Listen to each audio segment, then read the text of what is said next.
Hello, me cats. Good evening. Well, it's not that late, but good afternoon. It's probably a better way to say it. Hello. I hope we're all doing well. Oh god, I have buttons I don't know how to use. Oh, what is this? I don't know. It's gonna smell good. Hello, everyone. Welcome in to stream. Hi, hi, hi. We are doing not gold saucer today. Well, not right now anyway. Maybe if I need a break, I'll like go do a bit of gold saucer. But hello, I hope we're all doing well.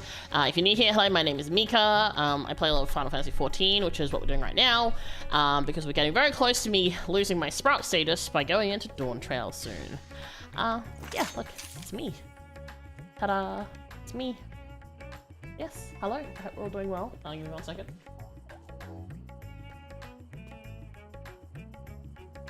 There we go. And yeah, that's totally fine. As long as you're not a minor, you can be here.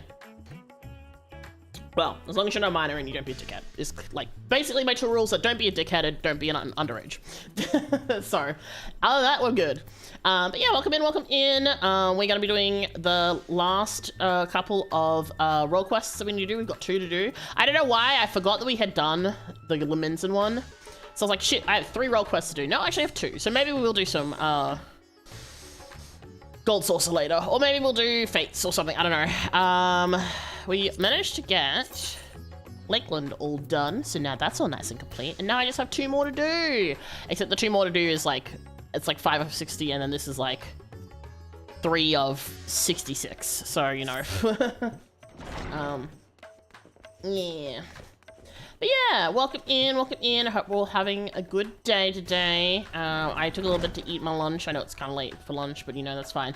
Oh, important thing for anyone who is not in my time zone, just a heads up that from tomorrow, the time zones will change for me, so it's going back an hour, so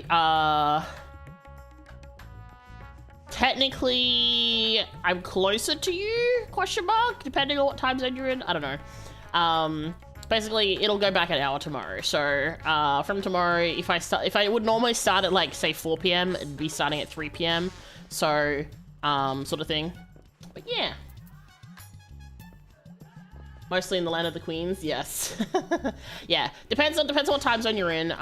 But yeah, the time zone I'm in has daylight savings, and daylight savings is fucking off for the next couple months, so. Sorry, I was having a bit of my drink. After the news yesterday, could use all the happiness I need. Oh no, Myth, is everything okay? You alright?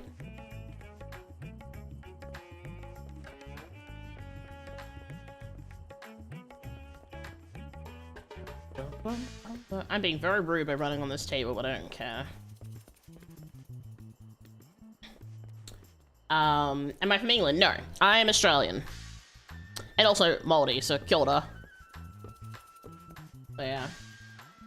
I had to ask because DST never exists for me, so I'll never understand it. Listen, I don't like DST. It's a stupid system, quite frankly, but I don't get a say, so. Oh, yeah, no, okay, no, I understand. I did see that, don't worry. I had quite a bitch with some friends about that because it's pretty fucked up, so. Fucked up is like putting it nicely, I would say. Arizona time does not, yeah, so, space, think of like I'll be like an hour earlier than usual, which may be good for, I don't know if it'll be better for you or not. So, yes, time zones are a thing, and they are kind of a pain in the ass, but you know what? It's okay. But yes, welcome in everyone. Let me do the quick, okay, I don't know why, like I'm super hyperactive all of a sudden. Let me say hello to everyone who's checked in. Hi Space, thank you for checking in. You got a Lavender. Myth, thank you for checking in. You got a Cherry Blossom. You got Sakura, very pretty, very pretty. Very on brand for the season. Prez, you got Chrysanthemum, also very, very nice. I'll show up after work and an hour later for you. My days off won't matter too much. Ah, yeah, fair enough. Yeah. Look, time zones hard. All I know is it's gonna fuck me up whenever I go to do like daily reset things and it's gonna be earlier, or, is it earlier? I'm going back an hour. I don't know. I'm gonna fuck up the timing for things a lot for the next like month. Half English, half Korean. Oh, cool, nice. I'm Australian and Māori, so. Pardon me. I'm so wrecked, honestly, which is, I think it's sad because I feel like I want to cry, but I can't bring myself to. I mean, that's understandable. Like, make sure you're taking time for yourself, like Myth as well, yeah. Like, it's very, very disappointing, and I have several words to say. I won't say them on stream because reasons. But yeah, no, it's very unfortunate, for sure. Yeah, I'm feeling better now than yesterday, so that's good. Okay, I'm glad you're feeling a bit better. And you know what? Hey, maybe seeing silly shenanigans from me will help. Like me killing myself in game because I jumped off a ledge, like I tend to do.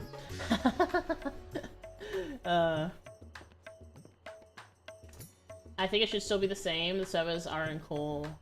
Callie, I reckon they do have DST. Yeah, but that's the thing. That's the thing, Space. I will be moving an hour back, but because of America's DST is a different time than us, than Australia, it means that for, like, it's gonna change for me. So I think it'll be, like, instead of the reset timer being at 7 p.m. for me, it's now gonna be 8 p.m. I think. I'm not 100% sure. I can't remember. I can't be bothered doing math. Math is too much. But also, by the way, hello YouTube, hello Twitch. I am on both, so if you see me talking to people and you can't see them in the call, in the chat, that is why. For anyone who's confused. Yeah, so basically, there's like so many times during the year where stuff gets fucked.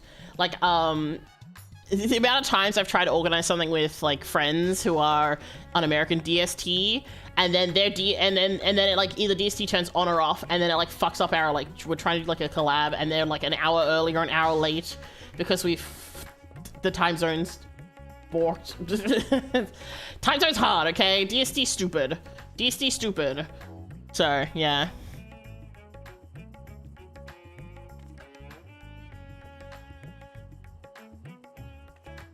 They'd also move theirs an hour for you. No. They do it at different times though, Space. That's the problem. Australia does not do DST at the same time of year. I think DST already changed like a couple months ago. Yeah. So here, let me check. DST timing for US. Yeah. So US starts on the second Sunday in March and ends on the first Sunday in November. But for Australia, our DST is the first weekend of October, and the first weekend of April is when they change. So it's like a month off. So there's like all these like weird times in between where it's like all fucky wucky. So that's why it's so fucked up, because it's not even on the same time schedule. Because, you know, yeah, just dumb. If I recall, doesn't Discord now have a thing where if you use a certain command, it'll show what time it is in the time zone? It is, but it has still failed me before, because what happened was we did the time, but not the date. So it took the time into consideration, but not the date. And because it was like we put the time in before the daylight savings had changed. So it still had the time, but it had the time as if it was still the before DST changes. So that's why it was like an hour wrong. Nowadays we can use the timestamp thing, and just put in the day and the date, time, and month or whatever, and that's okay. But the amount of times where it's like fucked up because of that, it's just, yeah. Joyce. Did I see Hoop Snake? Yes, I've seen plenty of Hoop Snakes. But yes, so, yeah, it's a little annoying. But it's also kind of funny, you know? Mostly because, like, it's the whole, like, tiki, everyone's flailing around, chaos ensues, as, you know, typical. Oh my god, my eyes itchy. Alright, so, when he petitioned the world orders to get rid of DST for everyone, real. Actually, it's really funny, I think I've told this story before, but okay, hold on. You know what? I was actually telling some Americans about this earlier. Give me 1 second. Let me grab these pictures because it's really funny and stupid. Okay, so here's the thing. Australia especially is extra dumb when it comes to time zones. Hold on, let me save this in download so it's not in a weird spot. Okay, save image. In the same place. Okay, all right, let me pick these pictures up. I want to show you all because it's really funny. Image. No DST. Okay. So.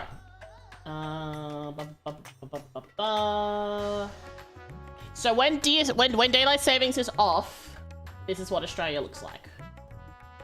So we have the 3 time zones. You've got the blue, the green, and the yellow, right? So it's like 8 p.m., 7:30 p.m., 6 p.m., all of, like that. That's the thing. Here's the problem. When daylight savings happens, some fucking weird shit happens because not all of these sections do daylight savings.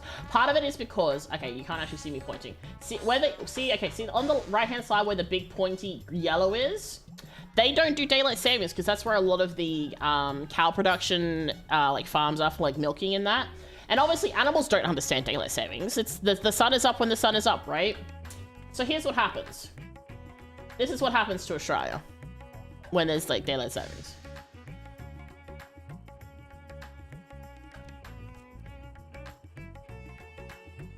Sadly, this is what our time zones look like.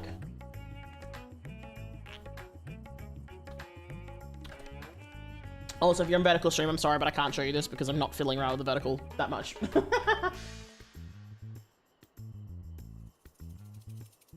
So, by the way, the little weird 8 3/4, just ignore that. There's like this one area of WA that are just like, we're gonna do our own fucking thing, and for whatever reason, they just have this little fucking weird time zone section here. I don't know why.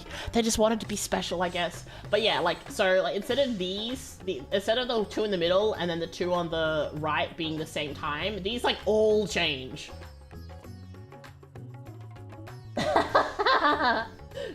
Also, hi, Nari, welcome in. Welcome to Australia, where the time zones don't make any fucking sense. So yeah, so this is what it is currently. So this is what we are currently for time zones. This is how Australia is right now. And then we'll go back to, we'll go, this is what it'll be like, this is what it'll be tomorrow. Tomorrow will be more sensible.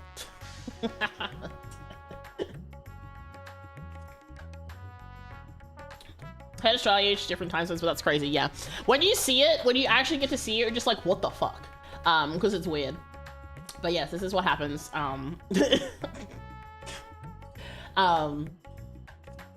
Yeah, it's, you know, strange.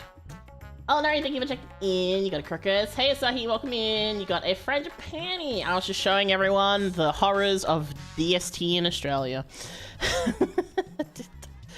It's truly something horrific to look at, hey. No, don't eat the flour. You'll get weak. You'll get... So, just so you know, Asahi, frangipanis have like a white sticky liquid that comes out of them when you break them off the tree. Just a heads up. Thought I'd point that out. But yes, welcome to the fucky wucky that is DST. Thankfully we'll be going back to the slightly normal one for 6 months. But that does mean that, like, so tomorrow, so this time tomorrow would be 4 PM for me, instead of it being 5 PM right now, basically. So, the more I learn about Aussie land, the more I imagine it being the IRL version of Dark Souls. Wait, Nori, were you here when I talked about the whirling dervish? Were you here for that? Am I educating more people about the whirling dervish? Because, I will gladly talk about Round the Twist any day of the week. Okay, yes, okay, cool. Alright, then that's fine then. Cool. I love time changes. I fucking hate time changes. I remember that. It's scary how that real. It's not real. It's a cartoon. It's a TV show. It's the whirling dervish is not real, Nori, please. Alright. So we're gonna do the Alamigan one first. I don't know why, I just decided I was like healer screenshot, so we'll do the healer one first. And then we'll do the Doman one after that. And then maybe we'll do some Fates or Gold Saucer, because we'll guess we'll see how long these take. Because like some of these were pretty quick and then some of them were a bit longer. Like the Laminza one was fucking long. I don't know why it was so long. I don't know about this one because it's like 2 cities, so it might be kind of long as well. So I guess we'll see. But yeah. That's the plan for today.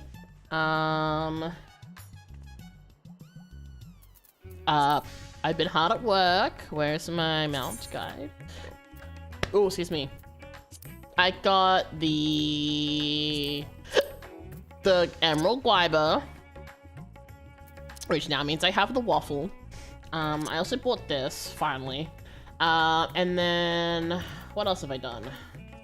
I haven't gotten the Ixion yet. I should do that. Actually, I want to kind of swap. I want to swap the Guiber out, that Guiber out for something else. I'm gonna also, I might switch the Sky Skipper out because I've got like a separate thing for that. I think I'll add the waffle. I think I'll add the pod and the waffle in so I get some new variety of stuff coming through. Just for a little bit of variety, you know? Have fun with them. I'm grinding paste. Oh, my condolences. Alright, let's go! If you're ready to lend us your aid, I will appraise you of the situation. We've received reports of a creature believed to be blasphemy stalking the streets of Alamigo. Troops have been assigned to track and slay the beast, but there are likely to be casualties. With most of our healers posted elsewhere, we had thought to petition you for aid. I'd be glad to help. Once again, we're in your debt. We shall inform Commander Adeline forthwith. My comrades in the Immortal Flames will be glad to have you watching over them. You see, as there have been no sightings of any blasphemies in our lands, we have joined our Alamigan allies in the hunt for the fiend. Trouble is, the majority of our own healers are working day and night to treat the tempered Imperials captured in Paglathan. For that reason, we will be glad of your help. Your presence alone will be of great comfort to the troops, I'm sure. As time is of the essence, I ask that you make your way to the Alamigan Quarter and report for duty. Commander Adeline is overseeing the hunt, and he will explain all upon your arrival. May Ralga grant you strength.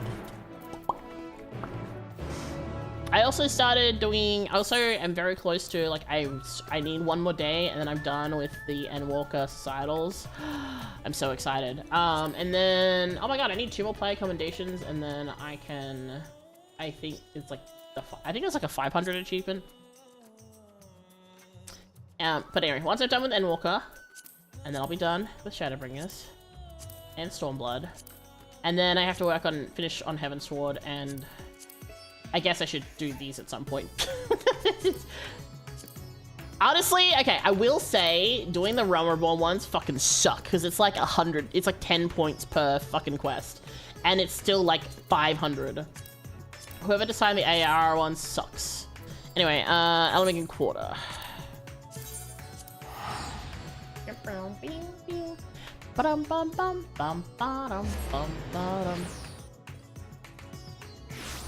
Alright. Where are we going? I will never navigate this fucking thing because I'm just gonna fly every time. Fuck trying to walk around this place. Alright. Where are we going? Blasphemy Hunter. Master Akatsuka. We were told you were on your way, but this is even quicker than expected. I'll tell Commander Adeline you've arrived. One moment, please. Yeah, everyone's been having a good week. I didn't end up streaming yesterday because I wasn't feeling 100%. I am planning to stream tomorrow. I know I've been streaming more on Sundays lately. Mostly it's just because like at least Sundays I get some chance to do things. But my thinking is I'll probably do one of the horror games that I owe from the Mika week for stream. I might do the Forest or either the Forest or maybe Jump King. I also still have I have a bunch of things to do. Oh shit, before I forget, I forgot and then I didn't post it. Okay, hold on. For anyone who hasn't yet, there is a straw poll up.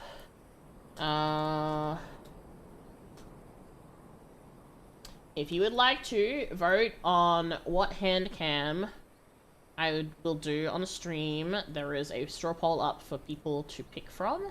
I've included there are some pictures if you're on the Discord to see the craft stuff and the food crafting stuff. That's like the pop and cooking things. So if you're in the Discord, you can see those. Otherwise, you could just take a guess. But those are, we're gonna, because it's like Mikat's pick specifically. So I've included some stuff that I don't usually include. Like, I don't normally do cooking streams. I don't usually do, like, eating hand cam streams either. So, options. Yeah. Alright, glad you could join us. Oh, wait. glad you could join us. I can't remember what Robon's voice was like. Just like deep.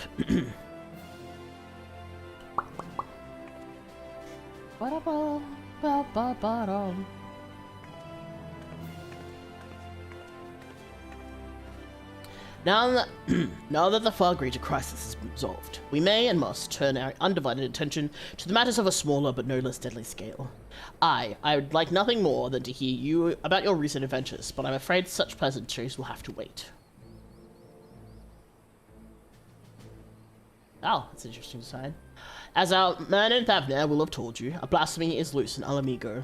When it first appeared, the city guard were able to get most of the bystanders to safety, and for a mercy, those caught in the chaos only suffered minor injury.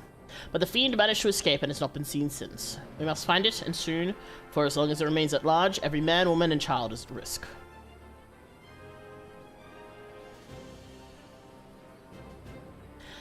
As was the case in Thavner, the blasphemy's very existence seems to spur the creation of lesser beasts. The longer it is allowed to roam free, the more tragedy our people will suffer. Are you certain it's a blasphemy? Man, I love how beautiful the Courtly Lovers set is. Like, that chest part is so nice. Sorry. There were several eyewitnesses who gave the same account. A man walking through the Alamigan Quarter fell to his knees all of a sudden, and a moment later transformed to a monstrosity we now pursue. Yeah, like, this is so nice. But beyond the fact he was a young Highlander, we know next to nothing about him. Even the descriptions of his appearance are too vague to help identify the lad, and we've no clues to his name or background. For all we know, he might not have even been born in Alamigo. Might have been the son of refugees come to visit. There are other possibilities we were investigating, though. That said, I doubt his circumstances are unique. Blasphemies of beasts are born when men are overcome by despair. And whatever drove him to turn likely could have done the same to another. Therefore, if we are to prevent further tragedies, it is imperative that we identify and address the underlying cause. Until we do, we'll have no choice but to deal with the afflicted the only way we know how, by granting them a quick death. For now, I would have you join the hunt to keep my men from falling prey to these creatures. Are you up for it? Yeah, let's go. You have my thanks. And as chance would have it, we've just received word that a number of beasts are spotted on the outskirts of Alagana. The troops stationed there have already been put down, but the... I'm gonna reread that because that's not what that said. Damn! The troops stationed there have already put them down, but they were wounded in the process. First and foremost, they need medical attention. And that's where you come in. I'll meet you there. I'm just fucking writing these people off as being killed just straight away. Yeah, the design was really cool. Definitely, like, very different than...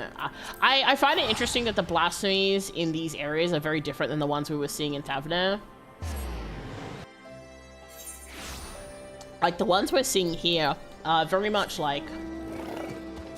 Not the ones, like, they're not beastly in the same way, if that makes sense. Like, the ones in Thavner were very, like, monstrous. Like, Thavner and Garlemald both had, like, oh, oops, I flew right past them. Like, incredibly, like, monstrous and like, demonic looking. Whereas these guys are, they kind of just look like typical FF designs. It's interesting. I feel each blasphemy is based on the inherent culture and spirit.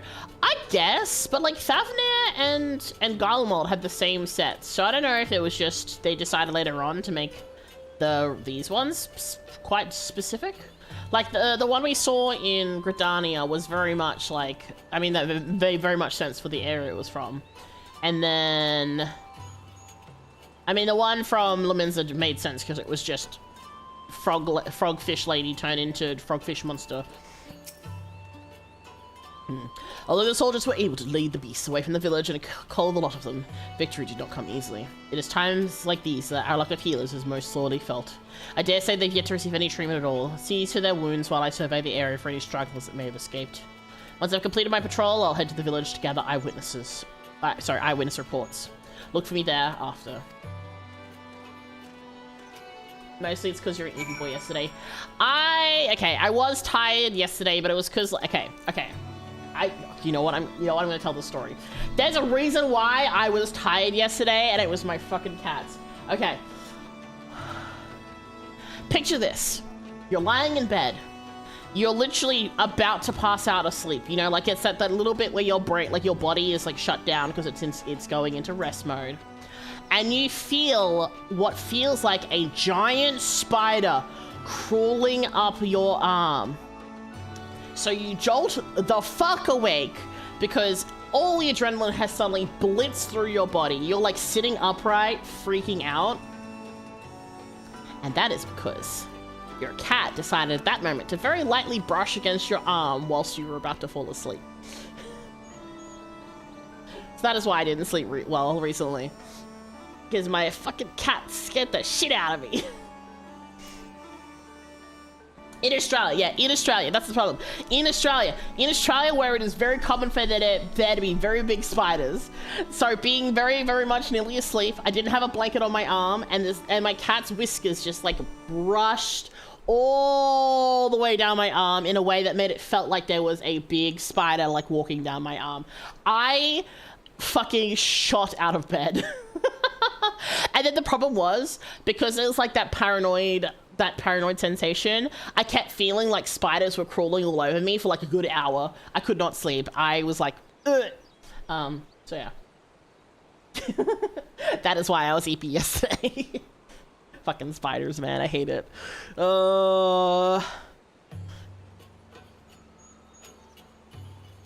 My cats truly love to torment me. Oh, excuse me. All right, let me heal these people. I'm just like standing here staring at them while they're like bleeding out, and they're like, "Can you please finish your story so I don't die?" Cool, thanks. Gods be good. I feel reborn. Hold on, you're Mika, aren't you? I can't believe it. You're the one who inspired me to join the resistance in the first place, and now you've come to save me in my hour of need. I'll never forget this. Thank you. Thank you. But yes. Cats. Talking to link pile while they bleed out. Yeah, just sit there like, oh my god, like guys, let me tell you this story. And this is like, please help, I'm dying. Actually, I still need to do, and I need to do like 2 more PvP so I can get enough crystals to, where is it? Where are the crystals? They're somewhere. Oh, here. I need another 1,000 crystals so that I can get the link pearl emote.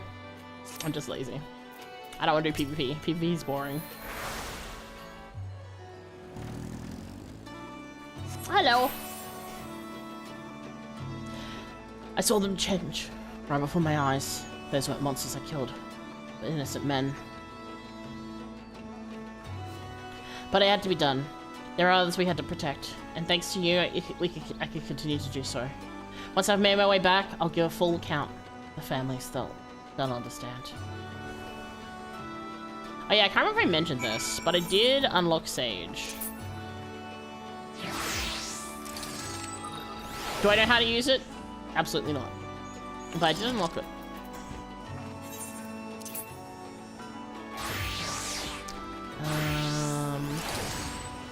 Oh my god. Whee.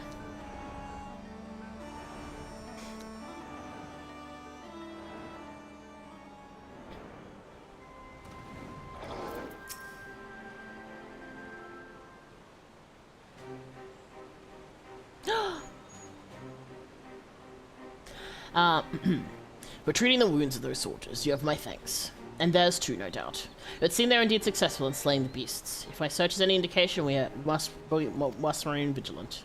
I've also spoken with several people who witnessed the moment of the transformation, though the ordeal has understandably left them shaken. Have you been through a fair few ordeals yourself, Hokkaido?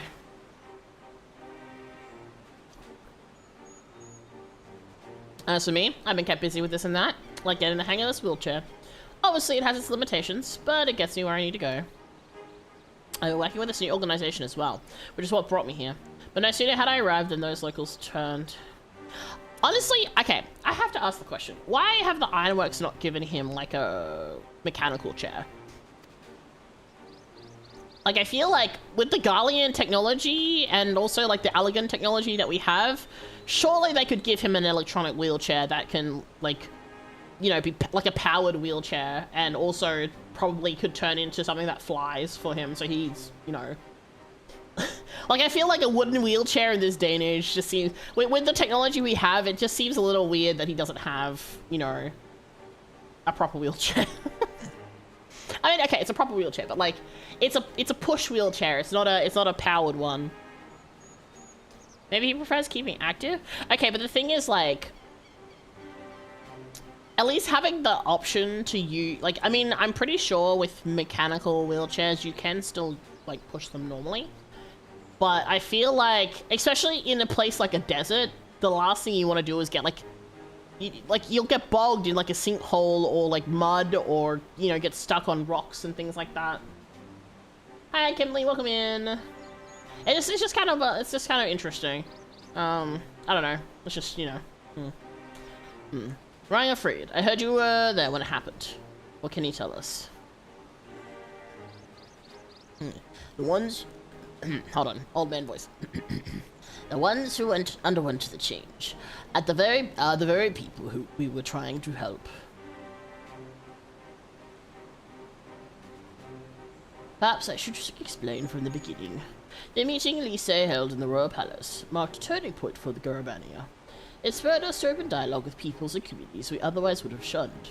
But there's still so many problems to be addressed, and countless souls struggling to build new lives for themselves. I decided to form a volunteer group, the Silver Griffins. Our main concern is the welfare of Alamegans who side with the Empire, for whatever reason, and helping them find their place in society. In particular, surviving families of the Crania Lupi. Lupi? I don't know. You've changed your tune.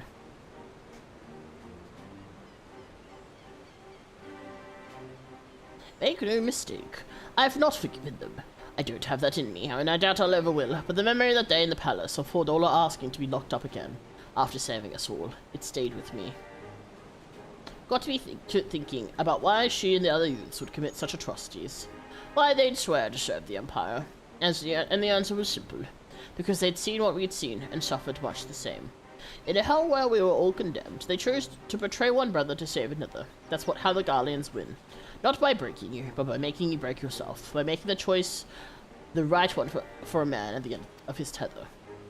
Healing only begins with liberation, and some scars will never will regardless.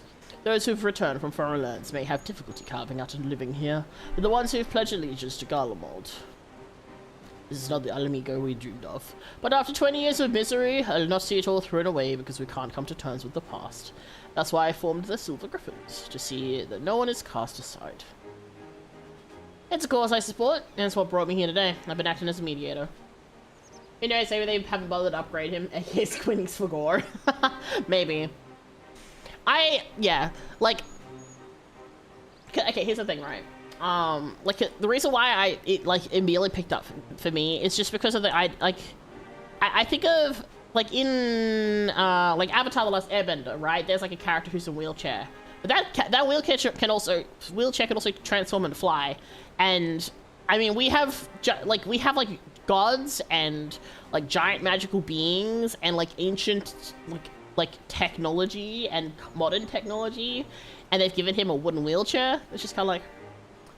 And I mean, Alamigo owes like a fuck ton of money to Arunvel for helping find all the treasures and shit, right? I feel like the very least they could do is give him like a powered wheelchair. Like maybe in like maybe at like home he would have a wooden one because maybe that's easier to navigate in like a home. But I feel like out in the middle of like a desert area, I feel like having something that's powered and can navigate easier would just make more sense. I mean, I'm not a wheelchair user, so I don't know, like, I just know that, like, these kinds of wheelchairs can be really, like, tiresome to use, because obviously you're basically pushing your whole body weight. And, like, dealing with sand and dirt and rocks would be a bitch. Thanks for inviting me here. Of course, of course.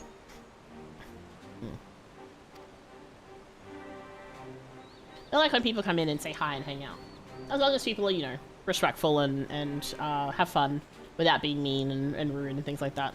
You know? We like to have a nice, happy, chill time here. Wait, fuck, old man. I'm in practice.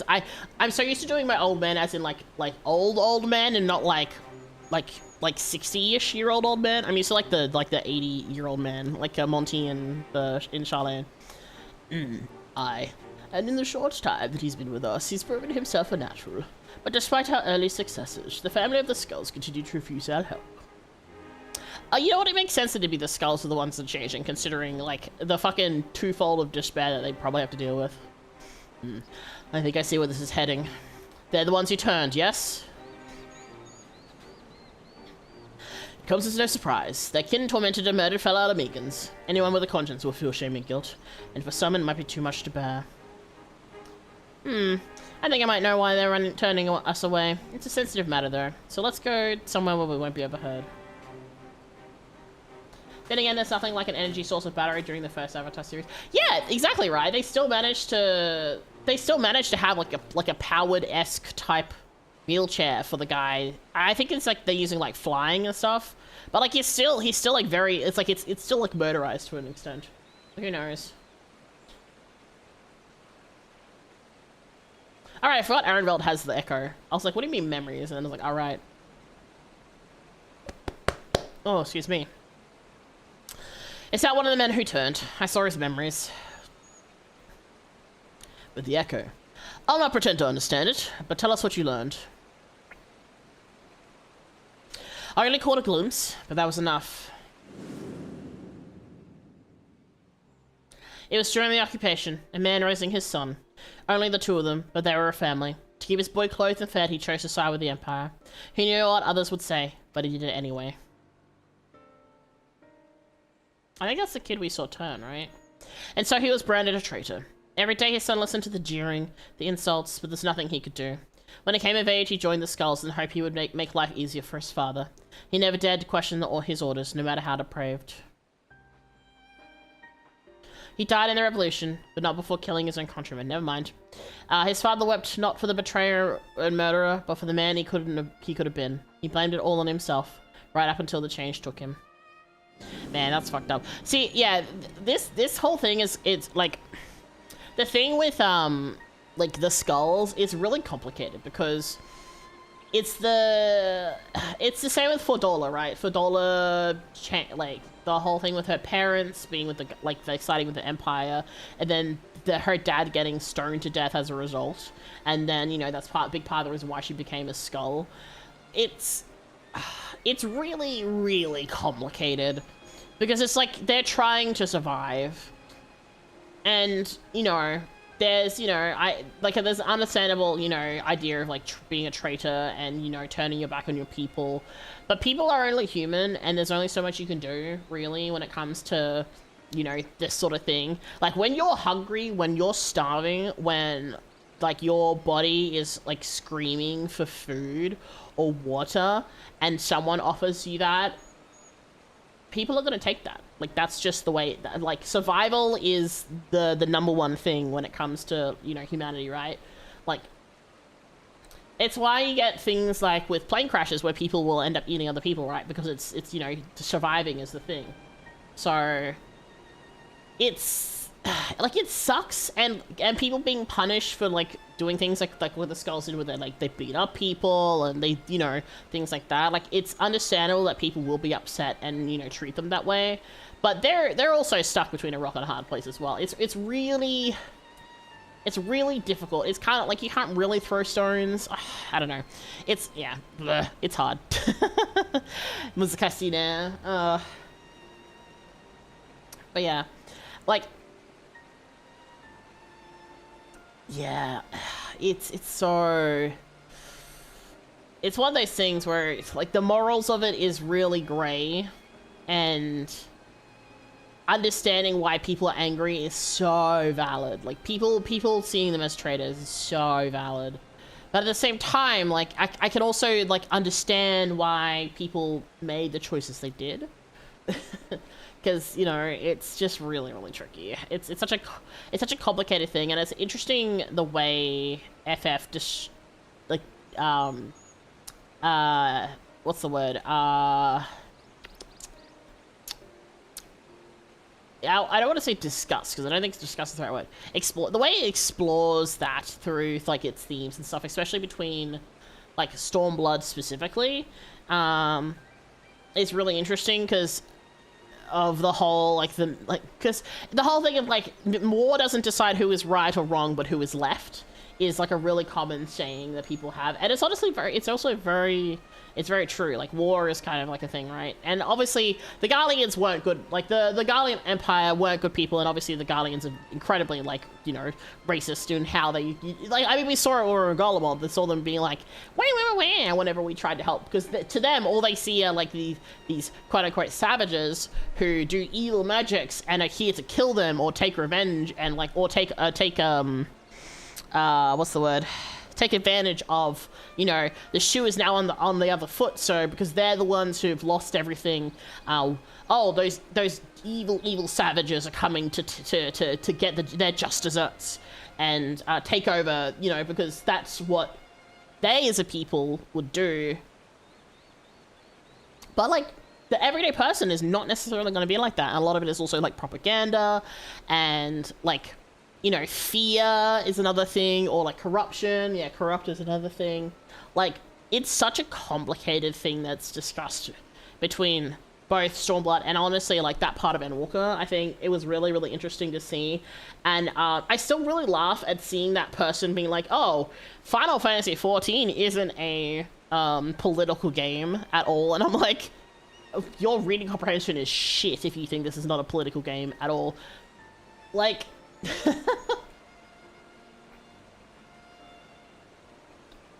Sorry, I was just finishing my drink, 1 second.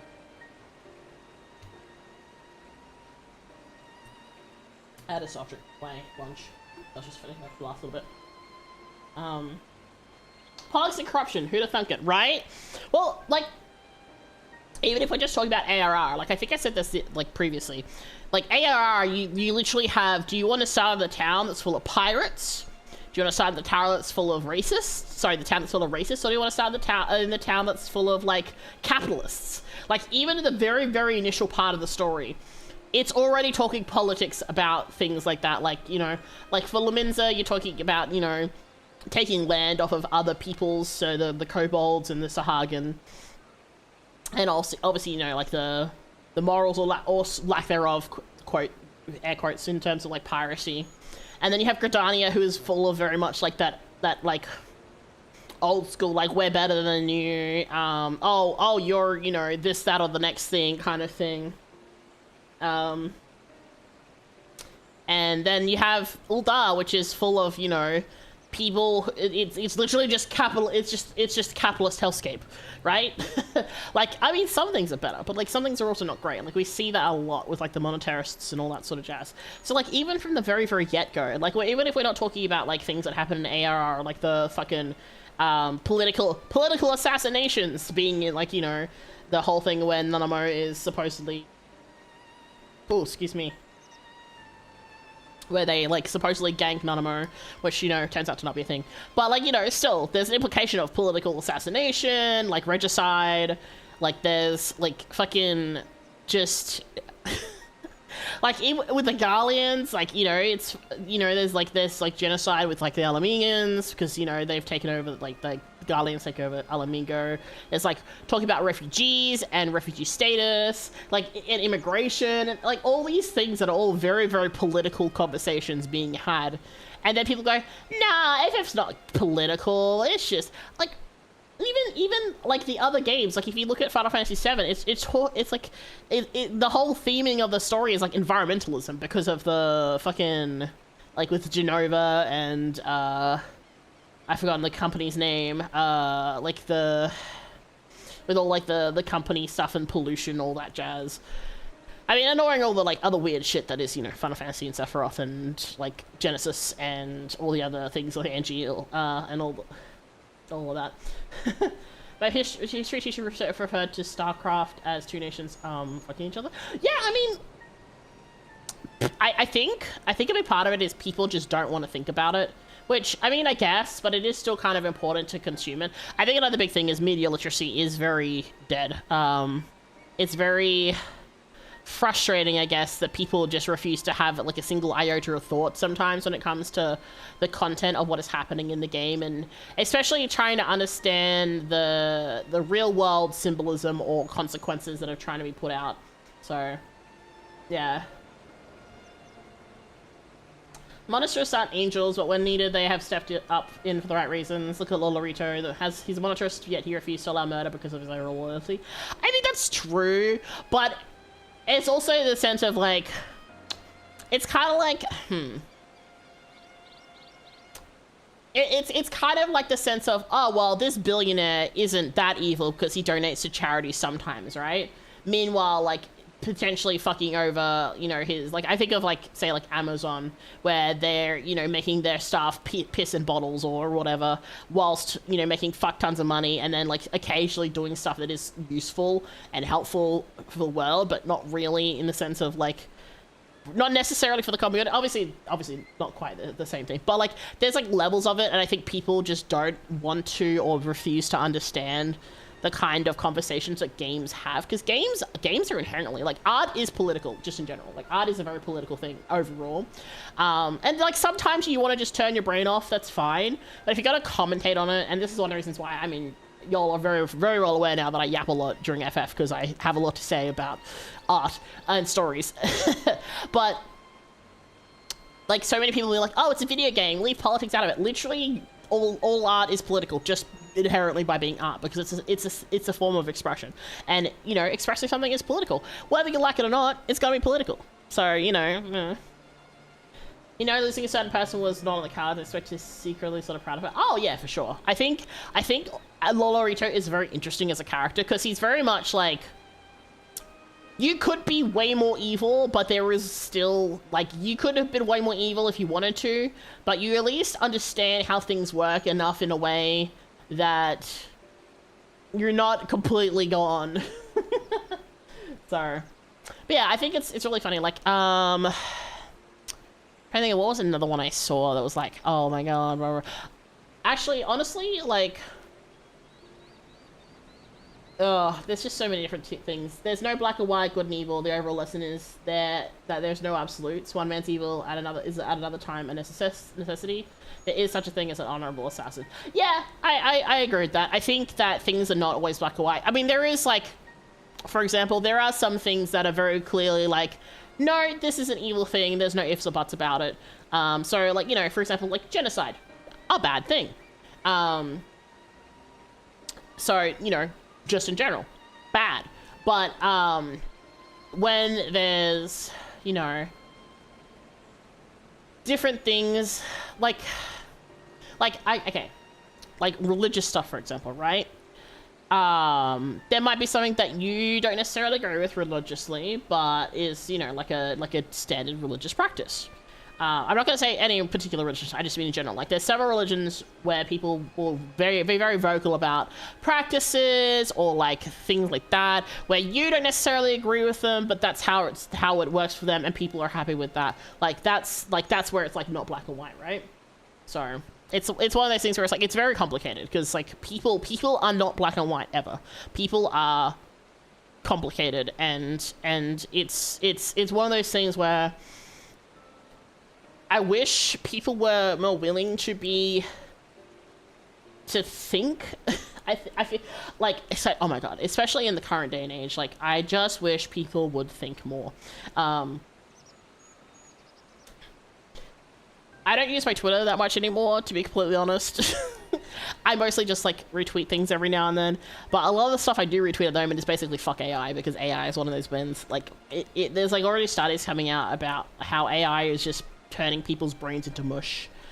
Generative AI, by the way, I'm speaking specifically about generative AI, because there are some AI that are good. Like, you know, there's AI that's been used for years, that's used in actual, like, sensible things that isn't, like, blowing up the planet, and turning RAM prices into, like, you know, fucking gold brick levels of cost. But, yeah. Politics is always a really interesting thing. And, like, I do have, like, a don't talk about politics in my stream thing, in the sense of, like, I'm not going to sit here and argue with people who come in bad faith, wanting to say, you know, oh, like, so-and-so, fuck these people, or fuck those people, or, you know, blah, blah, blah. But, like, talking about it in like, this kind of context is fine, and, like, talking about it in discussion in, like, a way that is relevant to the story, I think is important to have, and it's important to think about. Fun fact, data centers are raising temps around EM by 60 degrees. So yeah, fucking, oh god, yeah. Oh, it's bad. How many Galleons have we killed? Does this make us better than them? There's no absolute good. That's the thing, right? Like we're very clearly cited as like the boogeyman for the Galleons, right? We've killed a fuck ton of people. Those people would have had siblings or parents or kids who will never see that person again. We still killed someone. Sure, they may have been a bad person, but they may not have had a choice. They may have been held, you know, they may have had their families being held at gunpoint, so they cooperate. You know, again, maybe it was a case of they needed something to eat and this was the only way they could get food. Like yeah, does killing make us evil? Well, we don't know. That's the thing, right? Like it's a very complicated thing. Again, it's not black or white. I mean, probably not great, like we are still killing people, but you know.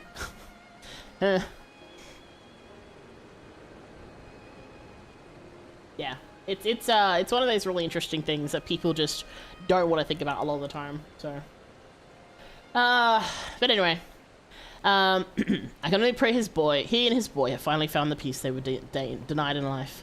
Alas, theirs is an all too familiar tale. They cannot forgive themselves, nor can they see how anyone else could. I like your outlook. It takes an adult to accept that reality is a harsh teacher. Oh, for sure. Like it's something that is very. It's very complex, and people just being black and white about things is tricky, because, you know, like, is this person, sorry, I'm gonna get distracted. Is this person wearing cactus leather clothes? Sorry, I just noticed the texture, and it looks like cactus leather. Sorry. At the same time, we were defending Eorzea. That's why war is just as bad. Yeah, that's the thing, right? We were also defending Eorzea when we killed these people, right? So, like, you know, what level of good or bad is it? It's still, like, you're doing a bad thing, but, you know, is it for the greater good? You know, and this is one of the reasons why the Galleons are scared of us, because they see us as the bad guy as well, even though, you know, maybe we are, maybe we're not. I mean, in some circumstances, we kind of are. Yeah, good to meet someone who gets it. Yeah, I think having, like, an open mind and thinking about this stuff is really important, and taking in that kind of information it can be really hard, and honestly, it can be really, like, when I say hard, I mean, like, sitting there going, oh, maybe I'm not a good person is very hard to do. It's very hard to take accountability for things at times, because you kind of want, like, because everyone kind of wants to be their own hero in their own story, right? But, you know, anyone could do something. Like, here's the thing, like, anyone could do a bad thing. Like, there's a very big difference, for example, if you run someone over with a car, if you did it deliberately, or if, you know, the person happened to run onto the road and you've accidentally run them over. Either way, you've still killed that person, right? But, you know, there's two very different meanings behind what's happened. In one of them, it was very deliberate. The other one, it was just unfortunate that it happened. But you can still get charged for it either way. So, we had a full-on raging debate for a week on the end of the Second World War in Japan. Ooh, yeah, World War stuff is kind of tricky. There's a lot of complexity for that one, which is really, really hard to discuss. Things like that it's really tricky. It's really, really complex. And things like, you get like conscript, you get like conscription and things like that is another thing, which again is like, you don't get a choice. You just happen to be born in that country, so you're forced to participate because that's what the government says or whatever, which is like a whole other thing when it comes to like war stuff. And again, like the whole, like, you know, maybe the person didn't have a choice when they were signed up for war. Maybe they did to save their brother or their kid or their mother or, you know, or their like auntie or something like that. It's one of those, it's really, really hard. Like, people want to simplify things and make things black and white, and it's never the case. Like, it's never that simple. So, yeah. Yeah. War is bad, I agree. War sucks. And war just hurts a fuck ton of people, regardless. Like, regardless of what side, regardless of who may be quote-unquote right or wrong, it hurts a fuck ton of people. End of story. The sins of their kin weigh heavily on them. They think themselves undeserving of our compassion. I forgot I'm wearing my eye bags, my eye mask. If they carry on like that, they'll turn into beasts. We've got to help them before it's too late. Growing up half Garlean and Alamingo. I know how it feels to be shunned and hated, to hate myself. I mean, they're kind of discussing it now. But so long as we give ourselves and others a chance, we can change for the better. And while I might not be as clever or eloquent as someone like Alphino, I know I can make a difference. I might not be quite the swordsman I used to be, but I'm still a fighter at heart, and I owe it to Arbor and only to make the most of life so long as I got it. I then in a debate, a teacher asked us this one question. What would you have done in their place? To this day, still not sure. Yeah, like, I think another really good example of, like, that kind of, like, I don't know what is the right thing to do, I would say is, like, people's reactions with, like, COVID, and, like, the politicians and how they handled it. Because, I mean, this was something that in this in this time period, it was not something that we were... Hey, Waffle, welcome in. Thank you for checking in. Hey, you got a Wisteria. Very nice. A great example for Australia, like when COVID happened, like in parts of the country, they locked everything down and tried to just, you know, minimize the damage and things, right? And then, you know, people were mocked for that, or like they made light of it and things like that, where they didn't really have a guidebook, so they had to make a decision, and it was kind of fucked if you do, fucked if you don't, right? So, yeah. Liked him, best history teacher I never knew. He made us think. Yeah, I like that. I like being made to think. Like, I think being made to think is really good. Having to sit there and actually like contemplate stuff, and I think nuance is like the big thing that just people really can't seem to comprehend a lot nowadays. Is something that is very frustrating. Like, there's so many conversations that happen where it's the whole like, I like pancakes, so you hate waffles then kind of like thing. And I'm like, sorry. I just wish people had the ability. Like, there's so many things that I don't say like on like Twitter, because I know that or just social media in general, is because people literally will just black and white it and not have any nuance whatsoever, and it's so frustrating. He didn't care if we fought. He wanted us to argue. He didn't always agree, but he encouraged us to think for ourselves. Yeah, and the thing is, like, you can learn. Like, you might go in with one very sure opinion, and then maybe someone will say something and go, oh, actually, you know what, you're right, that is, yeah, actually fair enough, right? Like, it's one of those things that is a thing. So yeah, it's difficult. Yeah. But hey, that's okay. That's why we like to use our brains. We use our brains, and we yap, and we spend more time yapping than we do playing the game. I'm the Yapatron 5000 when it comes to discussing shit like this. We Silver Griffins will give our all to see that no more beasts or blasphemies rage Gorobania again. So, Command Annalyn, do we have your approval to continue our work? Behold, the Yapinator 4000. That's me! Of course. There's no enemy more formidable than despair, and I'd be a fool to refuse your help. That even a single one of our people had succumbed to this transformation is proof of our failure to protect them. That's not true, Robin! That's not how feelings work! I'm gonna strangle you. Gently and affectionately, but like also I'm gonna shake you. Therefore, I pledge the Silver Griffins my unconditional support. Together we will prevail. Now that we have Mika on hand to aid the troops, I believe we are ready to face the beasts we encounter. Though I fear it is only a matter of time before others appear, I ask you lend the Silver Griffins your assistance in the meantime. And on the term paper was this: what if Rommel had decided on a trial instead of an honorable end? My conclusion was this: the entire North African army would have mutinied. I'll be honest, my memory of how like World War stuff goes down is a little bit hazy, I'll be completely honest. Because I focus a lot of my history on like in more local indigenous Indigenous Australia and Indigenous New Zealand history. Because I'll be completely honest, learning about war is a little bit boring, and I kind of like had a little bit more of a, I guess, interest and stake in learning about Indigenous history, being part Indigenous myself. Well, like being Indigenous myself rather.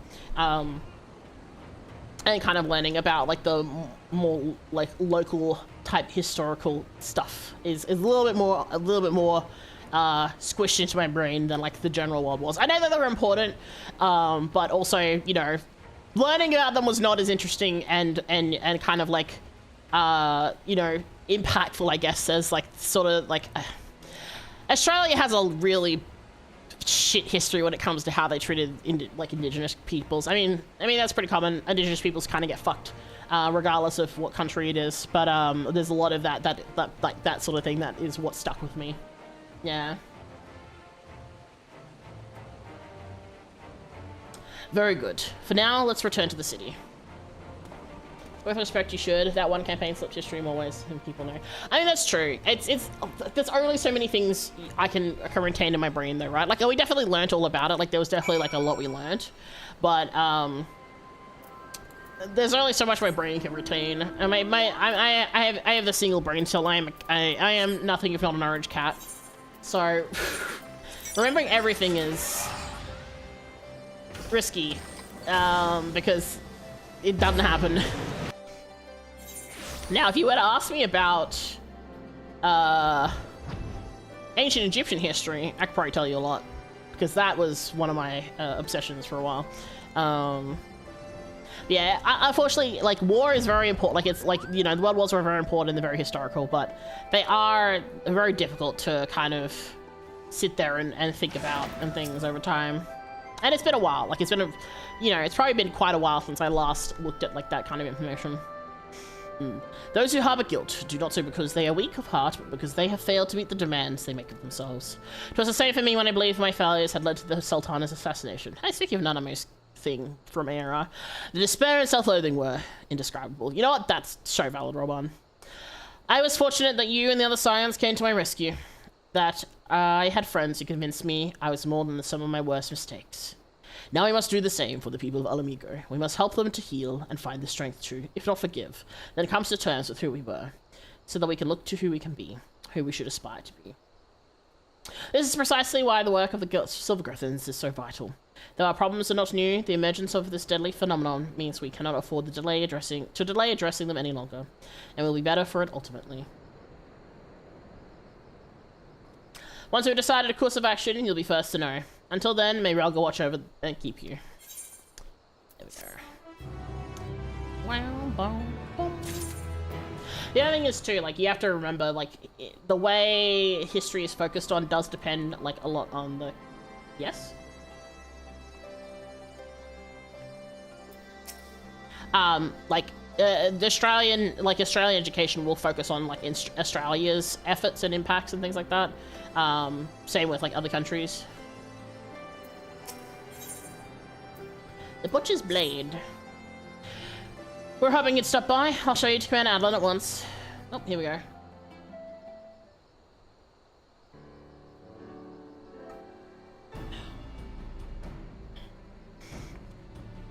Alright. You're welcome inside as always, Sakane. And a lot's been happening since we last spoke. We Silver Griffins have been keeping busy. As have I and my men, but I'm afraid we've little to show for our efforts. Although we've been searching high and low for the blasphemy, we've seen neither hide nor hair of it. Unfortunately, everyone has better luck. If we've received reports of lesser beasts throughout Yerubania and put them down as important as hunting the blasphemy that got away. To complicate matters, rumors have been circulating that the beasts were the Skull's kin.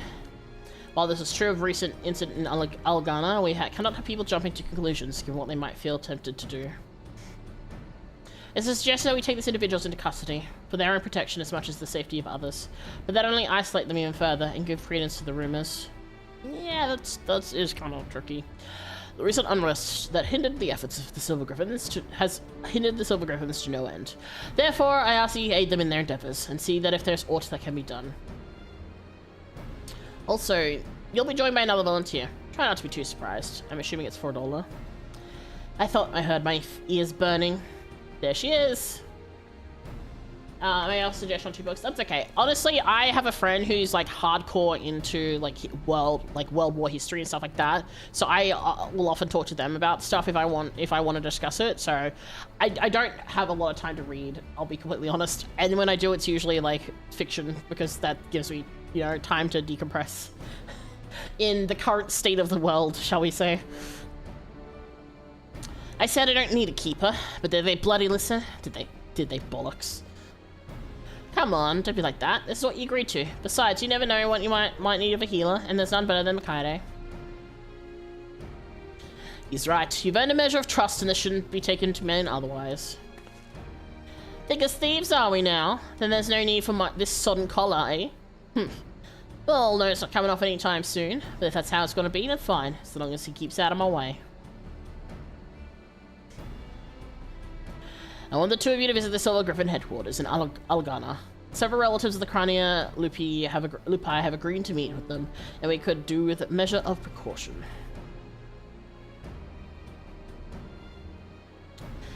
If anyone so much as mentioned the skulls, I'll deal with it. Understood? Sure. Go for it. Let's get this over with. I have no idea what voice I'm doing of her, but it's fine. She's as much as risk of turning as anyone, maybe even more so. You don't need the Echo to see the weight she's carrying. She's still got a hand. She's still not got a handle on her own Echo either. Sometimes the visions come without warning, and with such force that all she can do is stay standing. I mean, we fall over all the time with our Echo, so honestly, if she can stay standing, that's fucking props to her. There's no telling what will happen when she comes face to face with the family of her former comrades. Just look out for her, please. What's just more I could do for her myself?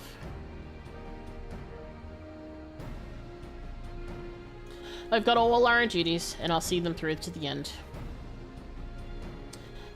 So must we all.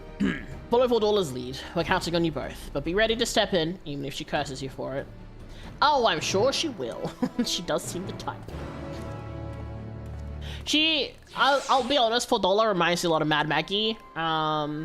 Even the kind of reformed criminal aspect of it. Ooh, triad spot. Hello. I'm gonna go bully this person real quick. I see you, triple triad icon. That's okay, Space. I'm not going in party for today since I'm only doing like Endwalker stuff right now. Oh, okay, that's fine. Sorry, I meant to click no. I'm not doing party stuff today because I'm mostly just doing the quest. If I do stuff later, then we can do party stuff. But I'm just because save having to jump in and out of party. That's all. Okay, triple triad. I'm gonna do one challenge because I got new cards. I don't know if they're gonna come in here. Nope, it's just still the same cards as before. Okay. This card is such a crazy card. Oh, hi, Sidian. You're mine now. You're a 9 too.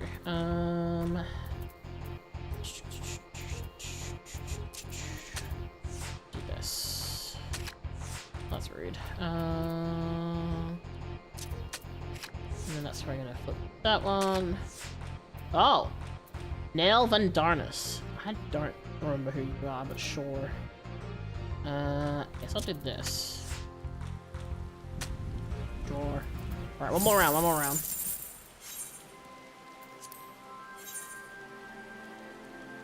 Alright, recommend. Thanks, Toki, and hope I didn't derail things. No, you're fine. Alright. I'm derailing them by... You bitch. I'm derailing them by playing triple triad, let's be honest. Ah, you fucker. Here. Don't you dare.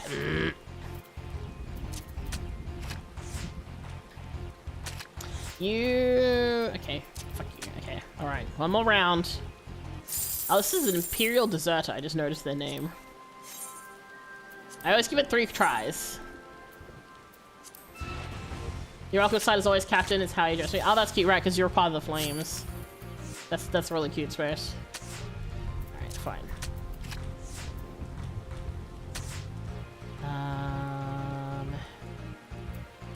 This.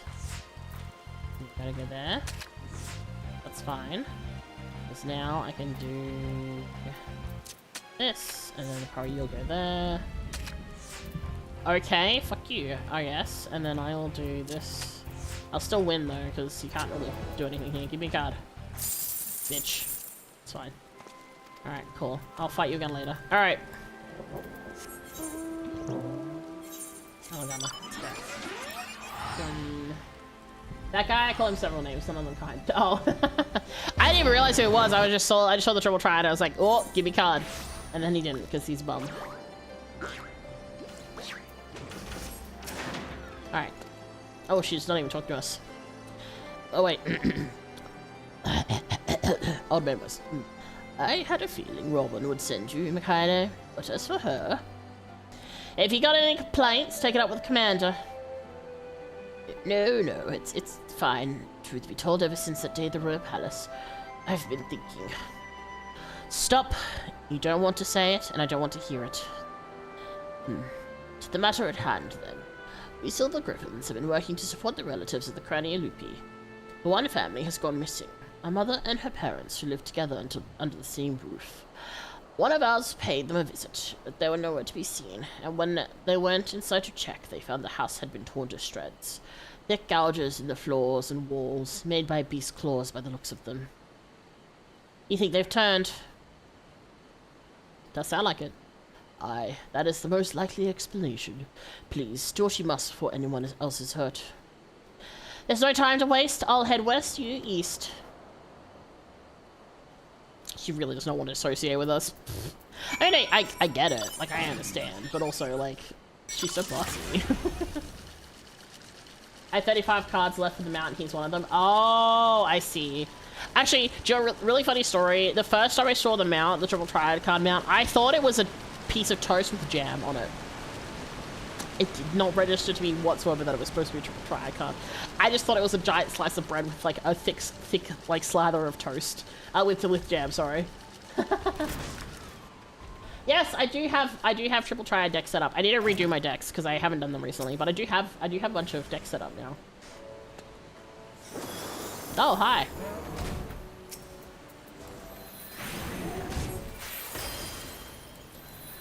I love being a healer.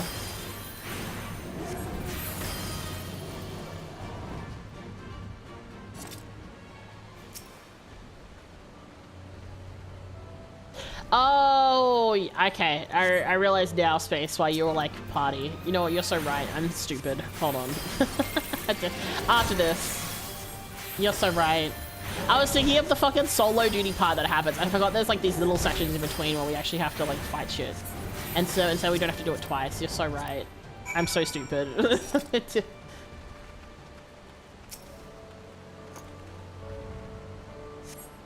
In the note you spy an envelope containing crumpled tear-stained letter. Well, I guess we're gonna have to, right? Dear Mother, I hope this letter finds you well. Time is short, so I must keep this brief. Although I've never done anything to make you proud, I promise you things will be different when the war is over. Until then, take care and know that I love you with all my heart. Placing the letter back in its envelope, you turn your attention to finding the others.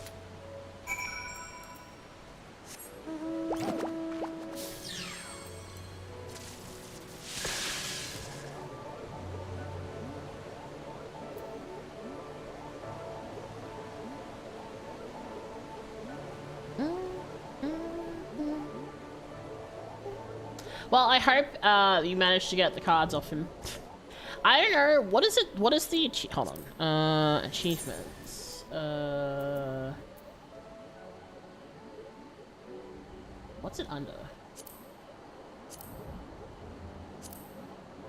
Is it under gold source? It's very under gold source. So. There's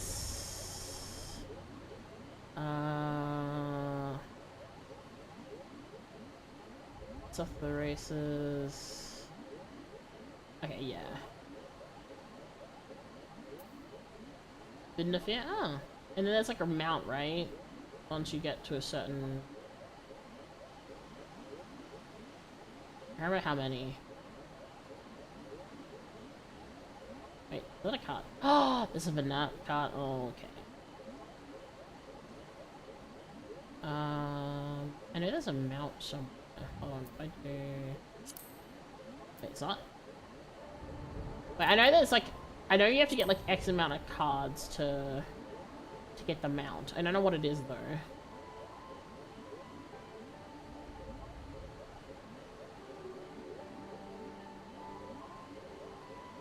Roulette matches. I don't know what those are. I don't remember where I did that.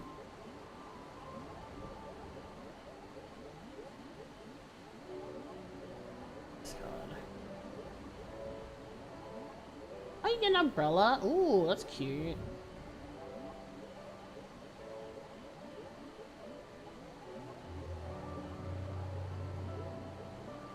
It says Clockwork Titania. Okay. I'm just like getting distracted. Oh, there's a cute little penguin. I'm just getting distracted seeing what's here now.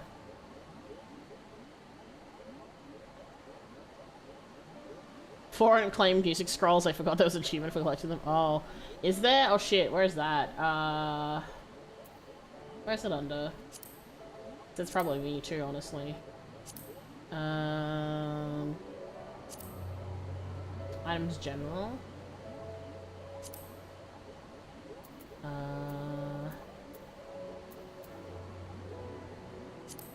Whoops.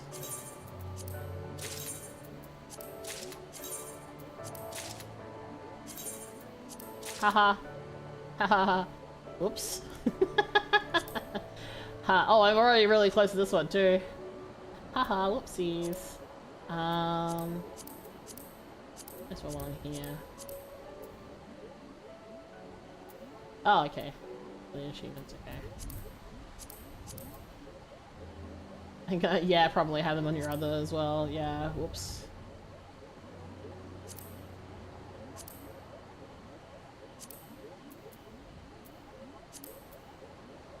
Oh yeah, this fuck ass crown. Look at this stupid fuck. This is what you get for finishing pentamolding. Look at this ugly ass crown. It's so ugly.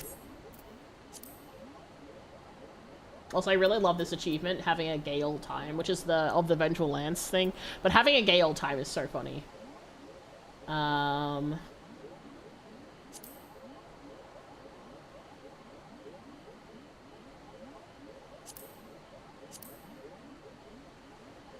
curious if there's anything other thing. I wish that this was easier to search. This is such a bitch to search through for things. Excuse me.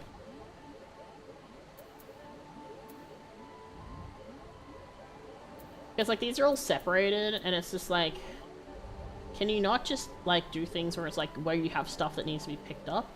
That would make it so much easier. I don't think I have anything here. I don't really do PvP.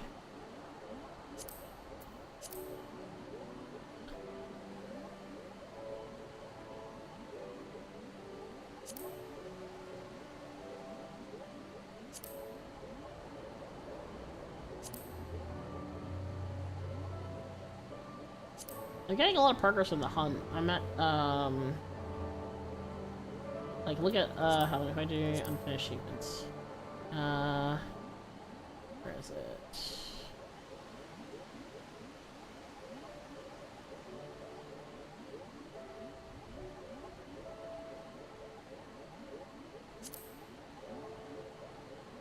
Not in Walker. I'm like this far for Shadowbringers A game, etc. There should be. Is there? Or are you saying there should be one? Because yes, there should be. There should be. The way these filtered needs to be either filtered better or like it needs to give me a thing that's way more easy to understand. What is this? Raid that. Oh, okay. The default. Oh, yeah, there should be. Honestly, it's weird that there isn't. Oh yeah, I was right. There is a identification. There is one for. I just need 2 more and I get whatever this is. Gilded armor identification key. What does this look like? Gilded armor identification key. Oh, it's the little dude, but gold. Ah, he's so cute in gold. It's our little dude. Successfully descent 500 items. Oh, I'm close to that as well. Whoops.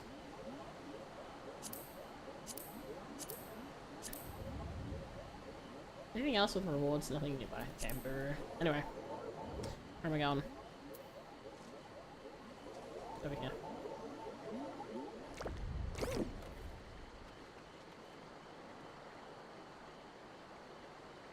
I'm always lost in that achievements tab. It is so bad to navigate. Oh, hi. Buttons.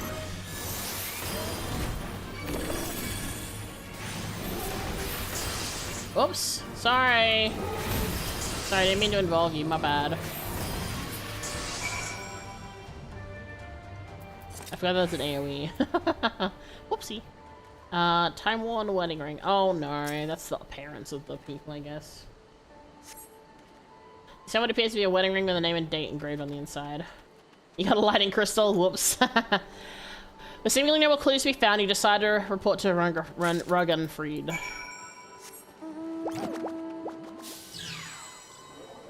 Basically, was told to make 500,000 purple hearts. That's what being wounded in battle. Jeez, that's a lot. That's kind of concerning. I mean, the fact that they just assumed it'd be that much is kind of crazy. Alright. Hi, I'm back. Were you able to find anything?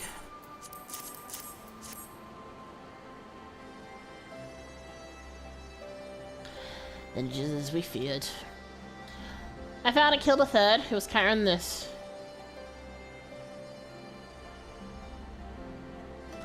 A matching ring. I'll deliver these effects to the next of kin and arrange for a funeral, or as close to one as possible under the circumstances. There's no changing the past. We'll always carry it in the scars. But no matter who we were or what we did, we're Alamegans, then and now. The Empire was our enemy then, and now it's despair. Good words and deeds will serve us best in this fight. Weapons, even an old man like me can yet wield.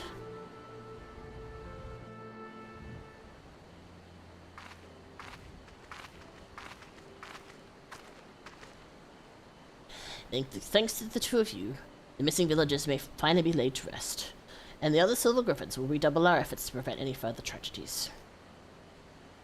I finished checking the wares, sir. Everything's in order. Good work. Take a rest, lad. You've more than earned it. Keep this to yourselves. But Everett's the younger brother was a member of the Crania Lupi. He's exactly the sort of person we're trying to help. Like many of the others, he was reluctant to talk to us at first, but after we'd gained his trust, we were able to help him find work. He's taken to it well. I'm sorry, but the way his face is just frozen in that, like, weird smile. Okay, there we go. And now he's gonna freak out because $4 here. It's her! The butcher! Oh, he freaking out. Oh, he gonna transform? No! Oh well. Traitors, all of us. Kinslayers deserving a hate and death. Hate and death. Oh, he gonna, there we go. Well, that's unfortunate. Echo! Headache time. Get back! Get back!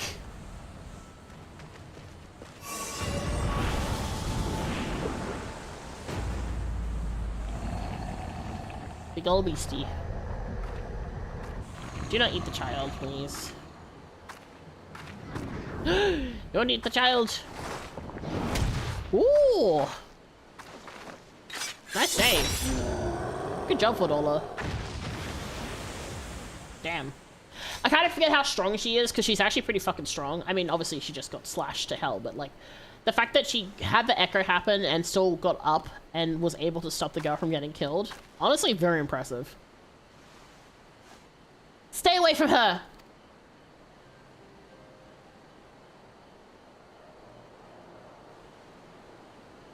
$4 saved your girl's life.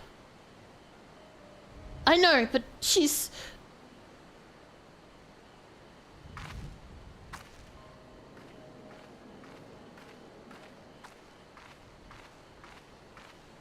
Okay, I will say, that does kind of annoy me a little bit. Like, she quite literally saved your daughter's life right in front of your eyes. Like, give the girl a fucking break. She's doing the right thing here.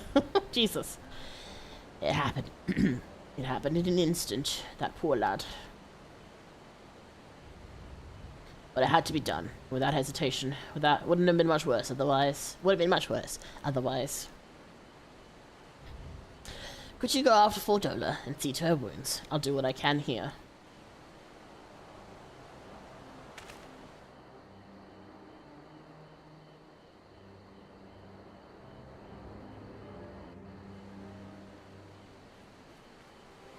How you going with mug tomes, Waffle? You been doing your, you done your mini mug and ultimog?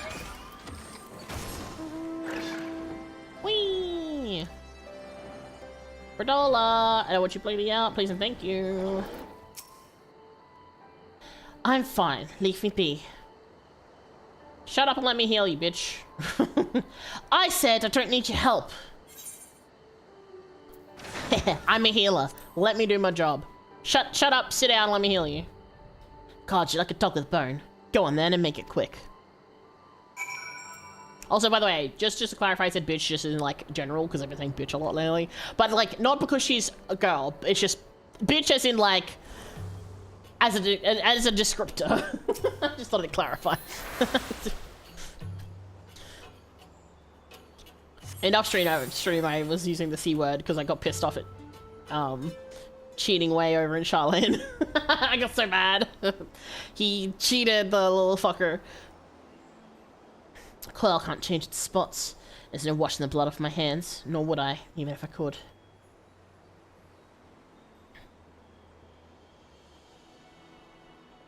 Taking up Garlean Steel was the first choice, but not the last. Like the first kill, the hardest. Every choice after that came easier and easier. Till I stopped counting, stopped caring. You tell yourself it's right, it's for the greater good. You give the order, feel the ground tremble as the cannons fire. And when the dust settles, you and your own men are buried beneath the rubble, and you tell yourself. Oh, no, girly, no, you're not loud. Huh, me too. Oh god, please, come on, she can't actually turn here. Oh, you mustn't give in. I feel like that's more appropriate of the two. Come on, she can't die.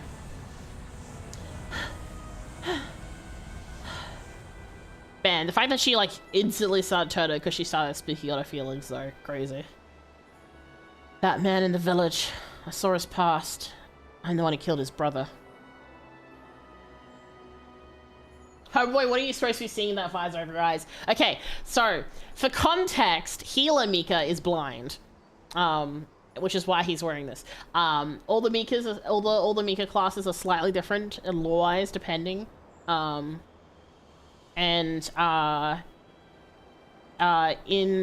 this particular case, during his journey when he was a healer, he managed to get his eyes fucked up. So that is why, because it's like, yeah, lore-wise, that's why Healer Mika has the eye mask on. I have a couple of like little fun tidbits for each of the classes so far. Like Dragoon is like the main class, but for example, like his Paladin version, like his hair is like going black because he's actually he's Paladin, but he can't really get over what happened with Horsefort, so he ends up kind of being corrupted and gives up being a Paladin to become a Dark Knight. So you know, there's things like that. Like I've been slowly like giving little bits of information and squishing them into his lore. So yeah. I'm a nurse, you can't offend me, I've heard much worse. I mean, I know, but like, I still want to like give context. Because someone might come in and be like, what the fuck, right? Also, you know, Australians do swear a lot, so that's just kind of like a thing. Also, realities classes. I guess, like, it's kind of like a thing where, like, each... Okay. We're gonna get distracted again. Lore-wise... Okay, so we all know the lore with Mika, right? Because some of you will have seen the lore video where basically, so for those who don't know, Mika is from another world originally, where basically the world was at the end of its life, and he and his lover were hidden away in like the only area that still had like plant life and flowers, and they were like the creators of it. The humans in that world found them, killed his lover in front of him, mind you, burnt everything to the ground, and his necklace, the necklace that I wear, took us to to protect us. It took us to this world. However, the problem is the necklace doesn't quite actually work like that. And what ended up happening is it sent a Mika to every other world that exists. So, this Mika is one of the Mikas that got sent to the world. So what happened, and I was thinking about it earlier, basically he ends up in Aetheris back with the Ancients, and someone helps him kind of integrate into society, so that's why he ends up being, you know, the Warrior of Light in the First and things like that. So this Mika kind of has like a weird little shatter reality within because of all the fucky wuckiness of FF. So, and that's also why Alien Mika exists, and why Alien Mika is very, very separate from normal Mika, right? Because Alien Mika, if you haven't seen, is hold on.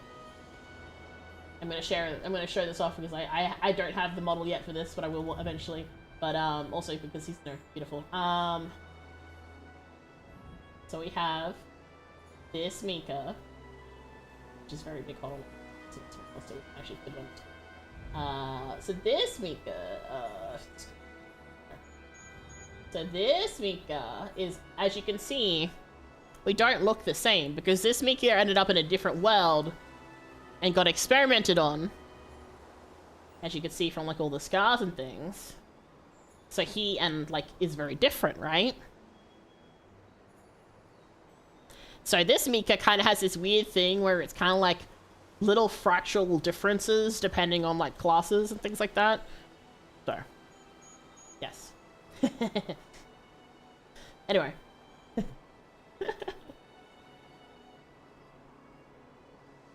But yes, that's how I've been looking at this Mika. Honestly, I'm still kind of working out exactly how his lore works for FF, because obviously FF is a lot. But I do have the kind of like groundwork of how he makes sense in the Mika extended universe. But yes. I'll be alright. I just need a moment. Can you wait with me? Damn, she is that rattled that she wants us to stick with her? Shit, okay.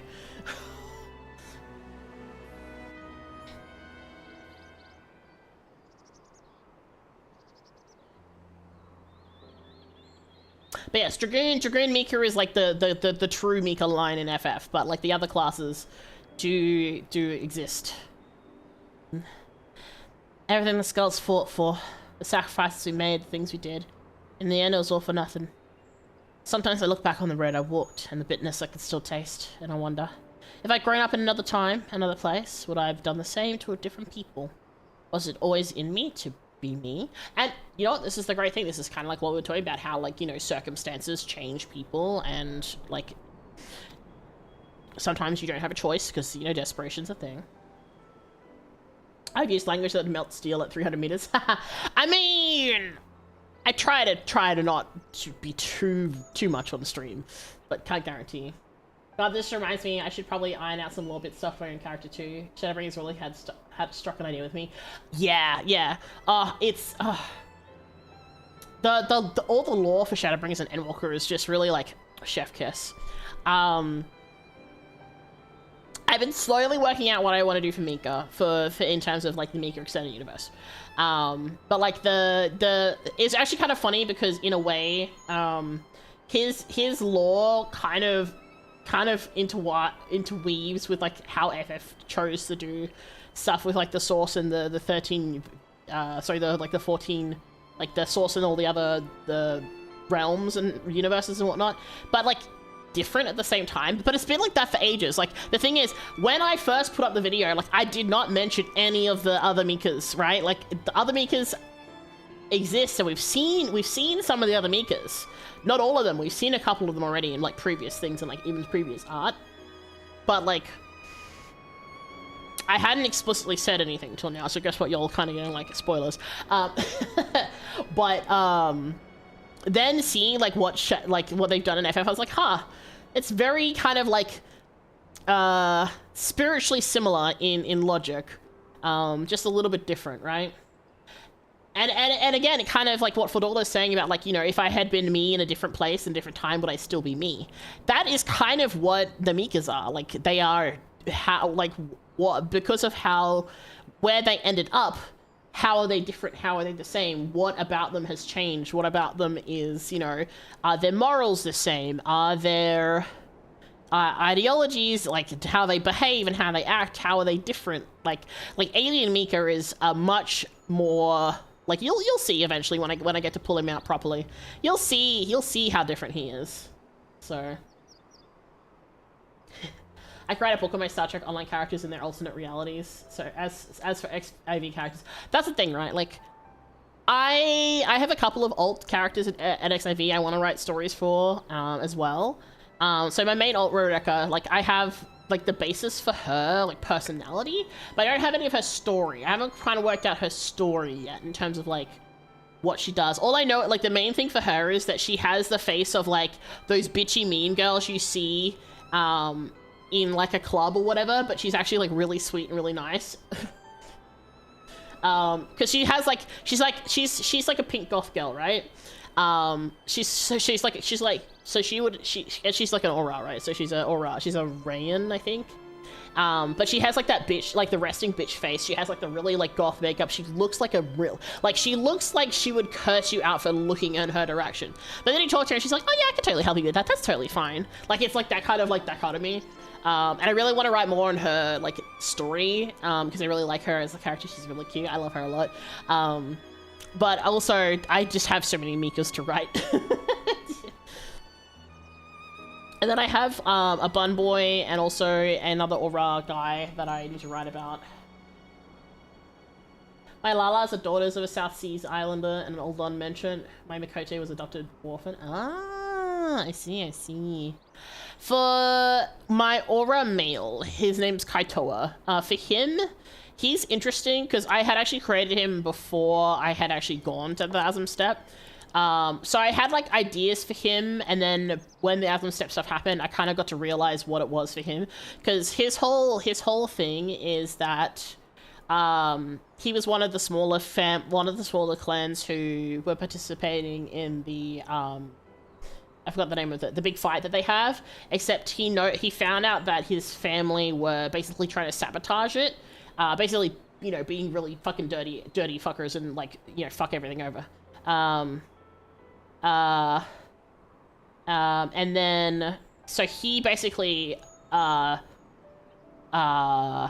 what's the word? He basically said, fuck that, and basically ditched and went to Eorzea and went to, like, Gridania to work as, like, he wasn't sure, he just kind of was like, I can't abide by what you've done, like, this is, you know, unacceptable, but he was part of that tribe, so he couldn't really, like, join the others without it seeming, you know, suspicious, and after, like, they got caught and all that sort of stuff. So that's why they changed her name from Exjosi Kulu to Josephine Kronos. Ah, I see. I did wonder why that your cat was, like, the name was so different. But yeah, I have, like, a bunch of different things and bits and pieces. I should work on them. Instead, I've been sitting in the gold saucer and letting my brain melt. Has been kind of like the whole progress. So, you know, it'd be what it be.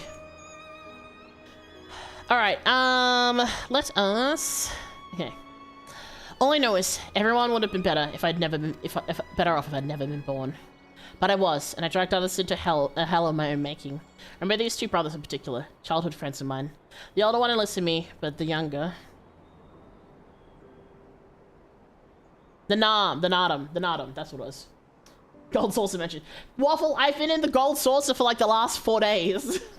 Ever since the Milk Tome event started. He would never have met it as a soldier. He was too kind, too good.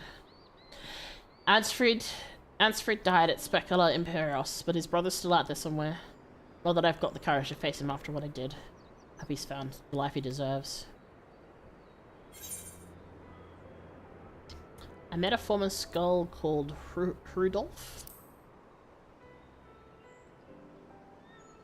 However, when she was nearing age, they required her to join the army. They all fled to Eorzea. Oh. Rudolph, he's alive? But how?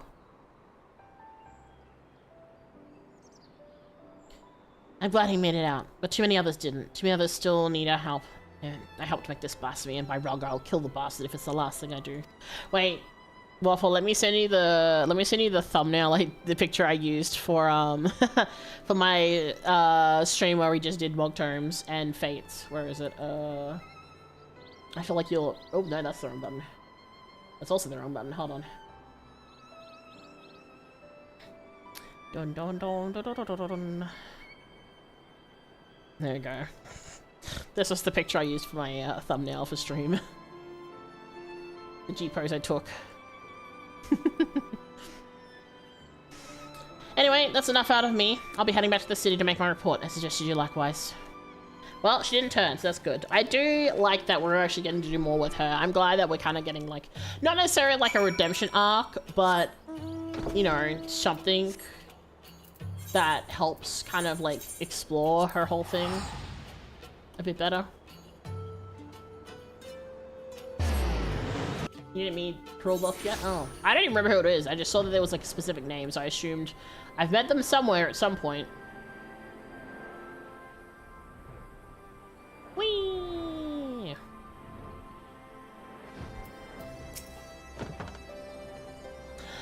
Welcome back. Flordola's already given her account, and I'd like to hear yours too. So she almost turned to a beast herself. We'll have to take that into consideration before sending her to the field again. As far as events in Alagan are concerned, the two of you did well. Despite the appearance of several beasts, you were able to prevent any further casualties. However, this serves to confirm that those with connections to the Crania Lupi should be considered at risk of turning. Over the years, many of them have drifted away from the large settlements and have taken to living in secret. Others made their way up to Uldar as refugees, including some individuals of interest. As such, we're working closely with the Immortal Flames to locate and offer support to those refugees in particular.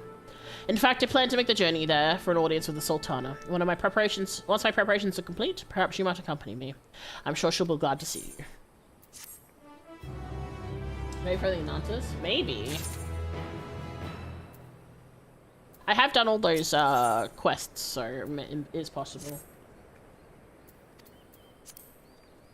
Oops. Here to see Commander Adlin. I'll send you in. Sorry, I didn't mean to click. I was trying to click my chat box. Glorious? Yeah. I thought it was fun. Our request for an audience with the Sultana has been accepted. Before we depart, I'll share what we've learned since we last spoke. What, you mean like 2 minutes ago? The blasphemy continues to elude us, all while driving others to succumb to despair in turn. Even with the Alamigan and Uldan forces searching for the signs of the beast and more potential victims, we've yet to discern a pattern in the chaos. Nevertheless, if our blasphemy is like the others, its behavior is likely dictated by the passions and regrets of the man it once was. Therefore, any information concerning him and the life he led may help us track it down before it strikes again. We don't want the people to shun the families of the Skulls any more than they already do, but the fact remains the vast majority of the beasts have been born from them. They're the ones at greatest risk of turning without question. Flordola concerns me too. She came close to transforming once before, so I think it might be better we keep her out of this after all. She deserves a chance to make amends. I agree with that. I like that statement. I'm inclined to agree. I'm inclined to agree with Mika. She was able to resist the transformation and has shown no signs of succumbing since then. If she wants to do her part, I say we let her. I get why he's worried though. Like, Arenvald is very, you know, yeah, he's very kind. If only I could go in her stead. Maybe if you got given an electric wheelchair that could fly. Actually, I was hoping you to come with us to meet the Sultana. I believe she'd benefit greatly from your understanding of the struggles of our people face. You'd gain things from the experience too. While she's not the sort to brandish a sword and charge into battle, you'll soon discover she's a champion of her own arena, as brave as any warrior.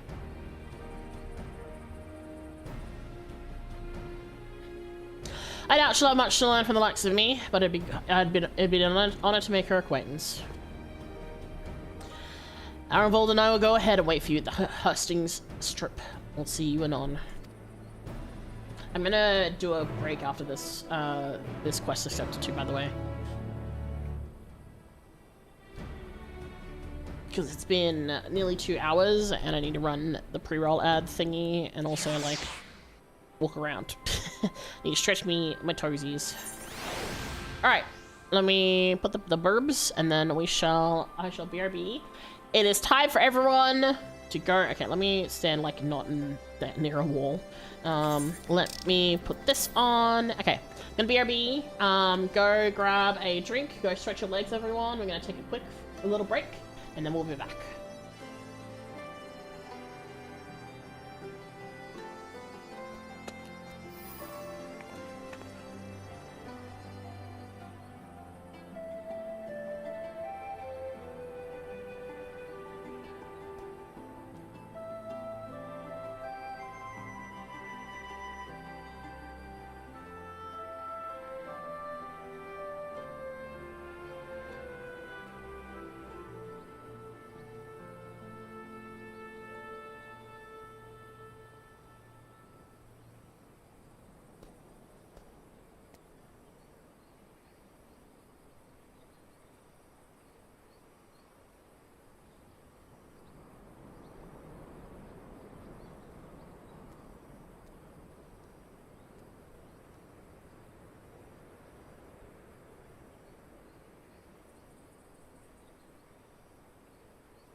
Hello, I am back. I can't believe I had to see slander while I was on my walk around break. Okay, sorry, for context.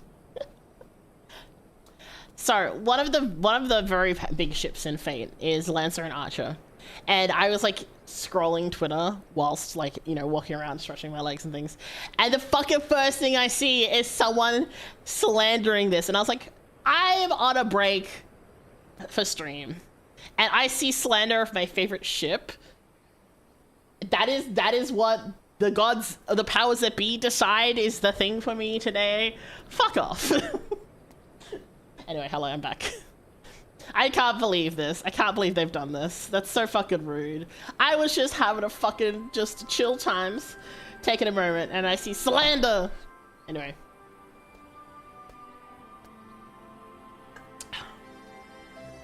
I'm fine. Nyvera, hailing from the same forest, Fran had become a citizen of Malska, Florist soldier of the Guardians conquest 30 years prior.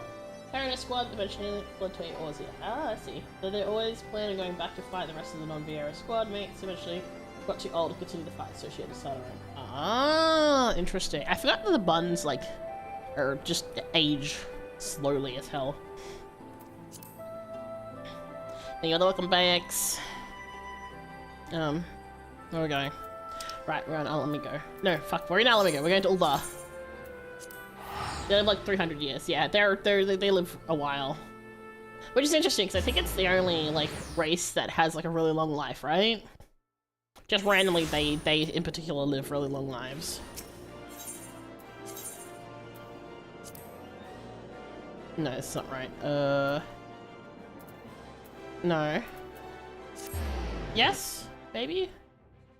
Is this the right way? No, that's right. Okay, cool. I just had a moment of self-doubt. Alison can easily get to 100 like the rest, like 80. Yeah! Like, 100 doesn't... Okay, like, in terms of, like, years, 100 is kind of standard for a lot of life forms, right? I'm so used to elves, or Elizon, like, I guess Elizon, being, like, the elves being, like, fucking old, whereas it's in this time it's, like, the Bonds instead. Master Publisher was just telling us that Nanamo, or should I say Lady Lilira, has gone on another of her jaunts about the city. Though it's not my place to question her grace's judgment, I do wish she had consulted me before running off on her own, and perhaps I'm overthinking it, but it's unlike her to keep guests waiting. If I may say so, sir, with blasphemies appearing throughout the Sit land, it's a dangerous time for her to be going for a stroll. I suspect that may be the very reason she wishes to see for herself how the citizenry fare in these trying times. Even so, it's downright reckless. We'll find her, though. No, I couldn't possibly allow such esteemed guests to... Come, now. We might be here on official business, but we are old friends. And as you may remember, I have a knack for tracking down errant sultanas. Some might say a knack is rather charitable. I should be glad of the assistance. I'll take a look around here. Quizzing the locals will give me an opportunity to learn of recent going-ons in Uldar too. Well then, there's no time like the present. Fear not. With me on the case, this will be over before you know it.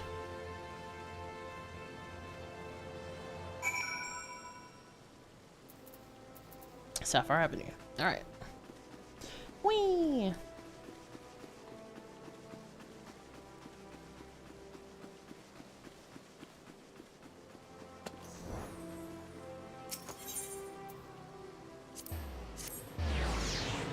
I think out of all the cities, Uldar is the one I know the least.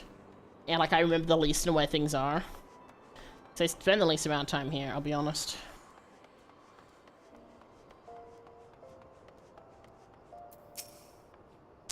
It's been some time since I last combed these streets for a young Luluria. As a matter of fact, Papa Shan and I would compete to see which of us could find her first, as I recall most of the contest ended in my favor. The trick, you see, is to look past the disguise and pay attention to the gestures and mannerisms. The tiniest movement they might give her away. Come, I'll show you how it's done. Oh, well, I was going to talk to my retainers, but sure. I'll be there in a second, Robon.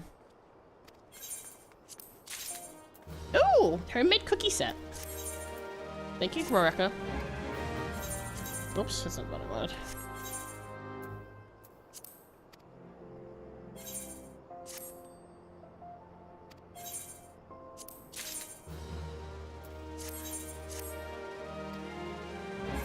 There we go.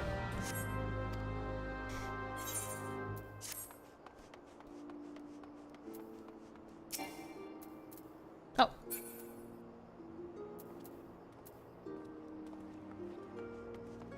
Oh.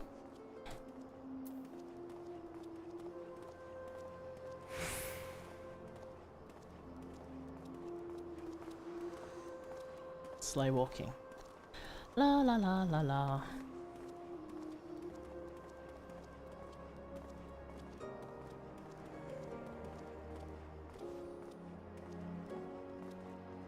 If she's not here, where could she be?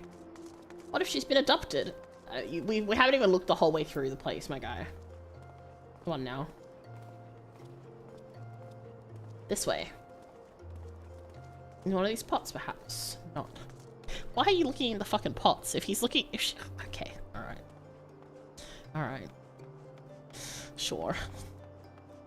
I've never known her to be this elusive. Okay, I mean, you're looking in fucking pots, my guy. I don't know what to tell you, but like, I feel like that's not really... I've tried all her usual haunts, so unless she's hiding inside a barrel or something equally nonsensical, she must be elsewhere. Gods, why does she choose now of all times to run off? What if she's been abducted or run afoul of a beast? There's no need to assume the worst, we should just keep looking. Like, calm down. You're right, I know, but it's hard not to worry. Where could she be? Come to think of it, something Papa Sean said caught my ear. He thought none of me went on this excursion because of the emergence of the Flasty and the beasts, to better understand how her people are coping with the situation. If so, she'd be driven to seek out the most desperate and destitute. Pearl Lane, then. Might I ask you to lead the way? I'll admit my ability to track missing persons may have dulled somewhat. Sure.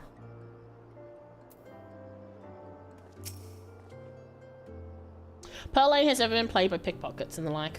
I'll watch your back, so go ahead. Give the search for Lilira your full attention.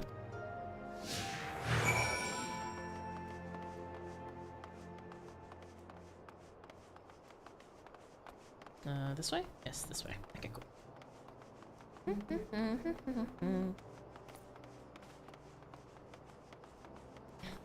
Oops. Thought I run. Ask about Pearl Lane. While it may be not immediately obvious, conditions here have improved considerably as of late.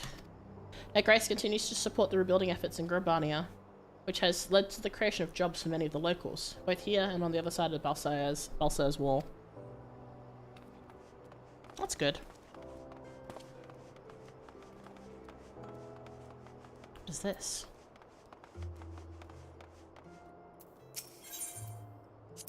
Ask about the poor. Wow, what a sentence.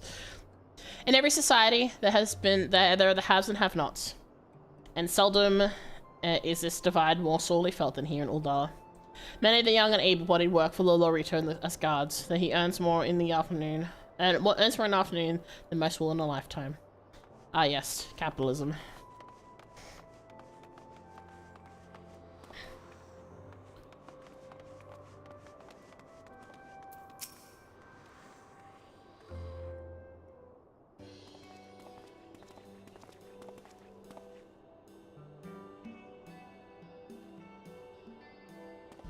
Oh, busted.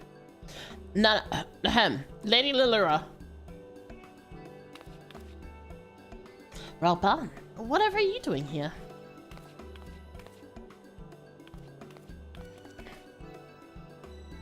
And Mikhailo too. Well, I'm glad to see you both. Our meeting is not yet due to commence for several bells. What is the meaning of this? We were worried, and with good reason. These are far too dangerous times to be roaming around alone, Your Grace.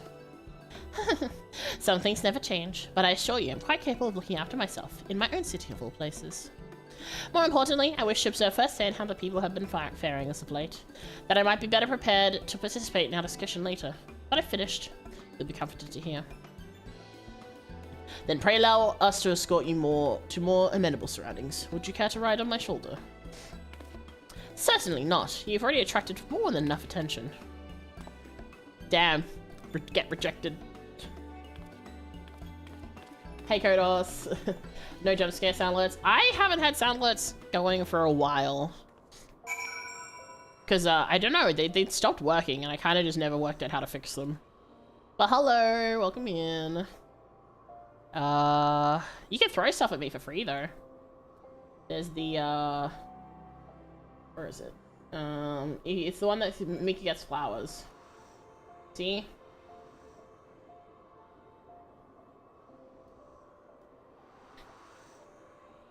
And thank you for checking in. Oh, you got a rose. You got a rose for your daily flower. Very nice. Wait, we're going back to thirsting stores. Okay, we are. Wait, there's an aetherite right here. I'm stupid. Ah, why am I being bonked? Not the bonk. Why bonk? I didn't even do anything.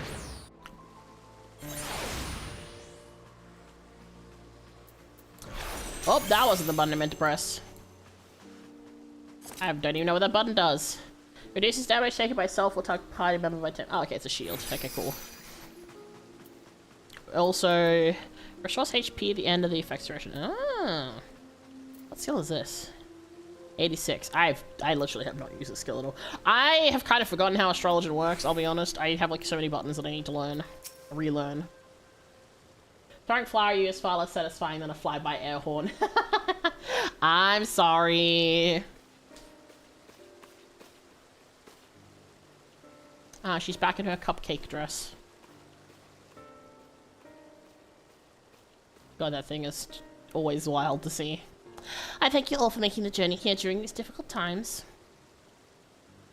And it is my pleasure to properly make your acquaintance. On behalf of the people of Eorzea, allow me to express my sincerest gratitude for your continued dedication to our cause. With respect, Your Grace, I'm just a soldier. Was a soldier. Still, like I say, Commander Adeline would not make such a distinction, and neither will I. Yet you yet serve your people, and have provided solace to many of Alamigo's most vulnerable.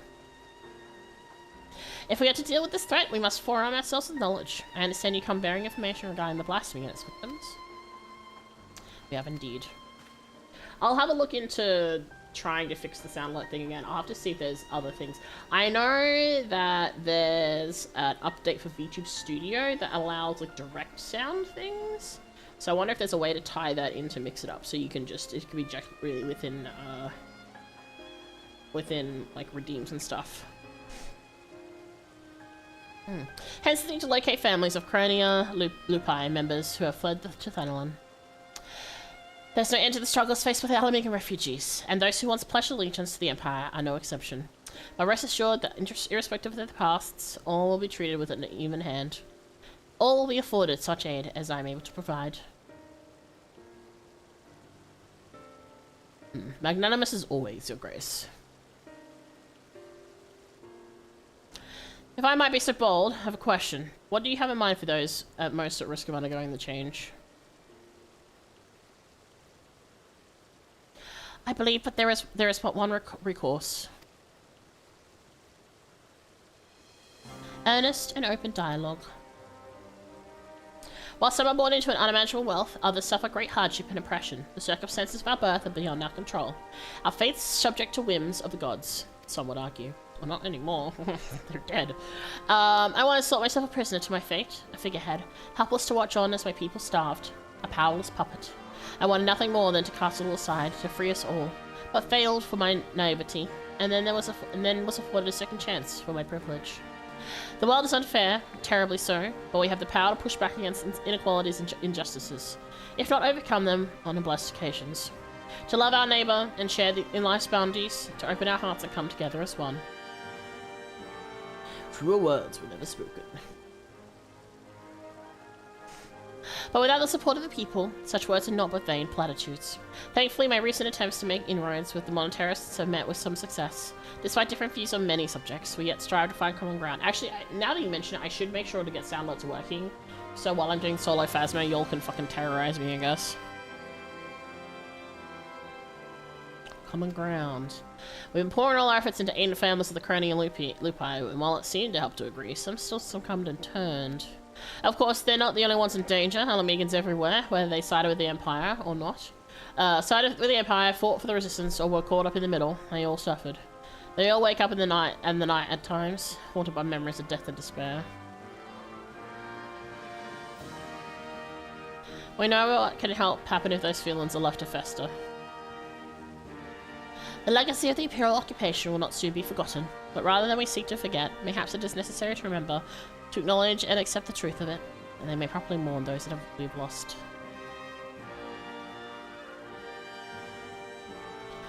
Aye, remembrance. I praise we hold a memorial ceremony for those who died during the war. Everyone, no matter who they are or what they did. Let them be loved, let them be hated, but above all, let them be remembered.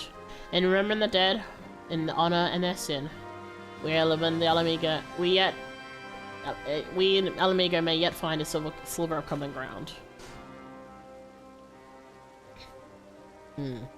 It's a noble sentiment, but bringing together people who have the reason to distrust one another and risking inflaming tensions could be a recipe for disaster. Then again, we can't keep ignoring the mirrored in the room and do nothing to... ignoring the married... Is that supposed to be like elephant? Married? I guess so. And do nothing to address the situation as long as we leave it to the individuals to decide whether or not to attend the ceremony. I think it's worth a try. Organising an event of this scale will require a great deal of effort, so I offer my full support. Once you know what's needed, come to me and we'll put a plan of action together.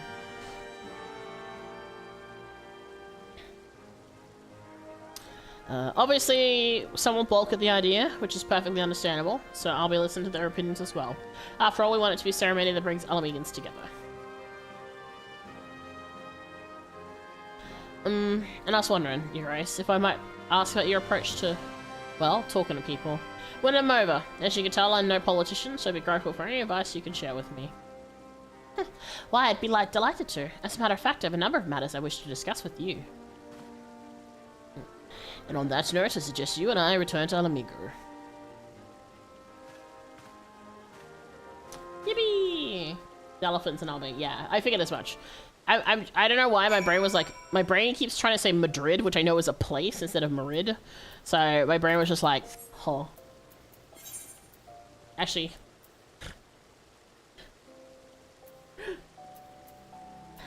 1 second. Where is it?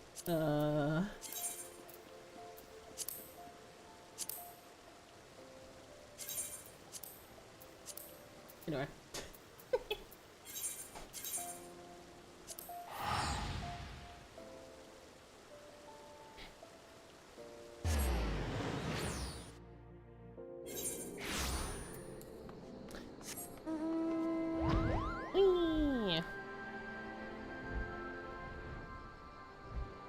We're already at 2.5 hours, but I'm pretty sure at least an hour of that was me yapping, so... Oops. I knew Ravel would make a good impression, but he's outdone himself. Not only has he found an avenue in life to explore, he's taken it to considerable aplomb. And while its proposed memorial ceremony is bound to have its detractors, I have faith that many will come around. Not all, but enough, I pray. For our part, we must stand at the ready for whatever may occur. I shall send word if there are any developments.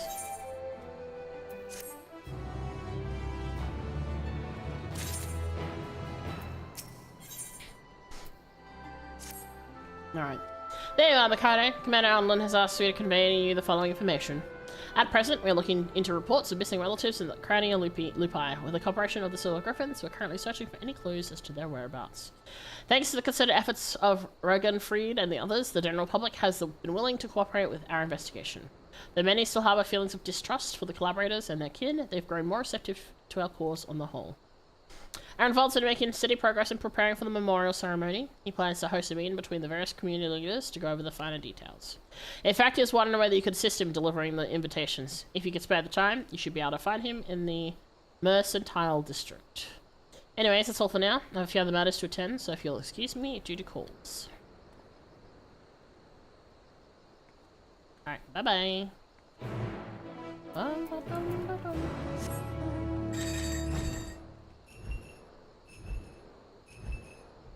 Whee!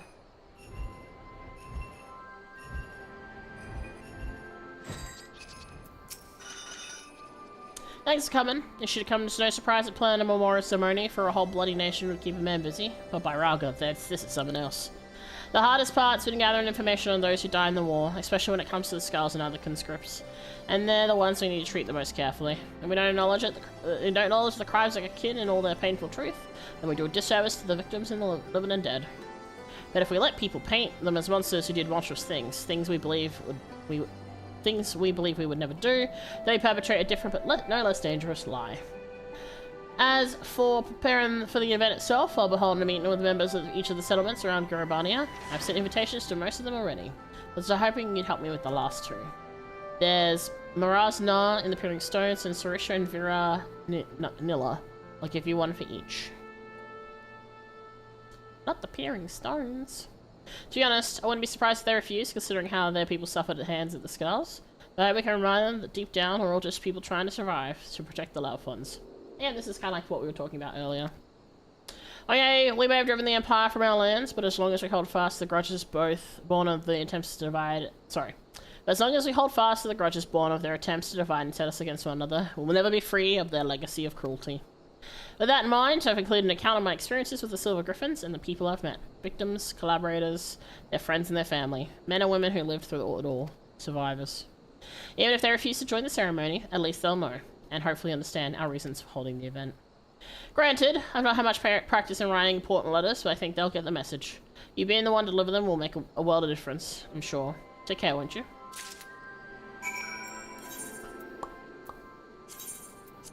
Peering Stones first.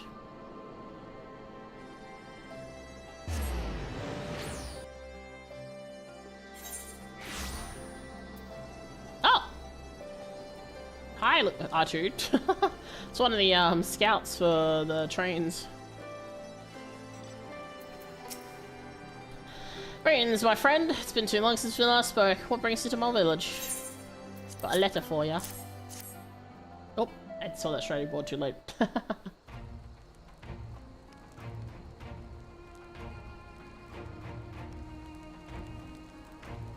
So the rumors are true. I need not read this letter to know its full contents.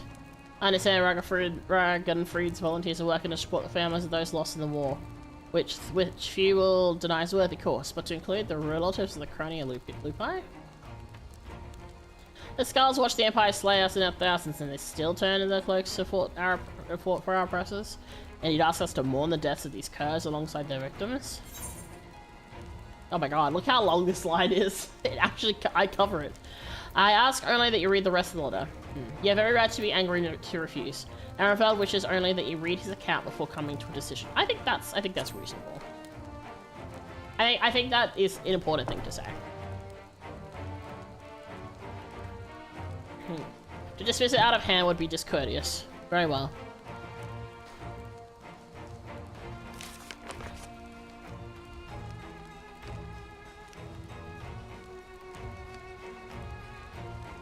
Family. And as none, my tribe is my family, and I know that all too well, all the responsibility that brings. I'd do anything to protect them. Anything. Loyalty, pride, conscience, my very soul, all that meaningless if I cannot ensure the safety of those I love. I suspected some Skulls had been faced with the self-same choice, but to see how the kin suffered, I cannot say I do not understand, though I wish I did not. Their crimes will never be forgiven. They cannot be. But I, as any others who are willing, can offer our prayers to those tortured souls, and the men they could have been.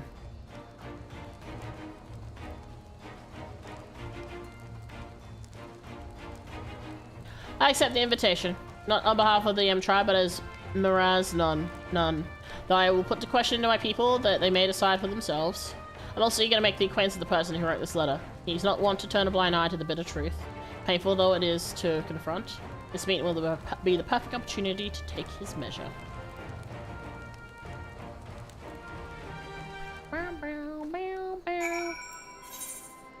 Oh no, not the connection, it's so lost.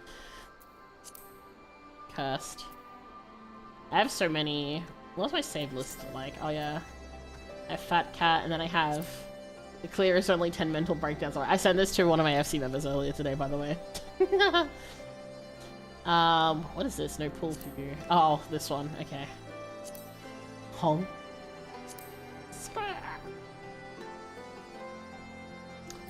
Wait, I need to... Hold on, where is it? True horror, I need to save this one. It's funny. True horror. Thomas, the little tank engine was done with the shit. Main tank, please watch where you're looking. Is this the is this... I'm assuming this is Doom Train because of like the little...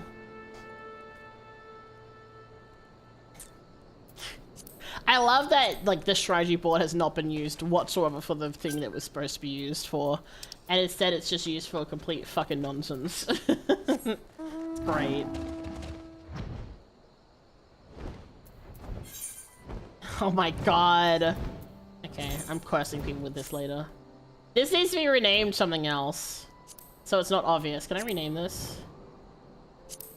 Oh, I can't rename it, damn it. Damn it, should be... Hold on. Hold on, if I do this, save, I'm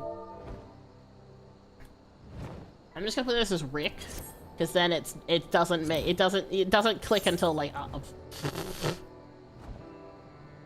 3x smoke puff sounds equals spread, 2 times smoke puff sounds stack. What the fuck is this? I hate this. What is this? I mean, I know that this one's not a meme, like this is an actual thing. What the fuck is this? I can see 2 platforms. It's a extract, yeah.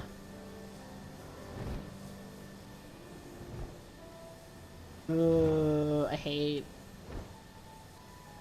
Okay, so this is like 1, 2. Okay, so you do this or you do this. Okay, I see. Every now and then I reopen the DSR guide and then I watch a little bit and then I close it again in fear. So, you know.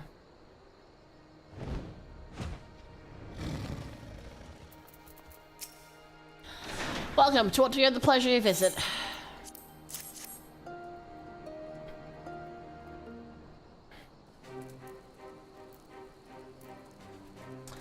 Then it is as I suspected. There have been rumors that such a ceremony would take place. Although you've traveled far to make this invitation, I must decline. We cannot mourn the loss of the fallen and if the Crania Lupi are to be counted among them. Like the Kalyana, they chose to aid the Gralian oppressors, killing and bleeding for those who would pillage our lands. Cowards and traitors all. Are we to assume that the Kalyana who died fighting for the Empire will be honored as well? If so, that is all the more reason for us to refuse. Oh. That is your right, and no one will say otherwise. I commented 80% a letter and asked you to read it in full. Arenfeld understands and accepts that you might refuse. His only request was that you read his account and then decide. I like the second one. I think pointing out that Arenvold specifically, like, put in his word is more meaningful. If you insist.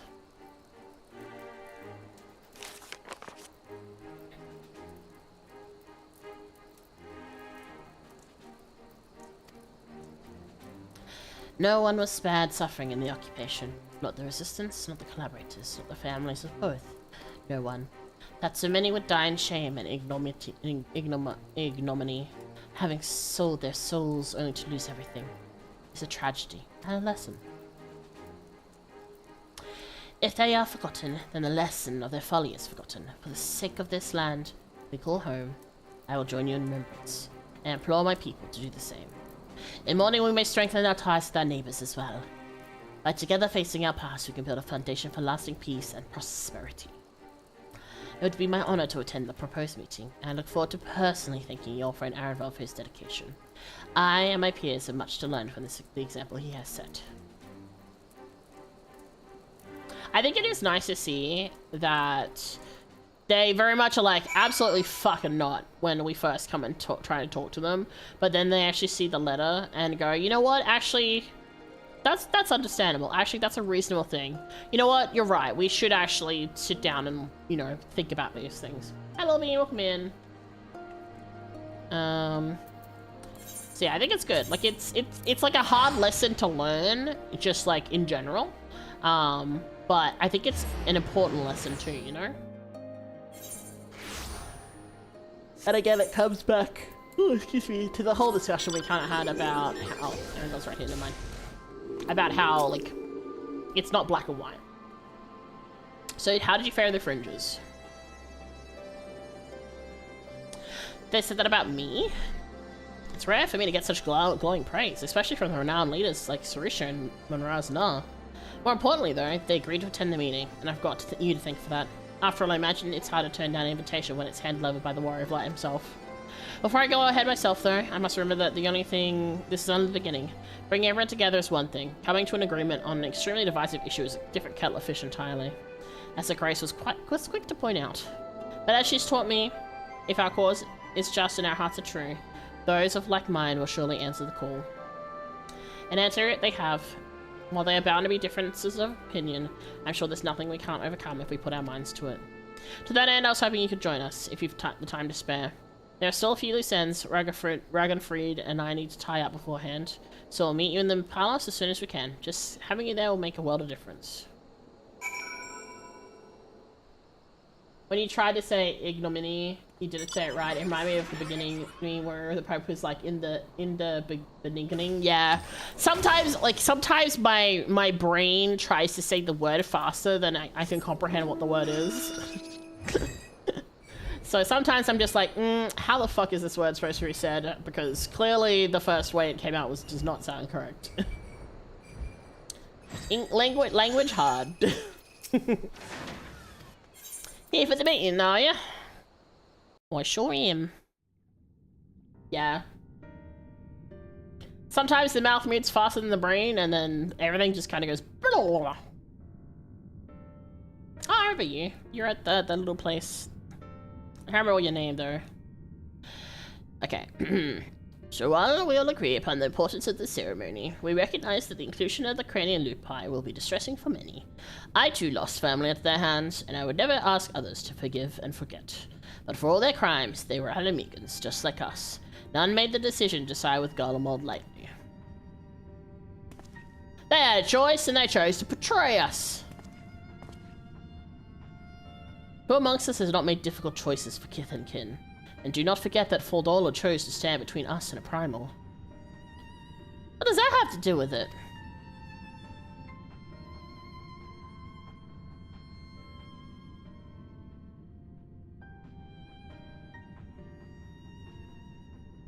Brothers and sisters, arguing will avail us naught. The fate of Alamigo... Excuse me. The fate of Alamigo rests on the shoulders on my shoulders and yours, on those of every man, woman, and child that calls these lands home. To uphold our honor, to strive for prosperity, to protect our beloved ones. We all know the weight of these responsibilities. 'Twas the self-same weight which drove many of our people to serve our oppressors, misguided as it was. And though they chose a different, unconscionable path, in the end we all wanted the same thing, to deliver our families from persecution, that they might live to see one more day. Because another day, in shame and self-hatred, was still better than none at all. The regretful dead are survived by their despair. A despair that which threatens to drag us all into an abyss from where there is no escape. Know that it surely will, if we welcome it into our hearts out of disdain for those who we cannot forgive. But we Alamegans will not be so easily defeated. Oh, excuse me. We will stand united and conquer this menace.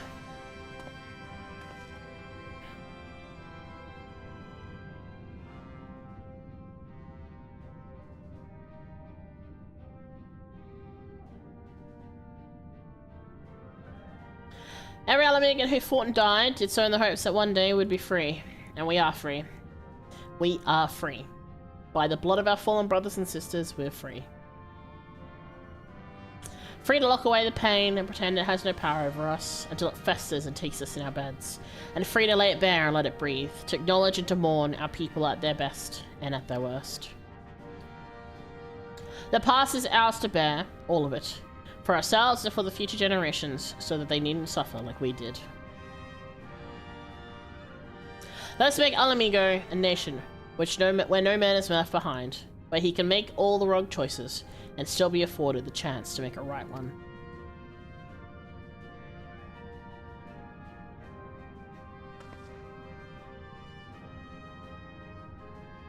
I think pointing out the fact that, like, you know, again, the whole what would you do in this situation, you know, if I do A, my family dies. If I do B, I'm a traitor, but my family lives. It's basically a lot of what it's come down to. And again, this is kind of some of the stuff we were talking about earlier too. So, you know, it's a very tough subject. That went better than any of us could have hoped for. You have my gratitude for your part in the proceedings. We both know who the real hero of the day was. That was all Rold's idea, and it was his words that finally won over the naysayers. Now that we have the community leaders on our side, we should have a much easier time convincing the rest of the citizenry. Of course, holding the ceremony is by no means our final objective. No matter what we say, some will refuse to attend. It is my hope, however, that it will still serve to provide a measure of closure for all of us, and to ease the plight of the vulnerable and the ostracized.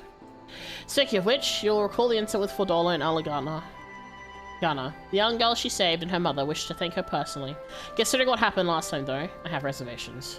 It'd be a valuable opportunity to present a former skull in a more positive light. On the other hand, I don't need to tell you how unpredictable she can be.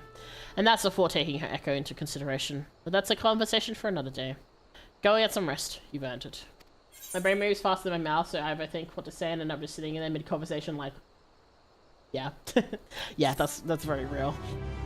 Or I like zone out and then I come back into the conversation halfway through and I just hear like a really weird thing. I'm like, excuse me? Salted Favenarian cod. Okay. Sure. Something terrible. Ugh. Stop. Why am I yawning all of a sudden? Something terrible's happened. It's Fortola. She's escaped. She was accompanying a squadron out on a training exercise. One moment she was there, and the next she was gone. I didn't think much of it at the time, but she's been acting strangely ever since she went to meet the mother and child. You know, the ones who wanted to thank her for saving the girl's life? When I told Commander Adeline about it, he went charging off to Alagana to ask them if they had any idea where Fordolo might be. I thought about going after him, but when I heard you were headed this way, I reckon it'd be better to send you in my stead. Godspeed, Mikaide. Hey Ash, welcome in. Oh, you got Lily. Very nice, very nice. Hello. Oh god. Oh my god, why am I yawning all of a sudden? I was fine. What the heck? It's not even late, it's like 7. Alright. No yawning. I can't help it! Let's see if it was hiccups, I know what to do, but I can't do much about yawning. Oh, wait. Oh, hey Robin.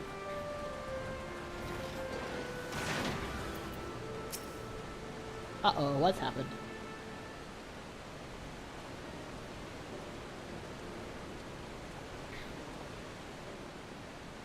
Mikaide, I wasn't expecting to see you here. You've heard what's happened then. Just as Fordolo was beginning to earn our trust, she's given us the slip. As you may know, she wears a choker enchantment to prevent exactly that. If I were to give her the order, she'd be dead within moments, and she knows that. She took the risk anyway, so I had to believe she's got a good reason. That's what we're looking into now. We're hoping Clarel and the young Lily, he could send... Lily? I don't know. Lily? I don't know. Could shed some light on the matter.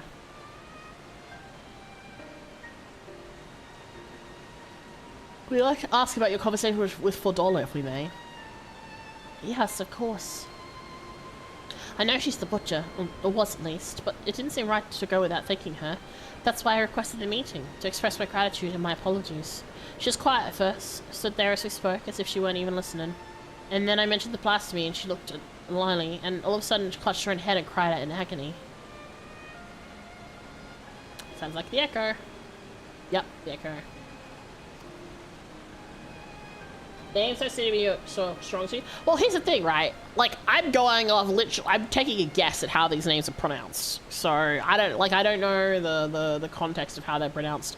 Also, because, like, the Japanese names are sometimes different than the English names. So, can I remember what you were thinking about at the time? I also don't try not to assume what someone's name is because, like, pronunciation is important and making sure to say people's names properly is kind of, you know, a thing. And I think, like, especially, like, if you have a name that's not quote-unquote Western, I do think it's important to make an effort to try and pronounce the names properly. A man. The one I saw in the city. What? Who? Did he have something to do with all those people panicking? Oh, so she saw the guy transform. I see. Oh no, she was trying to help. I think he did. When I was waiting for you, I saw him. He was by himself.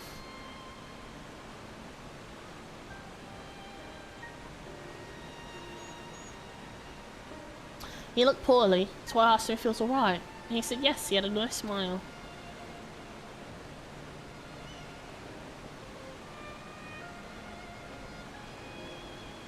Got up and started walking, but then... Damn, this kid's gonna be traumatized as fuck. Seeing, like, 2 different people turn into beasts. And then one of them tried to kill her. Jesus. He was shouting and screaming. I was so frightened I didn't want to talk about it. Not even to Mum. I wish you'd said something sooner. I'm sorry, Puppet. That's my fault for leaving you on your own. The man who turned to a blaster and Rachel. The girl saw him, which means Fordola has now seen him too. There's one other thing. When Fordola was having her funny turn, she said something. Charlie? No. Charlotte, I think. Yes, that was it. Ring any bells? Can't say it does, but if he has anything to do with the skulls, the Silver Griffins should have some information on him. We'd best have a word with Ragenfried then. I zone out all the time and start maladaptive daydreaming at a party, and like an hour later someone will walk to me like, were you sleeping? And awkwardly stare at me. Oh no. Yeah. Look, sometimes you just gotta zone out, okay? Like, don't judge. Let me stare into space. As in, like, into like a corner. Not stare at space. You've both been very helpful. I'd like to thank you for being so kind to Fordola. She may not have said it, but I'm sure it meant a lot to her. I have a couple more things I'd like to ask. Gosh darn it. So catch up with you later. I got a good amount of sleep today, and I didn't get interrupted by the cats scaring the shit out of me. Why am I yawning? I'm also enjoying the story. It's not like I'm bored. The game is... the game's gonna think I hate it. Oh. Alright, let's go to the Ragenfried.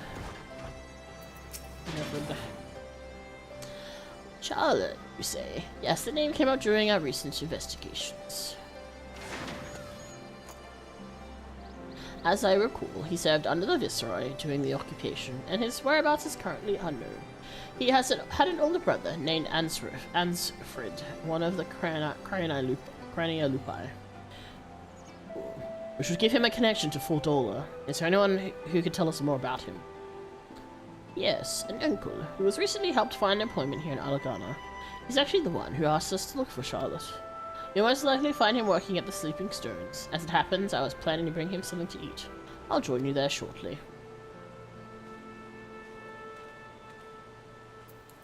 Alright. There's the...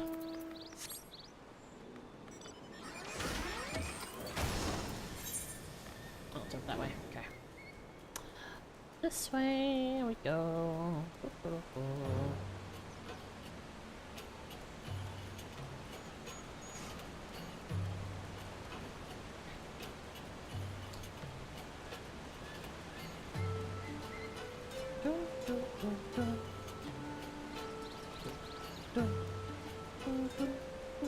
I really like the music here. It's nice.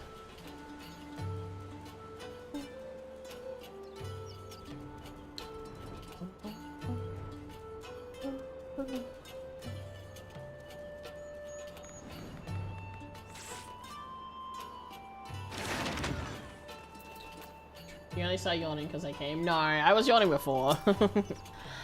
Perhaps I should ask what he looks like.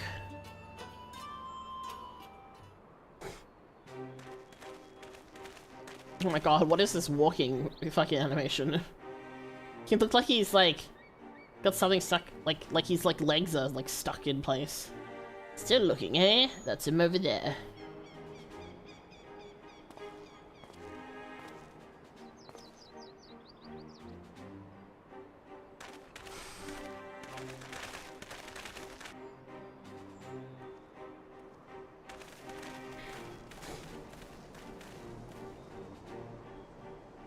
I hope we're not interrupting. No, of course not. It's good to see you, Ragnfrid. Doing their best on an old man walk. It kind of looks... Okay, this is a little bit gross, but it kind of looks like he, like, wet himself. So he's, like, walking with, like, stiff legs. My word, the Bull of Alamigo and the champion of the Alliance. What brings such a esteemed guest to our humble, quarry? At ease, my good fellow. We merely wish to ask you about your nephew. Charlotte, you found him?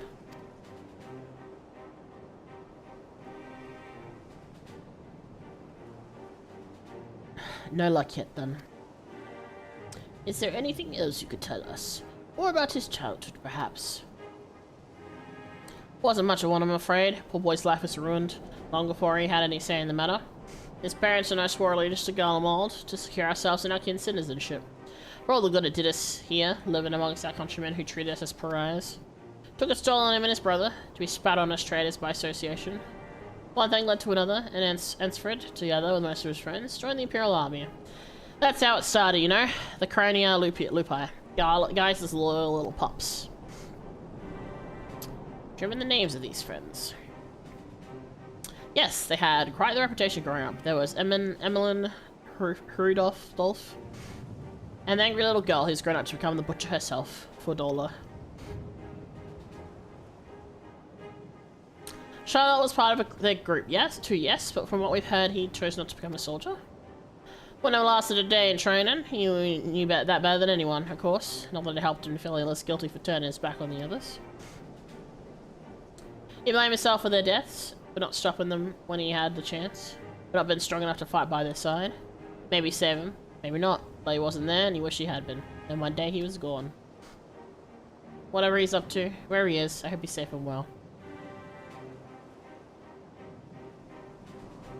So do we. Thank you. The information you've shared should prove useful. And for you, I've brought you some food. Why don't you call it a day and go enjoy it with your family? Looks like he has to stick up his bum. Maybe. I think it's just a really awkward walking animation. Let him have his peace for now. Back to Alagana.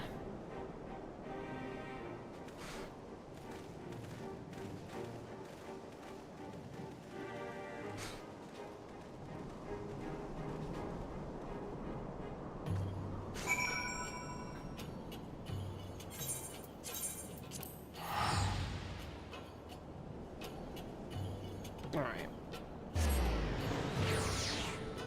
Lovely weather. Yeah. Good timing. Makes it more cinematic.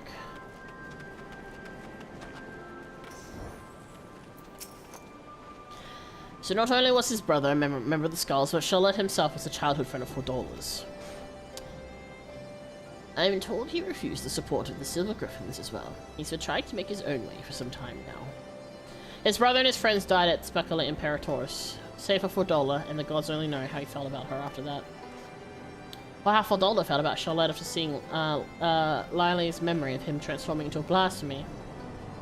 Brother, a man she killed, and a childhood friend besides. She thinks he's responsible for this. That's why she ran to kill the beast. I never thought to say it, but I'm worried about her. Fordola is a survivor and an outcast herself. Exactly the sort of person the Silver Griffins are trying to support. You see for yourself the sacrifices she's willing to make, and if you can learn to feel her sympathy for her, maybe others can too. I think we have enough information for the time being. Let's return to the city and plan our next move.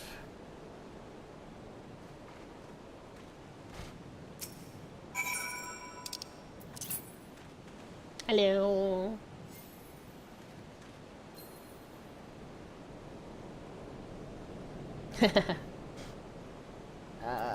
Back to Alameda.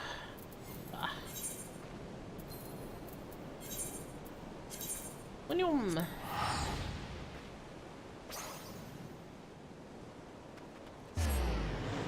Yum. Here we go. Oh, it's raining here. Oh, look. That umbrella.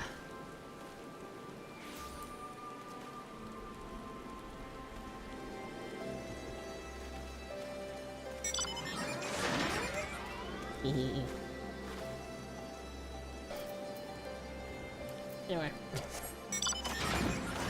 Alright, here we go. We'll probably do another break soon after this quest hand in, just because it's been an hour. We'll do another little break and then we'll continue. I've assigned a few of my soldiers to assist the Silver Griffins to investigate Charlotte's background. With luck, we'll find him quickly, and then we can prepare for what must come after. Or what's certain, Charlotte's the one who's been transformed into a blasphemy, and so there's naught to be done but to put him out of his misery. As for Dorla, I've put Monago and her troops in charge of tracking her. Once they found her, they have my permission to lend whatever support they deem necessary. If it comes to it, I ask you join the search. Until such time, I ask you take this opportunity to rest.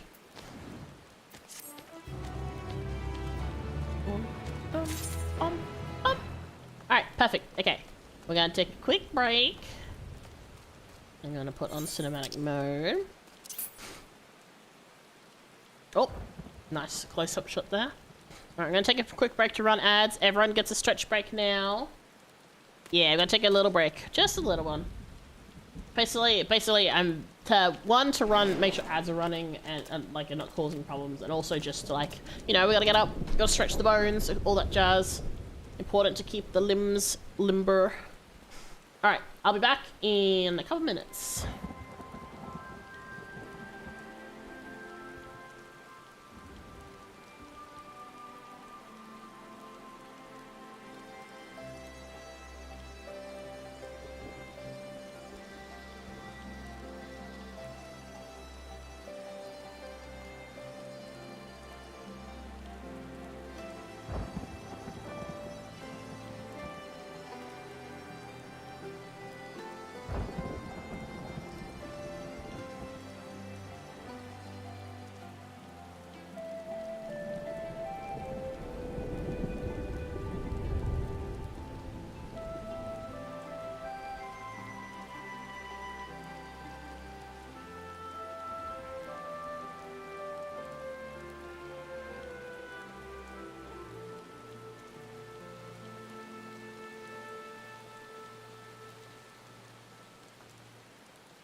welcome back. Hope everyone had a good stretch break. Everyone looks after their bones. Always look after their bones. And if they're crunchy. Give me a moment.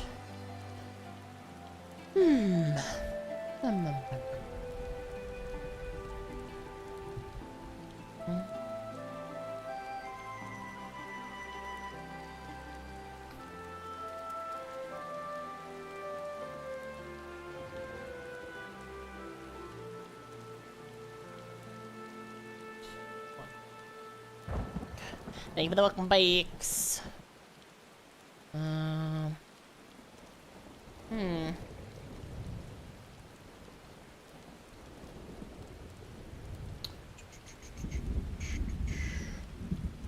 Oops.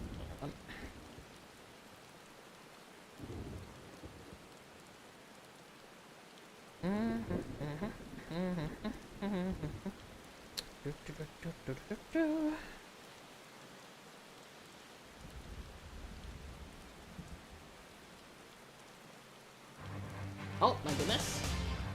Dino Nuggies! Hello! Thank you so much for the raid! Welcome in everyone. Hi. Hello, hi. welcome into Nightfall's bloom. I am Mika, the true overlord of this realm. Oh, and he's yapping. This red-haired guy is Mika Akatsuka, vampire, cat boy and boy failure.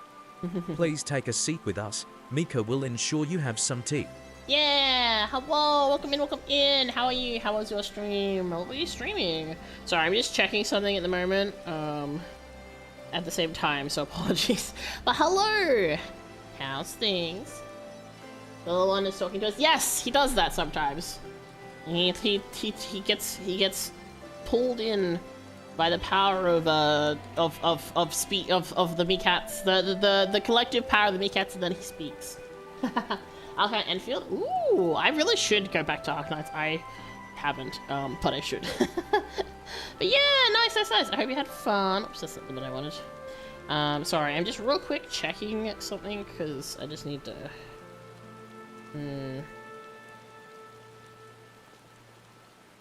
Okay.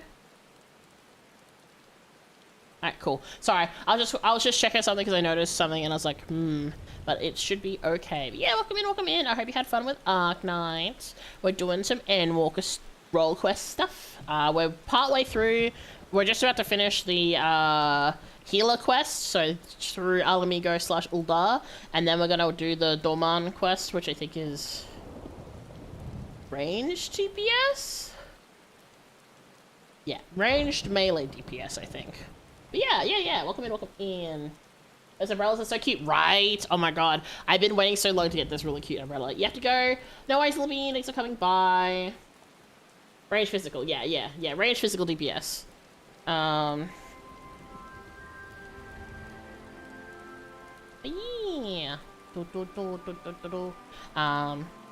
Welcome in.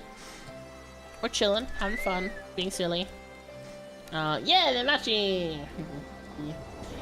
So yeah, we just took a bit of a break. We did a bit of a stretching break, because, you know, gotta make sure all those muscles are nice and limber after sitting around for a little bit. Yeah! Fat cat umbrella, yippee! I waited so long to get this umbrella, guys. I'm so happy I have it. But yeah, you have to raid like for a minute, so you BRB. No worries. But yeah, if you're new here, hello, my name's Mika Akatsuka, vampire catboy and shopper in Nightfall's Bloom, as Mika explained. I am currently streaming through Final Fantasy XIV. I play a lot of 14. I don't know what my cap on.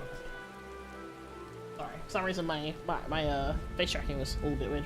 I play a lot of 14. I also play a lot of like cozy games, horror games. We kind of just do whatever here. But yeah, oh, adventure is completed. Yeah, we're currently going through story quest stuff for Endwalker before we start on the last chapter of post patches for Endwalker, which means we will get to go to Dawn Trail soon, which I'm very scared about. So, because I'll finally no longer be a sprout, and also finally in quote-unquote the current content, technically speaking. So, handcam poll. Yes. Oh, yes. So, anyone who hasn't seen, there is a, from the Mika week, we had Mikats choose what Mika does for handcam stream. So I've put a bunch of different options up, so if you'd like to, if you haven't already, do make sure to vote. It's there's a bunch of different options. If you're in the Discord, you can see the pictures for the craft kits and stuff, but it's like not super necessary either, so, you know. But yeah!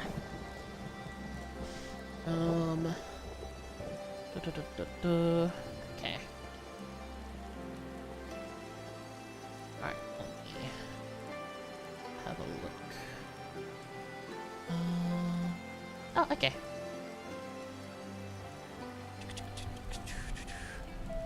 Actually, let me just fix this real quick. Okay, alright, that one's fine. Okay, sorry, I check some stuff when I get notifications on Discord because I'm one of the, like, Zan and I both look after it, but I am the one who, like, double checks stuff because I have done a lot of the setup for it.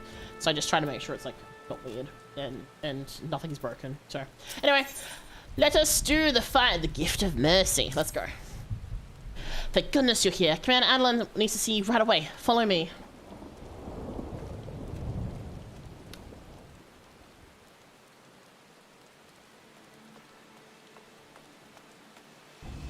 Well, the weather is kind of poignant, I suppose. Keep it contained until I arrive, but do not engage if you can help it. Understood? That was Minago. Her unit found Fordola, or rather, she has found them. In fact, I have Fordola on the search party's link pearl. She wants a word with you.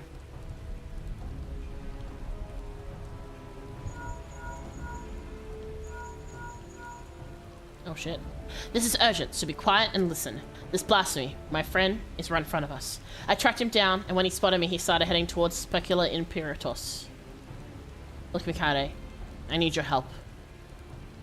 Charlotte's not... He never wanted to hurt anyone, but the thing he's become is... I can't leave him like this. I've got to stop him, whatever it takes.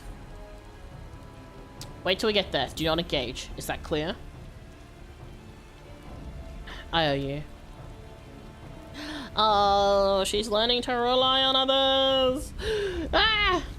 This is Minako. Can you hear me? We've got the blast face throughout. Oh, that doesn't bode well. Ugh, it's on the move. Get ahead of it, but maintain distance. We need to... Fordola, what are you doing? Fordola! Fordola! There's no time to waste. They need our help. Let's go! Alright. We gotta go, we gotta go, we gotta go. Oh! It's solar time. The weather being this wet is definitely very on brand, like, narratively. Oops, I didn't read what he said, my bad. Radiata and Allegaria are not that far, Allegaria not that far from Specula Imperatus. Sorry.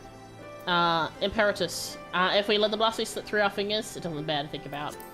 While Fordola is determined to slay it by her own hand, we can't allow her recklessness to put the lives of others in jeopardy. The time has come for action. Are you ready? Let's go! I still don't remember how to do healing, so on astrology, because I haven't done it for a while, so this is fun. Ooh! This is a really funky looking little dude. I like the symbolism of the eyes. Hold the line for as long as you can. Commander Adeline and the Warrior of Light will be here any moment. Stay strong. The oh, speaking of. Good luck? Yeah, I'm sure it's fine. Did you just kick him in the shins? Damn, okay. Like, this looks like crying eye lines, right? You've done well. Leave the rest to us. Yes, sir. Where did your arrow go? Get the injured to safety. Coward. Coward. Also, the fact that it's like a mask over the face. Yeah. Traitor. To them. To everyone. He's just scared. Oh, echo time.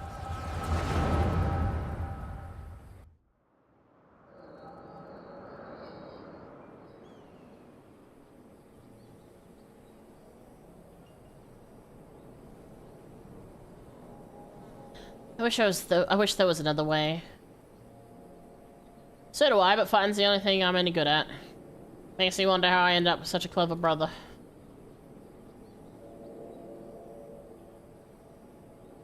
Too clever for my own good, maybe. Just the thought of going into battle, about getting hurt. About having to hurt other people. He's a bleeding heart, our Charlotte. Sooner befriend a fly than shoo it away, much less kill it. I could kill if I wanted. I could.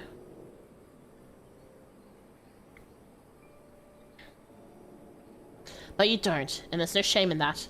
Leave the soldiering to us, Charlotte. We'll show the Guardians what we're capable of. Get the power and respect we deserve, and then things will change. They will. You'll see. We found a place for ourselves, and you'll find yours soon enough. Alright, that'll do. Everyone is enlisted. Meet back here tomorrow.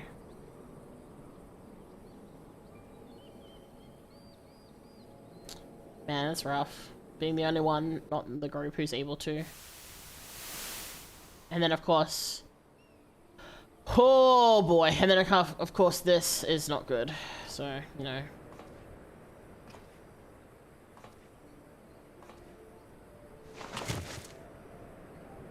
In the end, what good did I do? They gave everything they had to give, while I hid like a rat waiting for a storm to pass.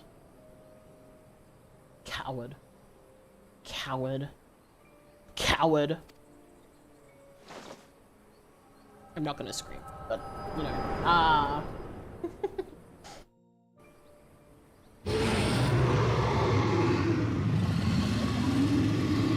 That's rough. Yeah, look at him. It's like it's a very much like a scared pose. Coward. Coward. Better dead. Better forgotten. It's not your fault, Charlotte. It's not. You didn't do anything wrong. And I'm the coward. The traitor. The butcher. I'll always be the butcher. Don't you dare, Fordola!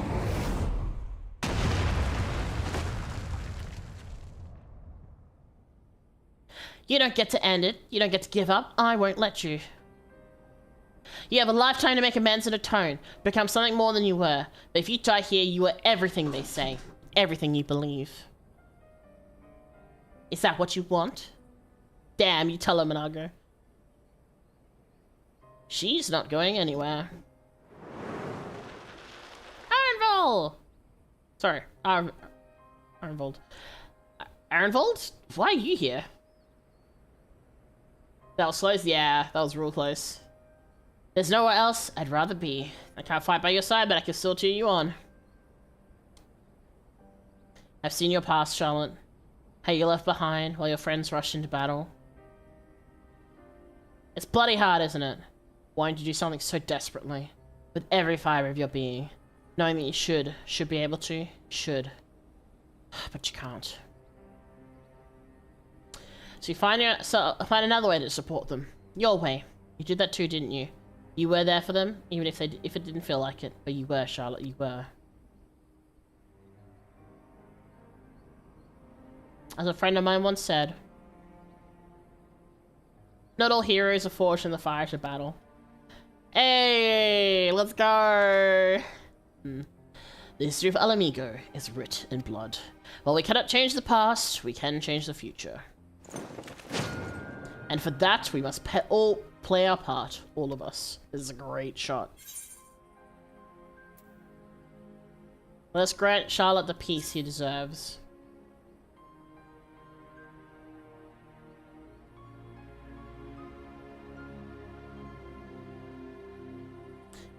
Hansfred, Emmeline, one day we'll all be together again. Not yet.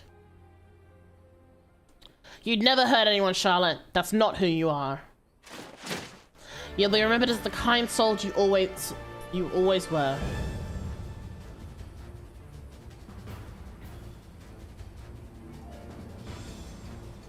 I'm counting on you. Don't worry. I'm here to help. That's what we do. Oh boy. Fighting time.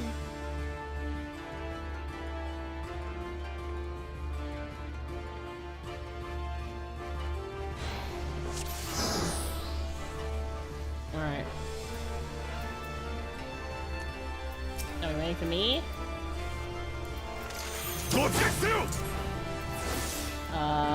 Can I... Okay, I just need to know, can I don't know if this works. I guess we'll find out.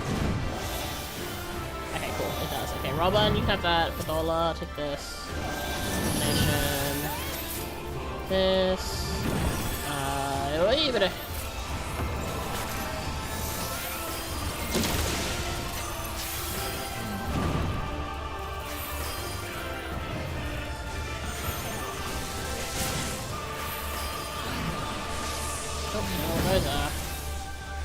Finding aspected. Okay, keep on coming easy.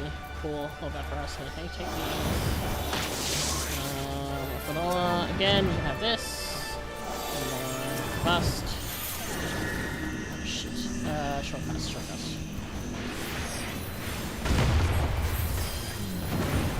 Robin did die. Okay, take this regen. I don't know how to use Sword, that's fine. I don't know how to use these buttons right now. Oh my god, Robot, stop dying. Holy shit. Now would be a great time to have buttons.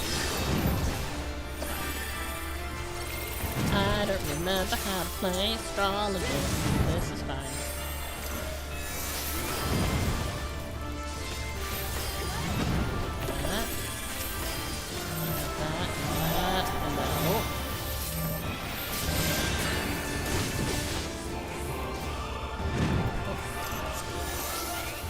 Man, now's the time to be running onto my Nightfall. Concentrate, please. Oh. Now Lisa. Put on, take this. Against Expectacleos. What does this do? Good. Magic Chimera. Okay, let's do this as well here. Take that? Question mark? Oh, well, okay. That is unfortunate. I guess it's my turn to perish. Oh dear. Not on my watch. Hey, thanks for the cover. As long as I hold out, you won't lay a finger on me. Thank you, Robon. Let me heal myself. Okay, cool. This. Oh. I don't know if I did that in time, that's fine. You have that, you have that. Oh, this. What does this do? Unexpected damage on my enemies. Is this just a... I don't know what this does. Target the healing in the macros. Sure, I don't know what that does. I've simply pressed the buttons because I don't actually know. It's fine.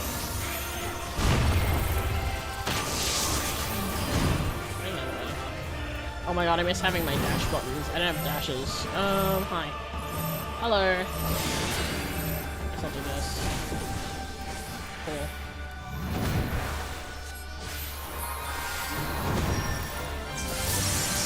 Oh boy.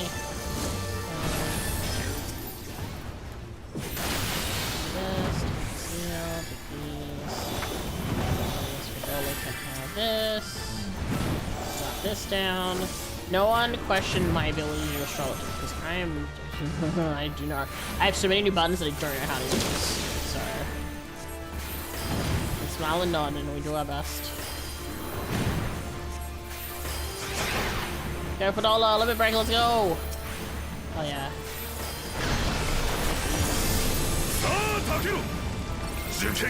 Ooh, his is red! Ooh, that's fancy.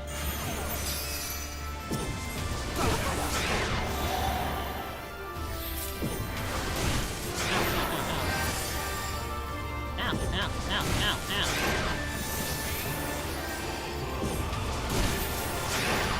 I'm gonna heal myself. What the fuck? Could I? Oh wait, I'm not healing myself. Hold on.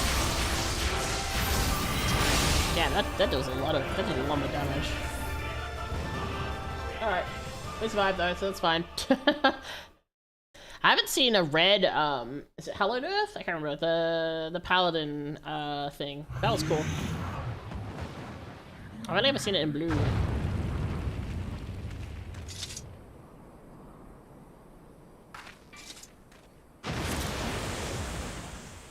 has her arms. Ah, yeah, that. Oh. Echo time? No?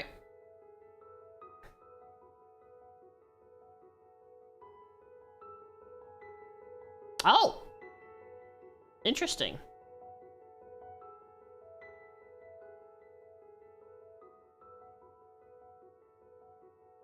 Oh. There's the others.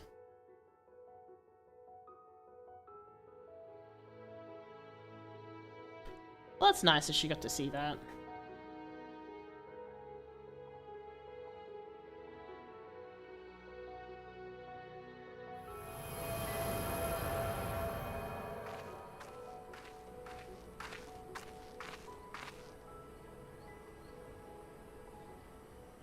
Thank you. I mean it. That was close a little. It's okay.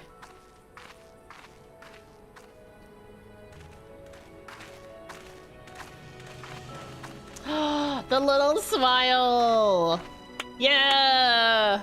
Oh, that's so cute! Okay, that makes me really happy. Oh. That was really fucking cute, actually.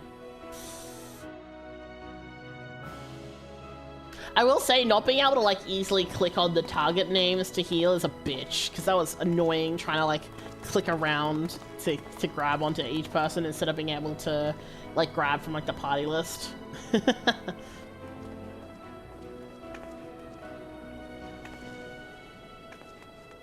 Aww.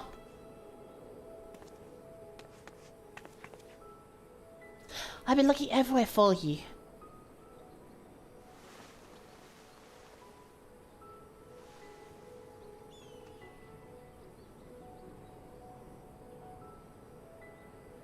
Have you now?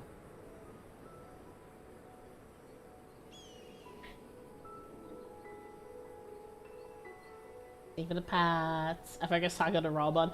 I'll be honest, I literally only learned about focus target maybe like 2 weeks ago. And I keep forgetting it exists.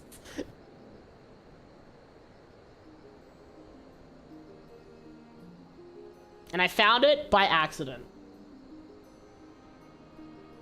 When I was trying to find the floor markers, like the ABC 1, 2, 3. We put down the last remaining beast spawn in the blasphemy. 'Tis a pity we could do naught for those who turned, but that we were able to prevent further casualties is nothing short of a miracle. It's astonishing, too, looking back at Charlotte's case. Although his existence spurred others to transform, he never attacked any settlements or travelers. Even when he underwent the change in the middle of the crowded street, those who were present escaped with minor injuries at worst. I think that deep down, his compassion is what kept the raging blasphemy at bay. The only time he emerged from hiding was the journey to the place where his brother died.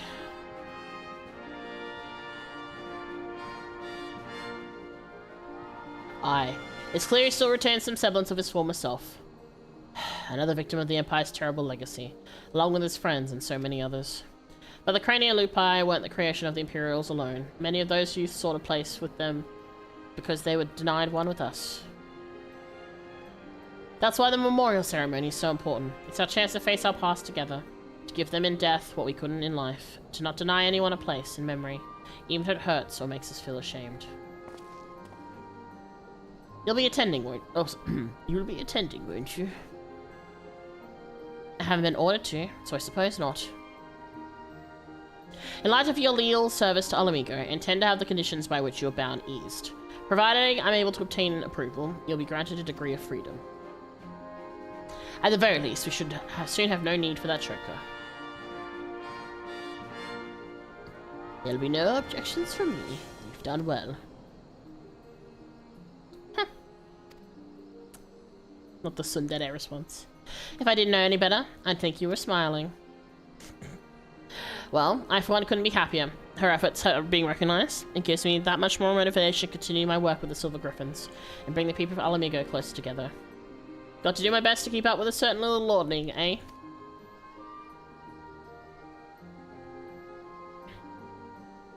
I think we've done enough for one day. Time we get some rest.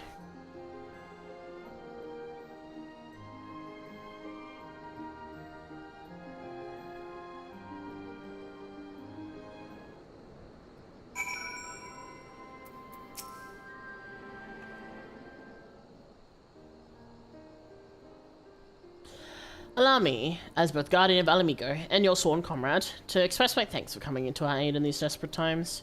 No matter what manner of disaster may befall us, your presence alone is enough to keep the flame of hope burning bright.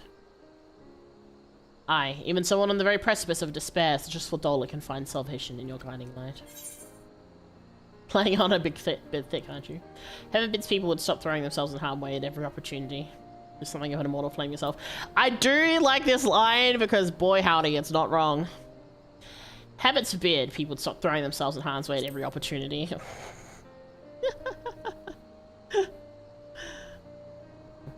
And to put your healers out of a job? Not a chance.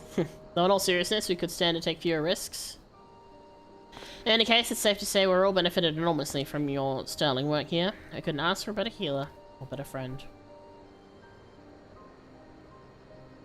Our ambassador Razahan will be relieved to learn of our successes here. If you happen to cross paths, give him my regards, would you?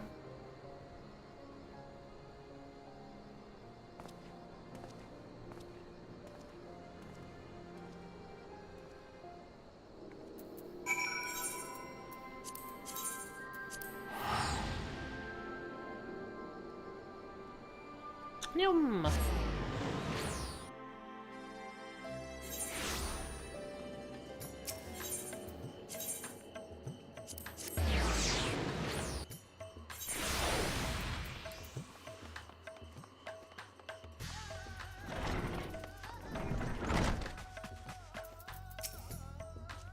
Friends, how goes in Alamigo? Eliminating blasphemies, helping organize a memorial ceremony. They've certainly kept you busy. Fine example of going above and beyond the call of duty. I'll be sure to send the word of your exploits to Uldar. Wait till the Sultana hears about this. Hey guys, will not be the only one to welcome the news. On behalf of the grand company of Eorzea and our allies, allow me to express my most heartfelt gratitude.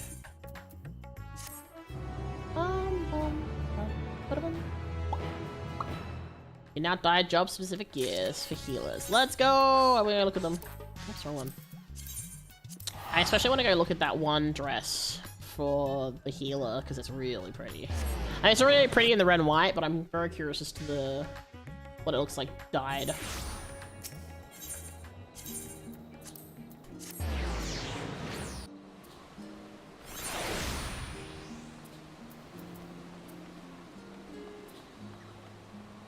I went to the wrong place. I'm stupid. I've been going here a lot for like checking like sack of nuts and stuff, so out of reflex I just went there. Wind up poo. What is a poo? Why does it kinda look like a looks like a those things from Nintendo. Pikmin. Healer. Ooh.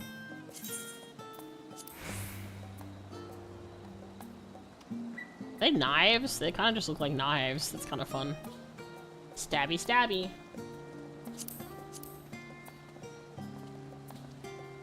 Oh, that's pretty, but still not as pretty as my Fae one. Like, not that I have this class unlocked, but it's okay, I guess. All right. My God, what is this?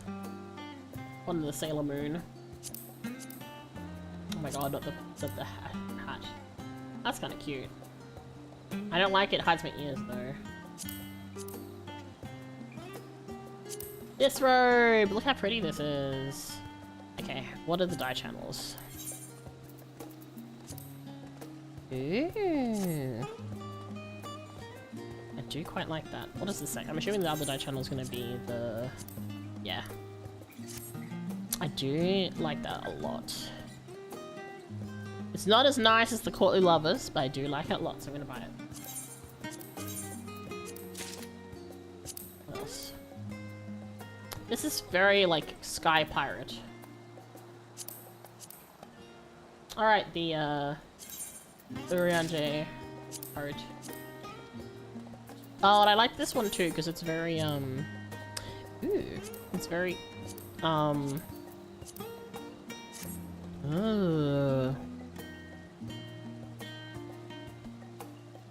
let's give Space Prince. I'm gonna get it as well. Shiny goodies. Let's see. Alright, gloves. Okay, how do these die up?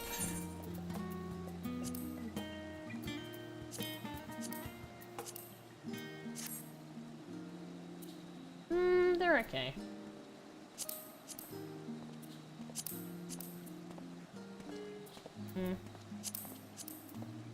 Oh, sorry, this is the fucking handlebar one. Silly.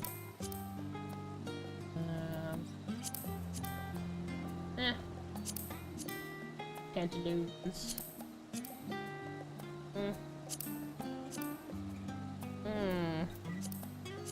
Can this be... there's that ugly fucking pink. See, oh, he's got toes out. I hate when you dye something red and then it's like this particular shade of pink. It's just really ugly to me.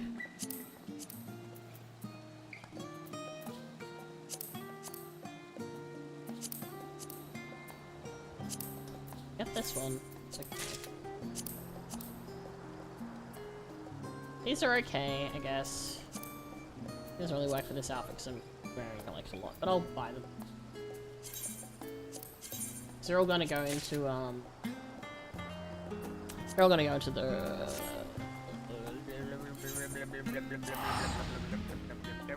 glamour chest. I had to think about that.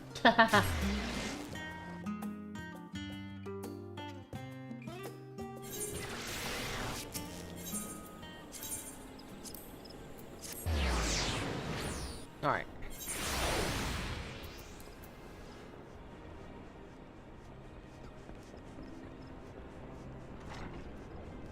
I do wish that the phase stuff could come in Fairall's colors, because that would suit me much more, but... I mean, like, I kind of get why they don't, but I feel like there should be a way for them to be the orange version. I think he's got Armora. No. Armoire. Alright.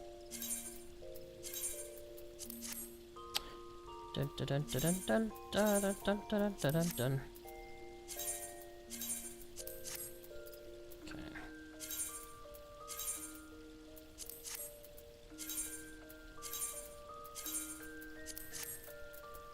Alright. Anything else in here? What is this? Ew. What is this? What is this?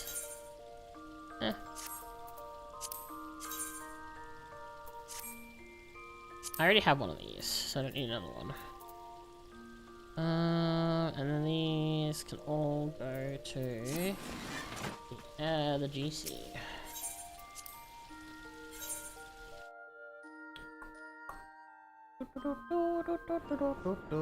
Okay, where am I at? 30. Okay, there's plenty of time.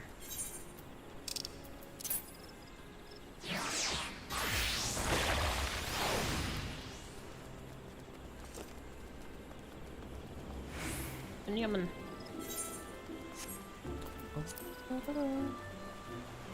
Oh yeah, I should do these while I remember.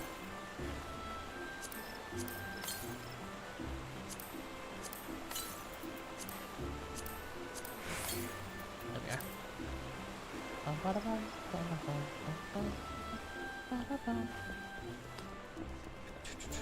Just gonna clear out my inventory a little bit. Okay.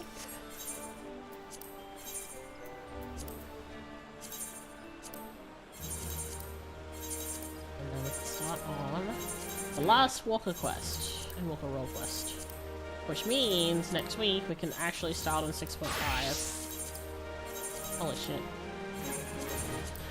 It's approaching. We're getting close. Yes, I do.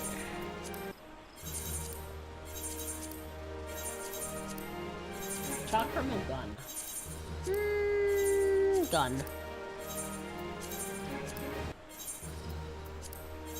Alright, also let me quickly check my, my barracks guys, because I think they're done. I guess it's off yesterday. Oh, it worked, okay, cool. Okay, by Lancer, 2% chance of Brutus MVP. See crystal clusters, Gil, okay.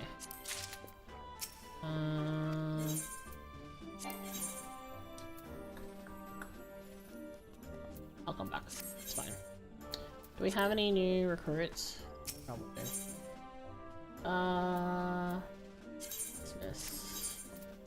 The only time I'm gonna accept anyone new now is if they are one of the special characters.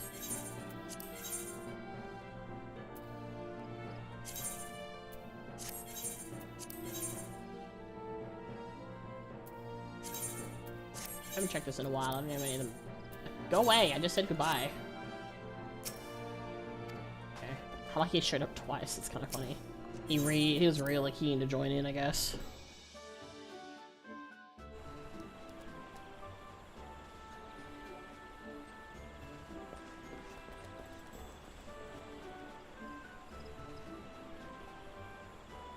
I see you liking that tweet, Asahi. Why are you not asleep? It's late. Me fucking calling you out just in the middle of the stream. I got the notification on my phone. I didn't even know if you were in the chat still.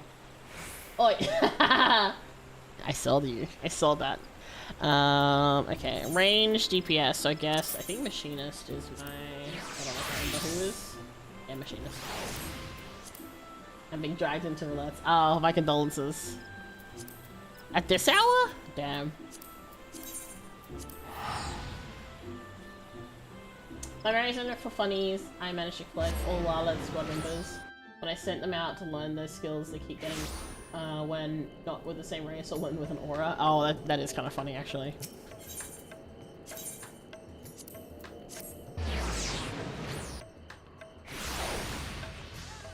What's up, Ash?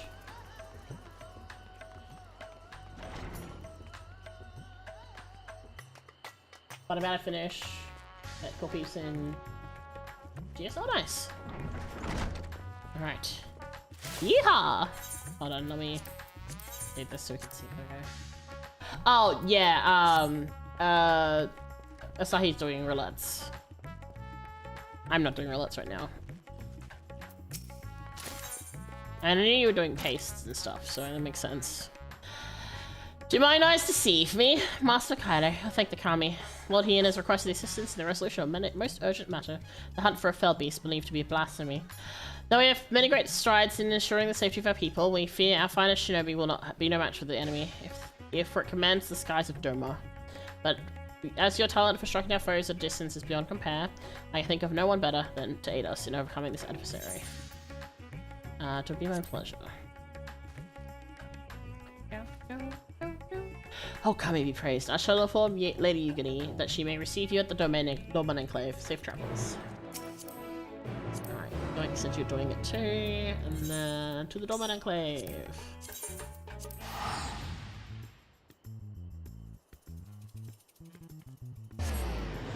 Wing!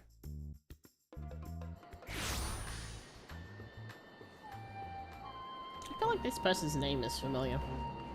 Anyway, where am I going? This way. Oh wait, I can remember down here. Yum. Shrub, shrub, shrub, shrub, shrub. I need the gay bush at some point. It's good to see you, Mikado. When we received word that you of all people had answered our call, I could scarcely believe it. Yeah, here you are. My cat doesn't have high enough, so I'm just gonna get past it. Oh, I just realized it wasn't the cat. Lord Hien will be pleased for this reunion if you'd wait here for a moment.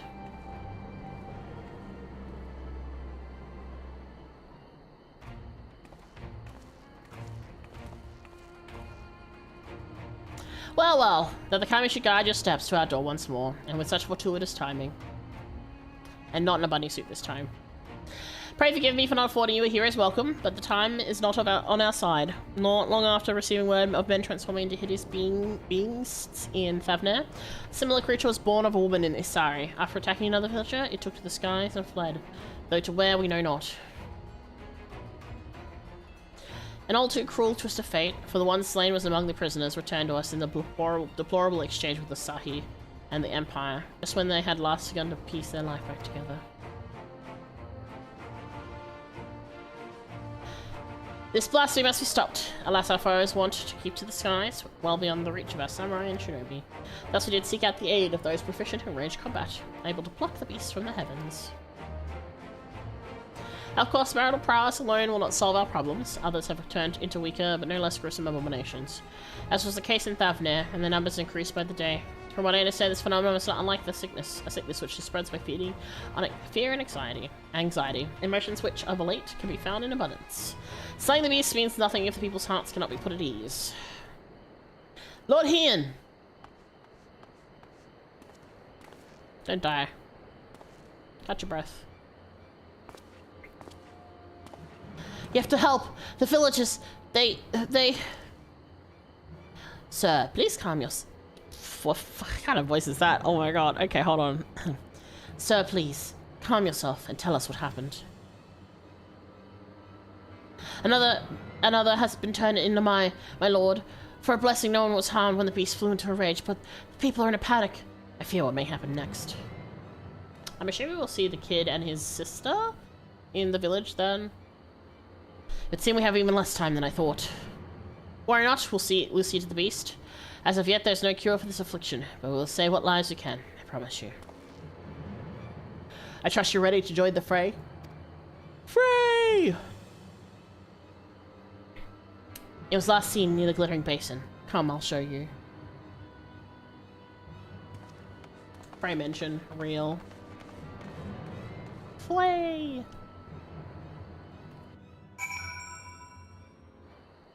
Oh, free TP, nice.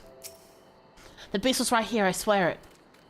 Thank you for leading us here, but it's not safe. Please return to your village.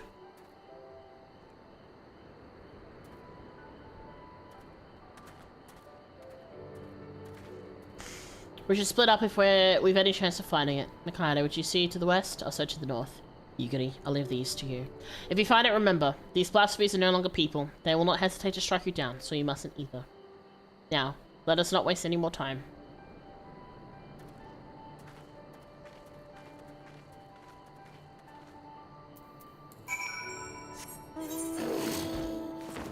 Alligator. Oh, I just gotta do my retainers. Whoops. Door.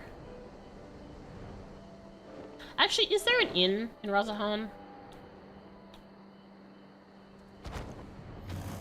Didn't actually think to look. Hi.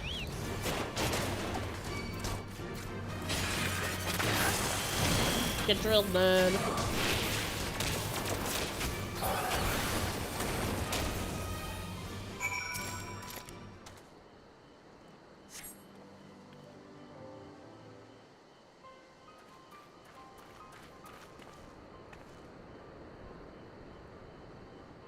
Oh, you're right. We heard shouting and came as fast as we could.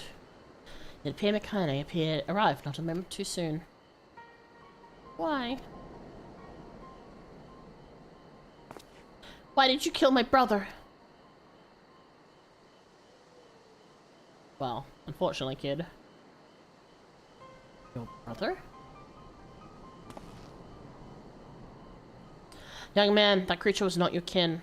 Not anymore. Had he not laid it to rest, it would have killed you and countless others.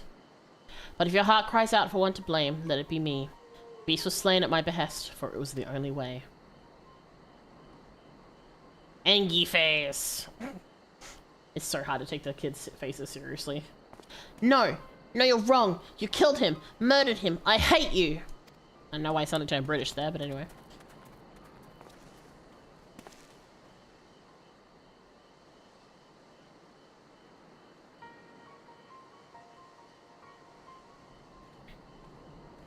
Hey, there we go. Like I said, I knew the kid would be around. Forget his name. Issei. Alright, Issei. Issei, what are you doing here? Searching for Tombo, though you clearly found him first. The monster was his older brother, as you may have guessed. And Tombo gave chase the moment it ran off. I beg you forgive him for his outburst. His brother was all he had left. Their father was conscripted to the Empire, and was, regrettably, not among those who returned to us in the recent exchange of prisoners.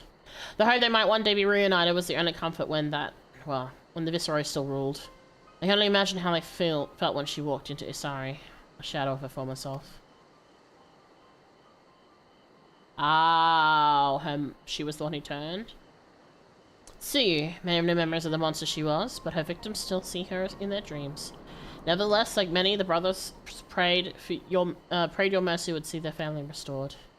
But then they learned of her death and of their father's absence. Deprived of hope and hate all at once, they had nothing. My apologies for rambling. No, I think it's important to be honest. Yeah. No, it was a rather enlightening tale. I spared the woman who brought him pain, and took the brother who brought him comfort. I'd hate me too. I swear I will set things right for Tombo, for the people of Doma. Please, return home, you say, and be safe.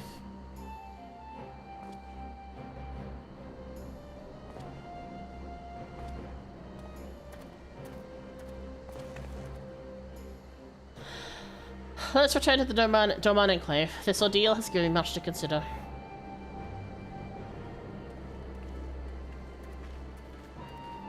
By the way, guys, I don't think I'm ever changing my weapon for Machinist because this bow gun, this bouquet gun is just... It really is perfect. If only there was like a sunflower version of it. And yeah, and Space's little pistol is also very good. I also really like this. I really like this glamour. I'm very hard pressed to find a glamour that kind of replaces this one because it's really good. I do wish the hat had cat ear holes though, like some of them do. I might have to see if I can find one that has cat ear holes. But like the whole fit, it's just really good. It's just very yeehaw, you know. Anyway, back to. Am I? No. Back to, Enclave.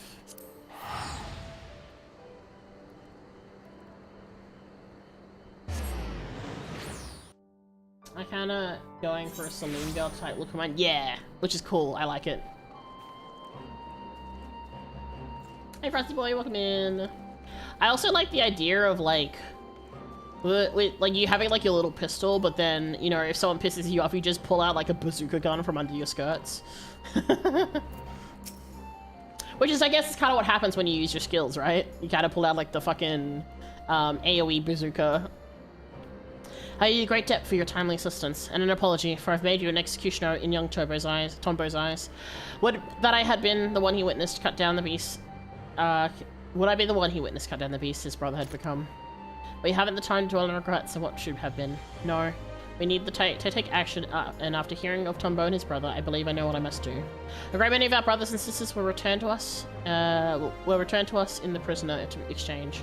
But even so, there are those who yet remain lost to us. Meanwhile, Yotsuyu, who is directly responsible for much of our people's suffering, was never held to account for her crimes. In death, she claimed vengeance for her suffering at the hands of her brother, but it came at the expense of justice for her countless victims.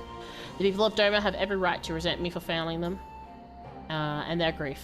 But what of those who cannot bring themselves to do even that? Who are left alone with their anger and their pain? It may well give to despair, and then they would share the same fate as Tombo's brother.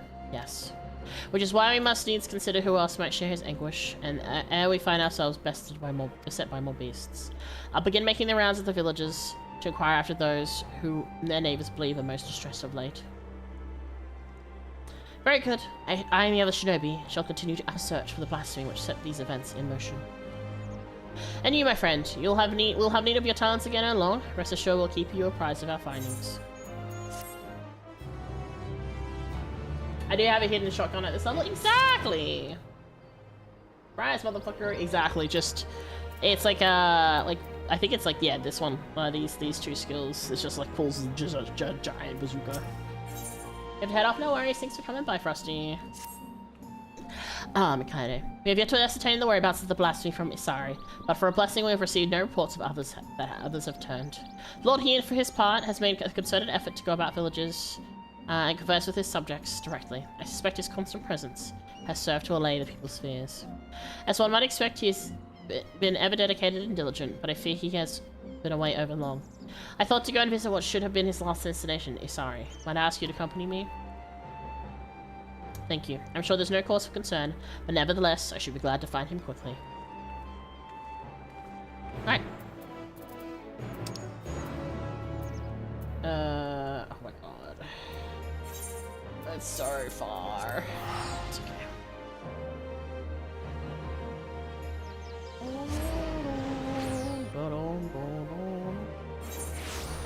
Guess I have to take the skipper. Alright.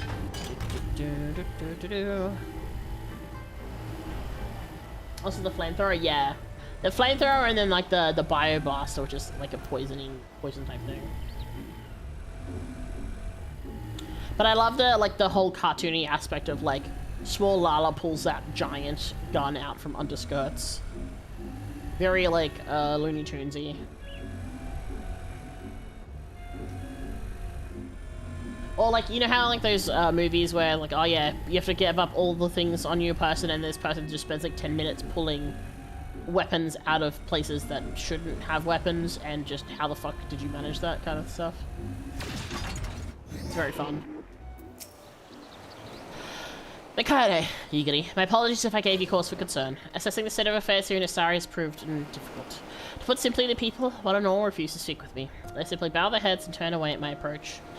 Knowing the blasphemy originated here, I cannot help but wonder if that has aught to do with their silence. Perhaps you could attempt to engage with the people in my stead? Surely they have no cause to deny the two of you. I should hope not. Nevertheless, I will don a disguise, lest I draw undue attention. Come, Mikaere, let us see what we can discover. Thank you, both of you. Oh, do we actually get to see what Yigiri dresses up as? That'd be kind of fun. Alright.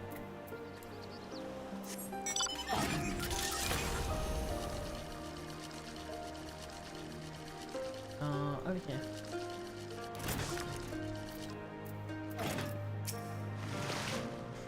Ah, that's right. Blasphemy was born of a young woman here in Asari. Tragic, really.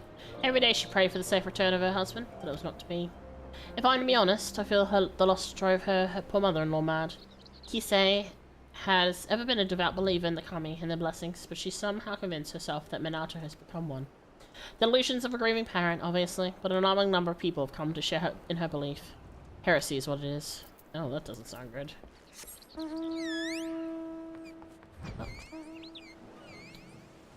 Oh gosh. Alright, Heaven on High is here. I still haven't done Heaven on High. A blasphemy? You're mistaken, my friend. Our village was visited by a monster but a kami. Is an ami. Where Lord Hien is cold and callous, she offers us boundless compassion and love. Oh no. Oh god, okay. They've got hardcore delulu, cool.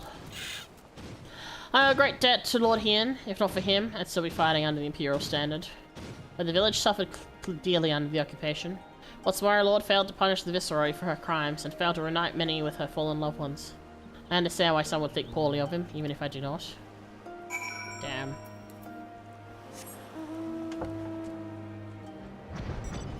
I mean, it's tough. It's a tough gig to be in charge.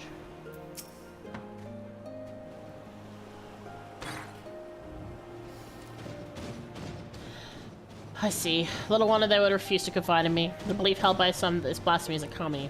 However, it's quite concerning. Izanami presides over life and death. She gave birth to the nation of Doma, and ushers souls of the departed onto the land of the dead. I trust you understand what it means to deny them a source of hope in such dark times, even one as this, such as this. The villagers also claim that Kisei can speak with the dead. In fact, she will be holding a gathering to demonstrate her powers ere long. Oh wait! She is wearing a disguise. She's just wearing, like, commoner clothes. Okay. The perfect opportunity to gauge the extent of their fanaticism. Not for me, of course. My presence would draw undue attention. Might I ask both of you to attend in my stead? Her followers will be gathering in the tavern. Come.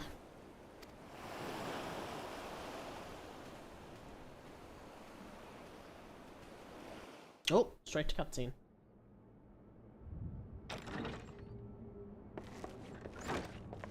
Oh, this is a familiar place.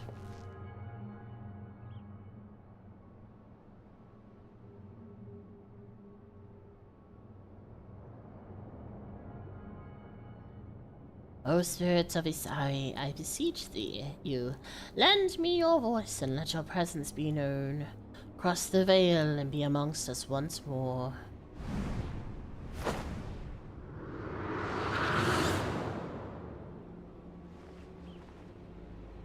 Oh boy. Thank you for the hydrate, Ash. I shall indeed. Akitsu. Akitsu.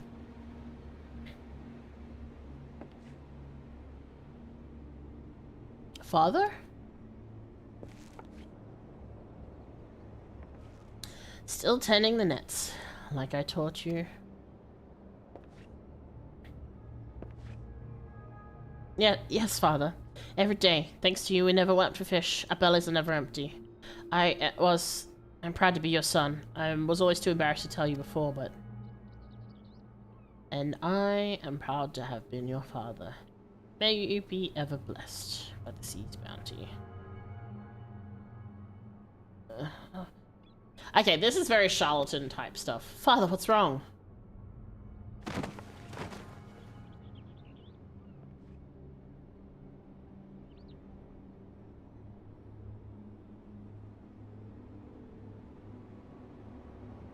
He's in terrible pain, my child. Those who have cheated death's design yet live. It has disrupted the natural order, and the spirits suffer for it. What must we do to ease their pain? Fear not. Izanami shall put all to rights. She'll claim... Oh wait, hold on. She'll claim the souls not long for this world, and deliver them unto the hereafter. When her work is finished, your father's spirit and all the others will find peace.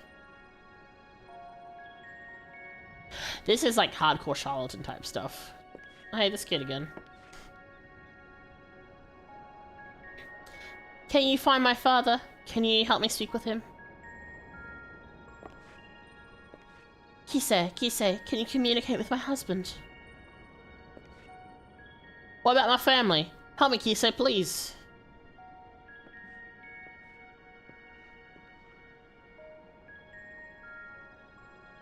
Because, like, the thing of it being, like, charlatanesque, right? Like, you can just take what... Like, she could just see what the kid does day to day, and probably knows the family because, you know, it's a tight-knit community. So they're gonna be very easy to, like, call stuff out to be like, oh, I'm secretly this. So it's Kisei's ability, all that she claims. Nah, I call bullshit. It's like typical, like, fakes, like, typical stuff. The young man spoke with her dearly departed father through her. I find that rather hard to believe. Even so, those in attendance appeared quite convinced, my lord.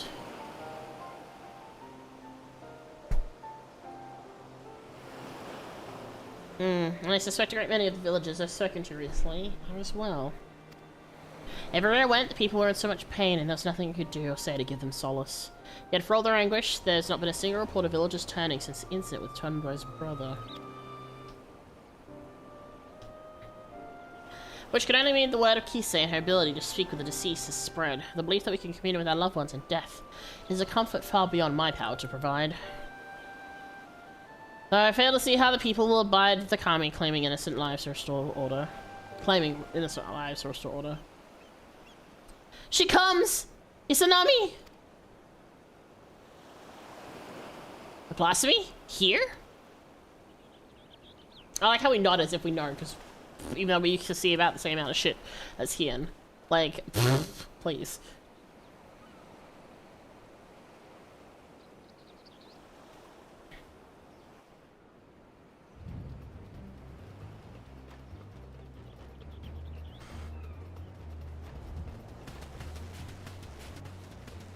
Oh. Lord Hien, the kami, she appeared as if from nowhere, and in the next instant this poor man was...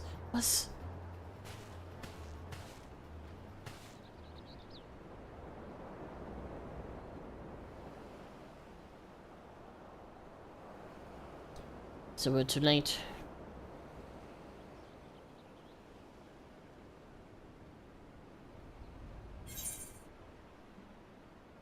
Wasn't he one of the villagers returned in the prisoner exchange? I mean, he looks like one of them. You recognize him, then? Curious that he and the blasphemy's first victim were former conscripts. What could the fiend be after, I wonder? Punishment, I guess. It does not become my lord to speak ill of the kami. I'm assuming it's the old lady. Oh, it is.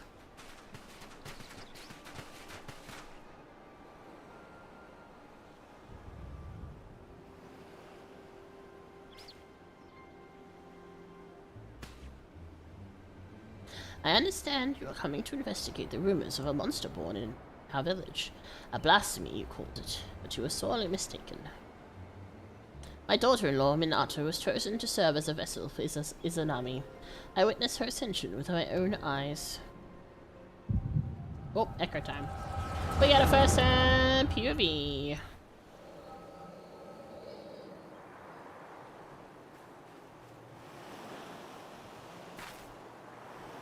Minato, please. I can't. I won't. There's no logic in it. No justice.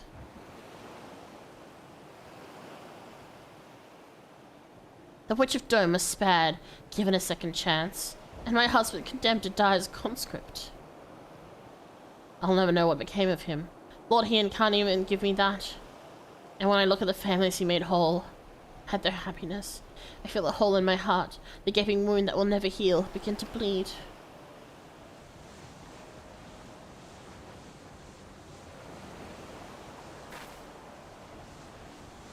Only at my beloved's side will I find peace. You mustn't lose faith, Minato. All will be well. Trust in the Kami, in Izanami.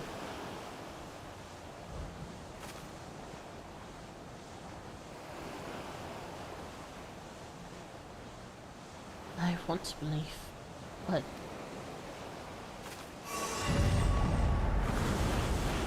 I'm curious to what the design is of the glass is gonna look like. Oh. Oh, okay. Huh, interesting.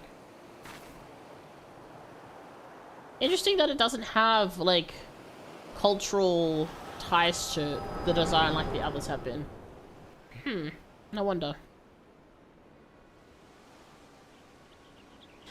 Izanami has come to bring peace to the souls of the departed, to restore a balance between their world and ours.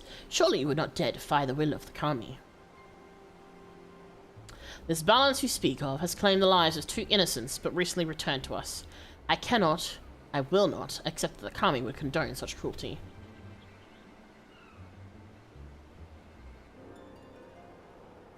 No crueler than the sight of Yotsu free and forgiven, while my husband and son fought a Garlemald's war, now dead and forgotten in a foreign land. With all due respect, Lord Hien, is it not your duty to protect Doma and her people? How are we to place faith in the man who places the enemy's safety and well-being above that of his own subjects? Only the Kami are deserving of our adoration, as they have always been. Shut up, lady. It's real. And yeah, the Automod grabbed that for some reason. It's kind of funny that lady that's flagged. Okay, I guess actually, you know what's not kind of funny? It's actually kind of sad because it tells me that it's, you know, people being absolute cunts to like female Twitch streamers. That is the reason why that gets auto-modded. And I've had enough time for this one, maybe? I don't know. It feels kind of weird that this one doesn't have any, like, kind of cultural significance to it, even though the others did.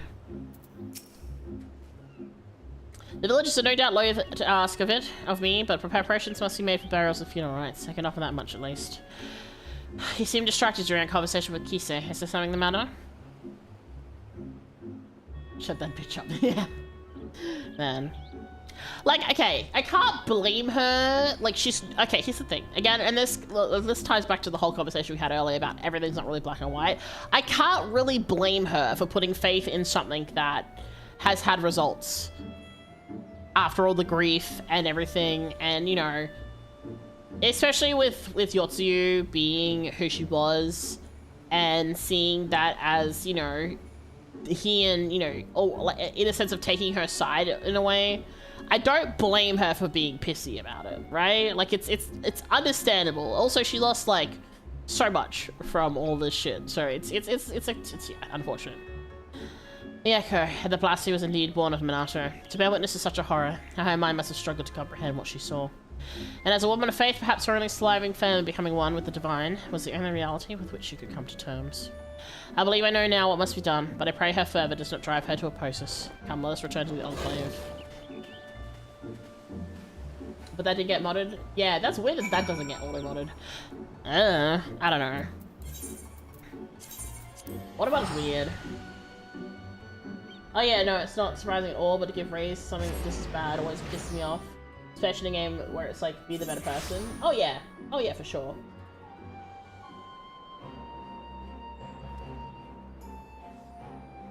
It's very much like, lady is coping hard.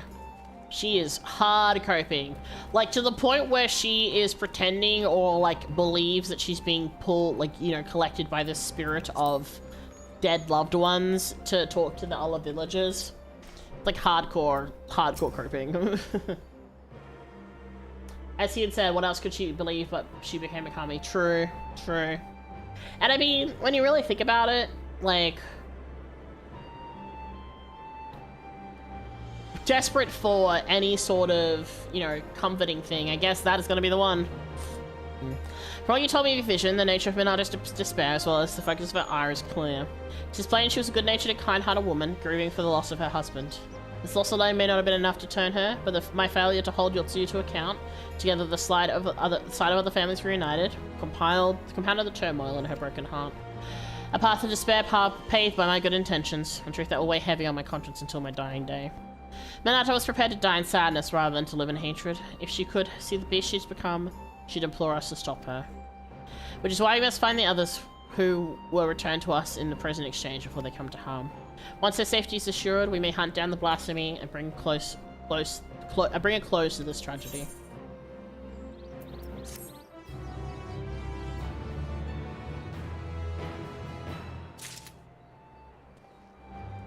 Also, don't know if you noticed it, but my load times are drastically shorter for I am now on my PC. Oh, were you on like PlayStation before? I hear like PlayStation teleporting is a pain in the ass. Mikado, if you had not to come ask about the blasphemy, I have not to share. As of yet, our shinobi has seen no sign of the beast. The returnees, however, are all accounted for, and Lord Hien has seen them all safely into the Kian Khan. As such, he is presently assisting with the hunt. For a blessing, there have been no reports of other villagers turning. And yet, before the situation takes a turn for the worse, there is a matter I feel warrants further investigation. Kisei. Though a villager of Isari, I suspect she may in fact hail from my home, Suino Sato. Knowing they would be loath to answer my inquiries, I entreated the Kojin to contact Suino Sato in my stead. To hear tell of it, Princess Kurenai has made great strides in establishing stronger ties with the outside world. At the mention of Kisei, however, their cordial warmth turns strangely cold.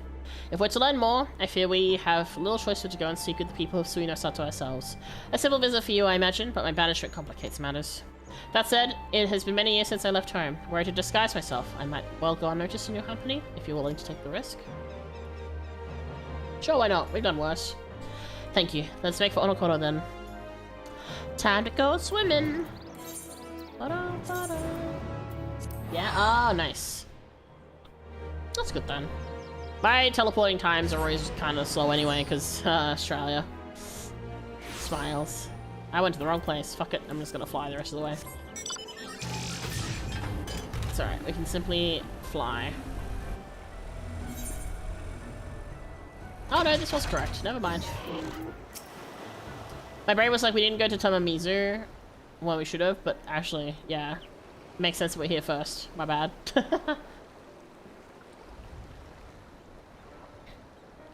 What if that means we'll get to see Yuguri's parents again?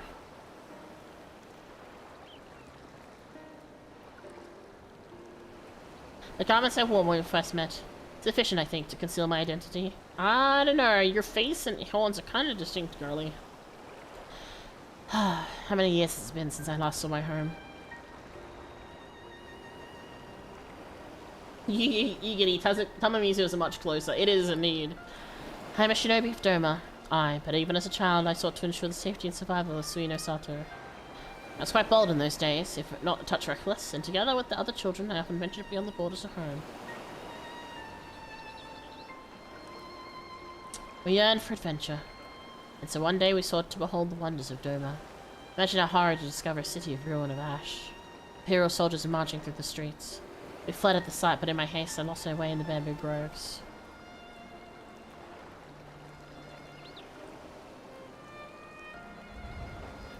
It was the first time I met a young man named Shun. A sweaty mess as he swung his wooden sword with reckless abandon. Training to fulfill his duty as a samurai, he said. Having seen the destruction of when the Empire was capable, I too felt the need to protect my home. I joined him in his exercises, and every day, my resolve to protect those I love grew. Baby Yugiri. Sadly, my elders refused to listen. They were content to remain hidden beneath the waves, and hopefully the Empire's notice. With a heavy heart, I left in search of the strength I believed we sorely needed, and I found it as a shinobi. But the people feared war and conflict would follow on my heels should I return. I did not begrudge them the decision, nor do I regret my own. Part of me is overjoyed at the thought of seeing home again. Openly defying the wishes of the Ruby Princess, however, will bode ill for my family. They have suffered enough for my transgressions. That's why, for their sake, I will remain naught but a faceless shinobi at your employ. I guess if she puts the face mask on, right? Thank you. With that in mind, let's make for Suino Sato. Yes, if she puts the face mask, like the hood on and stuff, like she had before. That makes sense. She is wearing her old gear from when we first met her, so... I guess right now she doesn't need it on because she's talking to us and such, so... Yeah, look, there she is! Oh my gosh. Oh my god, we haven't seen this look in so long. Crazy. All these years, naught appears to have changed since the day I left. But now's not the time to reminisce. We have work to do. Kisei's departure from Suino Sato was likely decades ago. Perhaps the village elders will know why she chose to leave. Memory lane, yeah, it's kind of crazy seeing her look like this after so long. I'm so used to her normal outfit, and now she's back here again. Okay, gotta pass the fuck out. Enjoy the finale. Yes. Rest well. Hold on, I need the map. Okay. Get some good sleep. Amiable Elder. Kisei. The name sounds familiar, yes. How dare you throw flowers at me? Go to bed, you. Apologies, friend. My memory is not what it once was. Let us seek out another.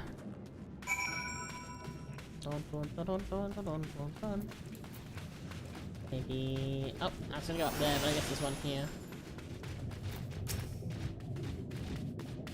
Fine. It's been quite some time since I last heard that name. She was a priestess of the village, banished after drawing the ire of a former Ruby Princess. What's become of her after all these years, I wonder? Please, is there anything else you can tell us? Yunaki was quite close with her, if memory serves. Perhaps you should seek her out.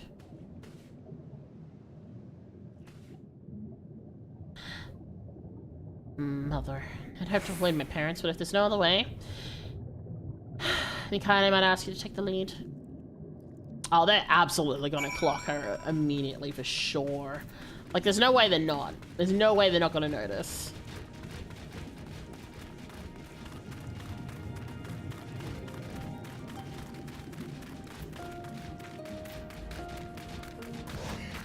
Hi. It's good to see you again. To what we owe the honor of your visit.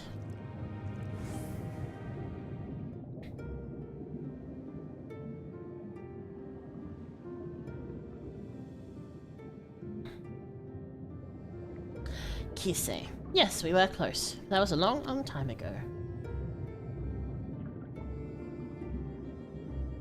Still, if I can be of assistance to the man whom we owe so much, I will share all I know. Kisei was born of a family of priests, and even at an early age she was possessed with extraordinary abilities. Much was expected of her, but everything changed the day she said she could speak with the dead. No one believed her at first, but she continued to insist she could, and strove to prove it by demonstrating knowledge well beyond her years. Knowledge of events which she could not have been privy. Word of her talent eventually reached the Ruby Princess, and she was summoned to Shisui of the Violent Tides for a private audience. No one knows what Kisei said to her in the palace, only the princess was incandescent with rage, and ordered her exile forthwith. Some believe Kisei revealed a terrible secret of the royal house, while that spoke a blatant falsehood that proved her a liar. Indeed, the knowledge she claimed to divine from the dead was not always truthful, but who's to say the dead would know the truth, or not seek to deceive? Thus, we could never be certain if it was simply a fantasy or power divine. The one thing that is certain is no small number of people found comfort in her words. Would that I could tell you more, but sadly I have not seen or spoken to Kisei since her banishment. Oh! Busted. Forgive me, but have we met your companion before? She looks familiar.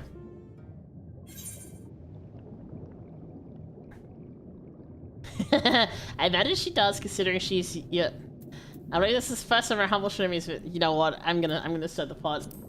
I imagine she does, considering she.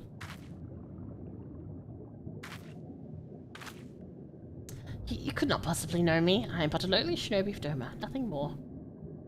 Oh, she's so busted. Being a shinobi, I presume you have heard tales of Yukari Mistwalker. Should you chance to meet her, I ask you to deliver her a message. Tell her that her mother and father love her, that we could not be more proud of her.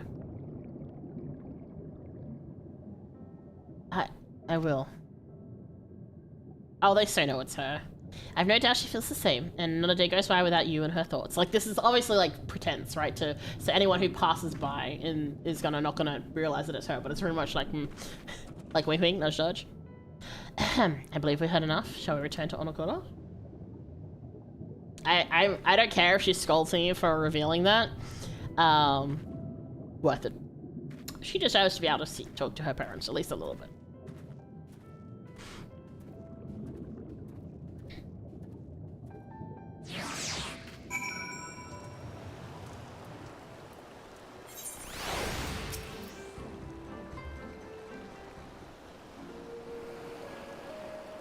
My apologies for placing you in such a peculiar situation. I went for the first one. They still know. Yeah. Though I must confess, it did my heart good to see mother and father well. All the more reason I must do all I can to keep the peace. As a shinobi of Doma. No, as a member of the Eastern Alliance. Mayhap there will come a day when Suino Sato opens to the world. A day where Yukari Mistwalker can be reunited with her mother and father. Well, that Lord Heian could be afforded the same opportunity. But Lord Kayan and Lady Mina have long since passed. Two of too many lives lost in the imperial occupation.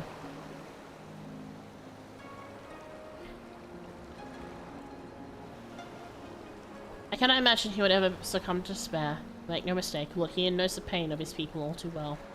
I can see it in his eyes, and if I may be honest, it troubles me at times. But perhaps I've said too much. Come, we mustn't keep him waiting. But yeah, no, they absolutely, like, it's very clear that, like, they're gonna immediately pick up that it's their daughter. Like, I guarantee that there's probably, like, you know, the scale patterns on her tail would, like, immediately pick it, like, is something that they would immediately pick up on, because it's, like, such a, like, parent thing to do, right? Yeah. It's such a parent thing to be like, I know you. You're my child.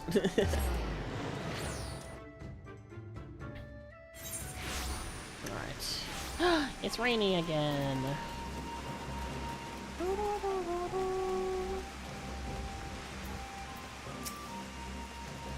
Welcome back. I trust your journey proved an enlightening one.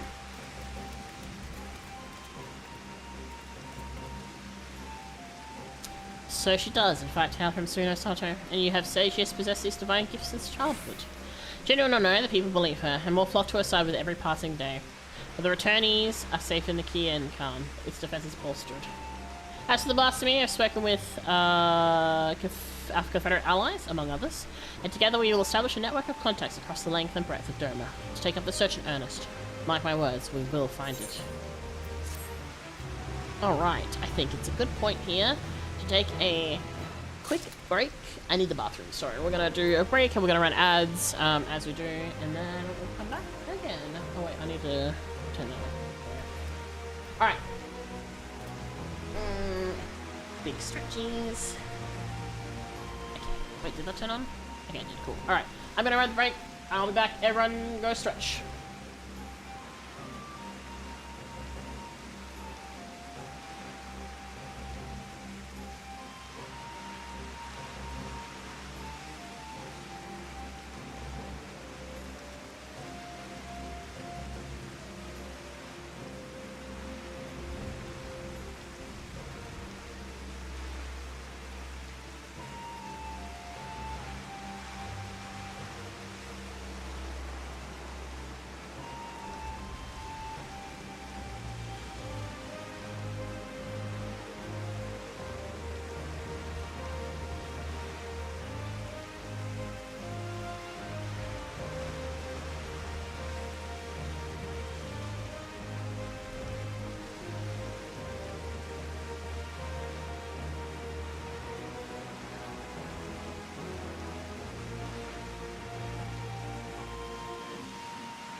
I'm back. Hello. Alright.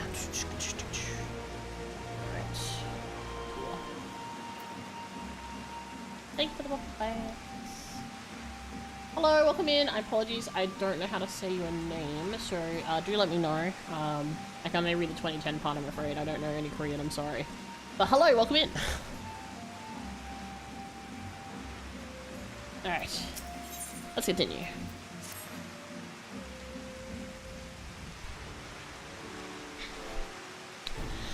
You arrived on a moment too soon. The blasphemy has been sighted on the coast. For mercy, there are no reported casualties yet. Thank you for the welcome backs! Yay! The Catboy returns. Just the man I was hoping to see. No sooner had we cast wine on it, the Confederate messenger was at our door. If you join us, Russia awaits our arrival at Onokoro.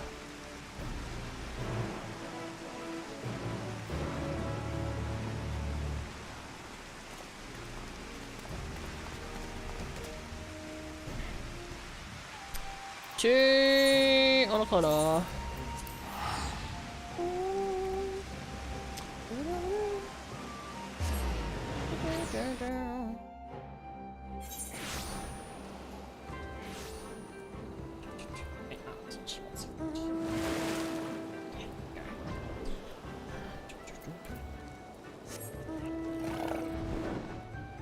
Alright. Hi friends. Hey Rasho. Hey Tunsui.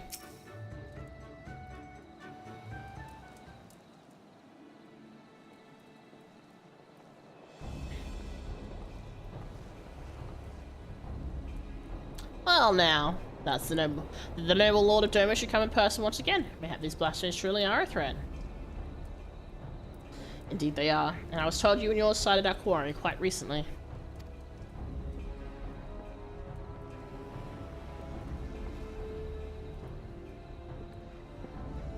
Thunderstorms, weather, yeah. The weather's been pretty on point for all of this, honestly. Hi, that we did. Near the Isles of Shoal Rock, the beasts appear to be docile by all accounts, but appearances can be deceiving. If it is as you say, and this blasphemy has eyes only for former conscripts, then we have naught to fear. I trust those we accepted into our care are still in yours and the Kin Khan, enjoying the fine endowment hospitality.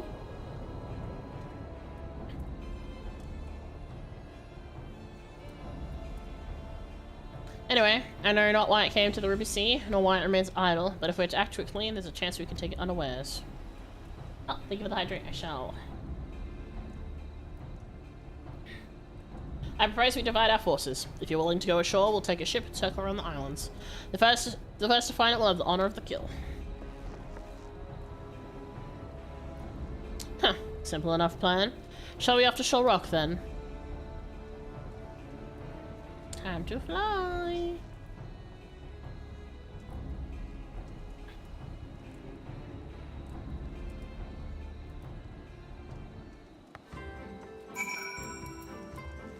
This way.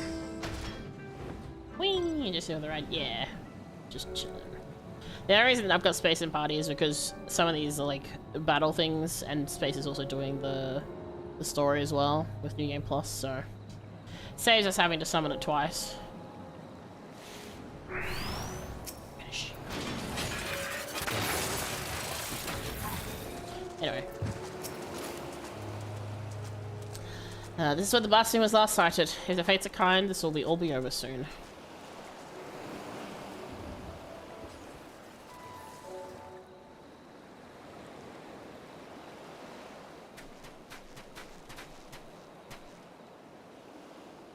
Oh, there she is.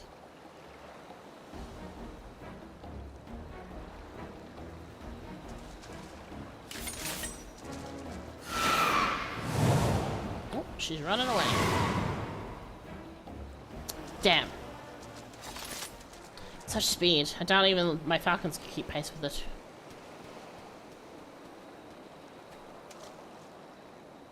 Bah! To tell me the blasphemy is flying off in the distance. Hope that the ill will it bore in me in life might compel the beast to stay and fight. Perhaps less of Minato remains than I thought. Minato? That monstrosity was Minato? You knew her? Her family tried to flee to Hingashi during the occupation. Their ship was raided and sunk.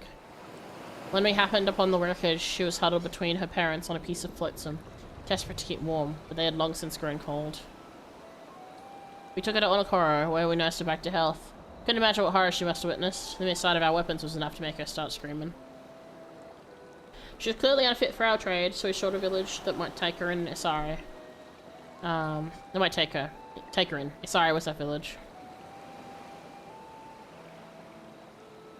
Several months later, a chance to meet her on this very beach. She was in the company of a young Ori fisherman, and I knew at once she'd found more than a home there. I saw them here many times after that. She found something comforting about this place, I think. According to the reports from Mazahan, the memories and desires of those who turn can influence their behavior as blasphemous. Then perhaps Minato's memories are what compelled the beast to come here. That would also explain its timid nature. Minato was never one for violence, and the sight of you, blade drawn, no doubt stirred what little of the woman remains in the monster. If that's the case, an assault on the Kin-Kan is unlikely, guarded as is by a samurai. But how can we fight an enemy so quick to flee at the first sign of danger? Robbed of her parents, her husband, and now her life, I'd rather we didn't have to at all. But I understand full well the risk we take by doing nothing. If we catch sight of the blasphemy again, you'll be the first to know. Perhaps next time we can put her soul to rest. And she has not had a great run of life, hey? No wonder she turned. Pretty fucking rough.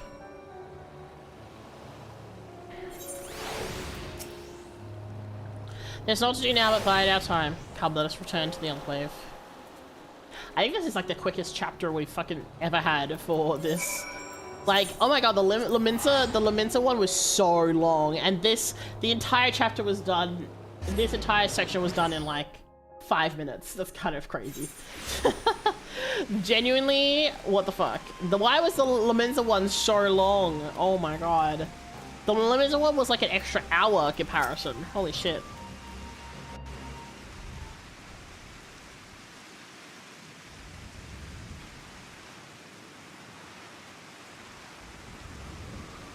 Given what we've learned, it seems likely the blasphemy will return to Shell Rock, but that knowledge will avail us naught if we cannot prevent it from escaping again.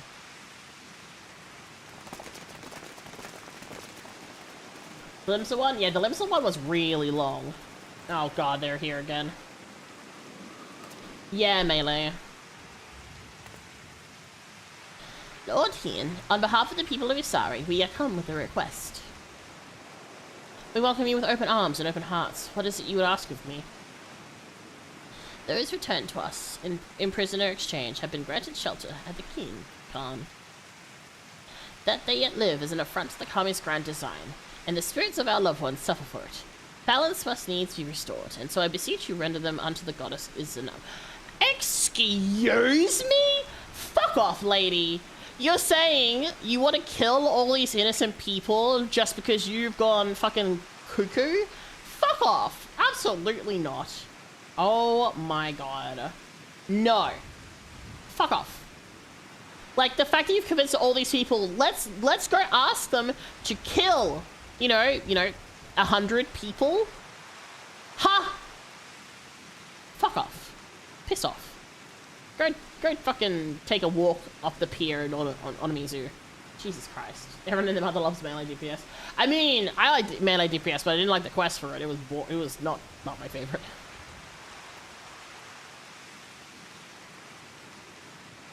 Absolutely not. Thank you. Fucking oath.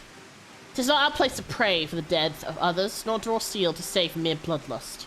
When I take a life, it be by command of my own hand, I do so not in the service of vengeance, but to uphold my duty to Doma and her people. How did your merciful Yotsu serve your duty? How were your people made better by the sight of her walking free? For her crimes and her cruelty, I cut her down the day we took Doma Castle. I sought to kill her, and by rights she should have died then and there. But the Kami willed otherwise, and returned her to us alive and bereft of her memories. With no recollection of her deeds, it would have been Tsuyu who faced punishment, not Yotsuyu. This was my judgment, and if you were denied the justice you deserved, you have every right to resent me. But you come before me and ask I sacrifice men and women whose only crime was to suffer, to be condemned to a life of servitude. If you truly believe your cause to be sacrosanct, believe yourselves fit to bear the burden and swing the sword, then step forward. Yeah, do you want to fucking do it yourselves? Because I'm pretty sure you don't. Sophistry and lies. They were meant to die. The spirits demand it. Are these the words of the dead or the living who yet mourn? Gosetsu! Hold on. Gosetsu! Damn it, I wish I'd said his line more gruff now. It's good to see you, my friend. Gosetsu. Oh my god. What was his voice again for? It's the reason why it's so long. Melee DPS is just that popular. I mean, it was long, but it was fucking boring. I'm gonna be honest. I was like my least favorite of the quests. What was his voice? He was like jovial, but like deep. Well, the Asari priestess and her gifts spread far and wide, and I thought to see the truth of it myself. By coincidence, I crossed the path of the traveler hailing from the self-same village, who had a mind to return as well, but alas, could not. And so he bid me deliver a missive in his stead. I can't even remember what his voice was anymore. Judging by the striking resemblance, I take it you are the young fisher Akitsu.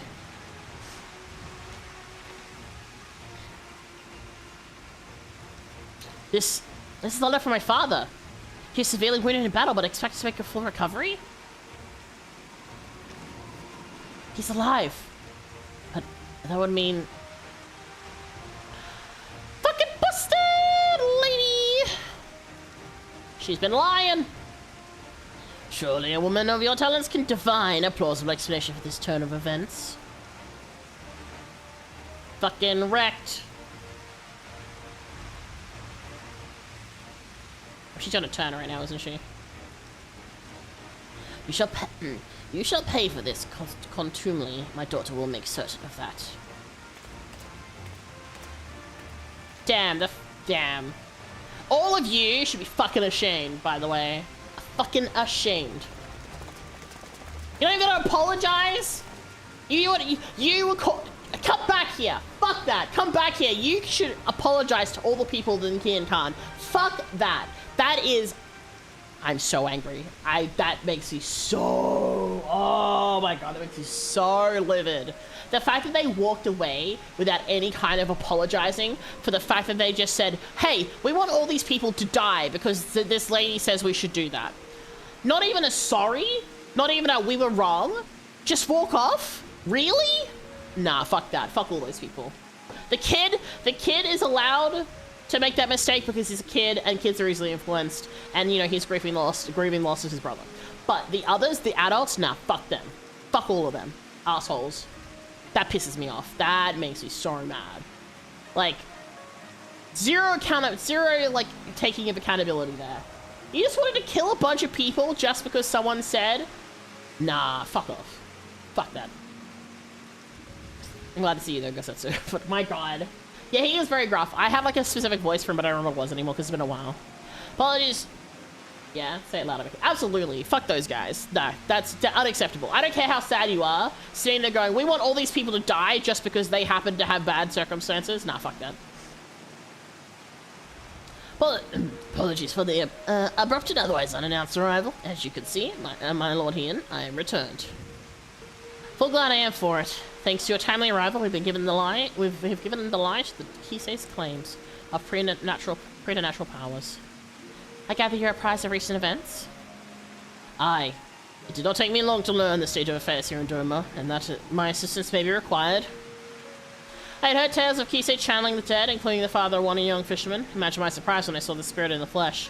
He was also on pilgrimage, paying respects to the departed, and we chanced to meet in the Liberation Front infirmary. Would that we were not brought back together under such circumstances, but I am glad to see you are hale and healthy.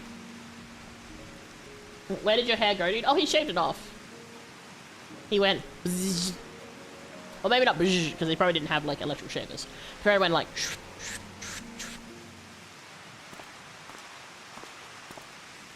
Oh!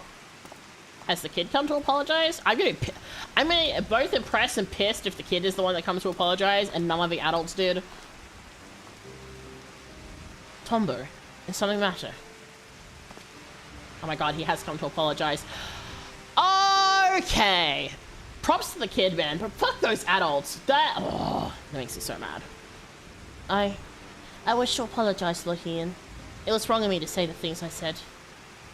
I understand nothing can bring back my father, but I was so angry. Please, Tombo, you needn't apologize.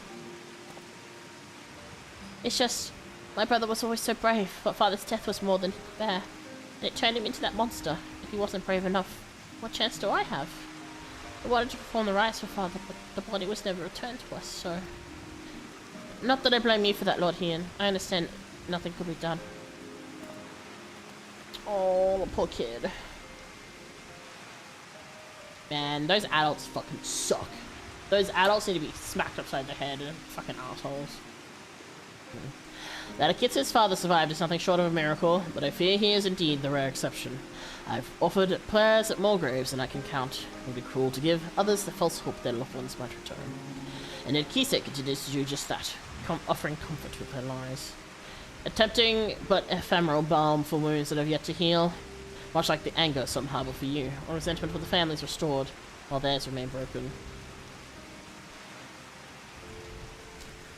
But for those, that poor boy whose heart lacks for hatred, who knows only sadness and despair.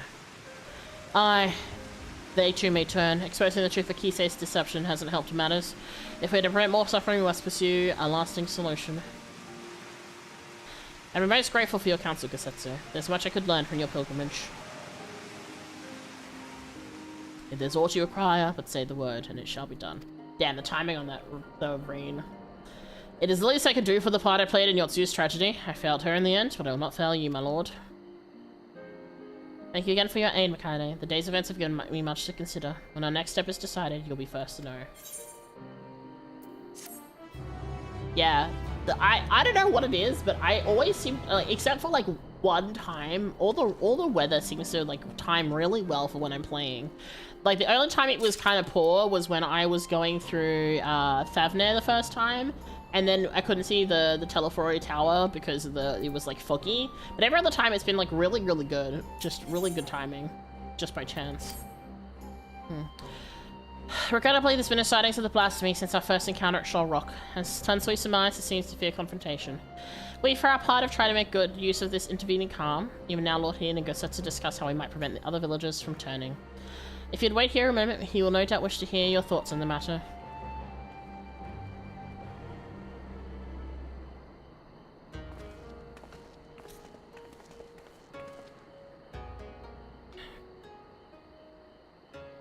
Mikaide, so glad you could come. As you can no doubt explain, the blasphemy continues to elude us, and so we have turned our attention to other matters we can and should address. After long discussions and much deliberation, we believe we have found a means to allay the growing malaise of our people. If you would, Gosetsu. Hi, baby, welcome in. The idea came to us after considering young Tombo's remarks about his father, whose body was never found and returned to Doma. Others no doubt share in his melancholy, unable to bury and mourn their loved ones as is their right. Put simply, they cannot make peace with their loss. Their anguish, if left to linger, may consume them as well.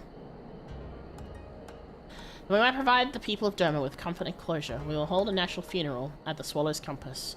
Those who would choose to attend will be asked to present personal effects of the deceased that they wish to enshrine in there. Spirits reside in all things, but be they living or inanimate, and though we may die, a part of us lives on in the items we cherish the most in life. Therefore, in lieu of remains, these belongings will be afforded a place in the royal mausoleum, that the spirits of those lost to us may find their way home to Doma, and at last know peace.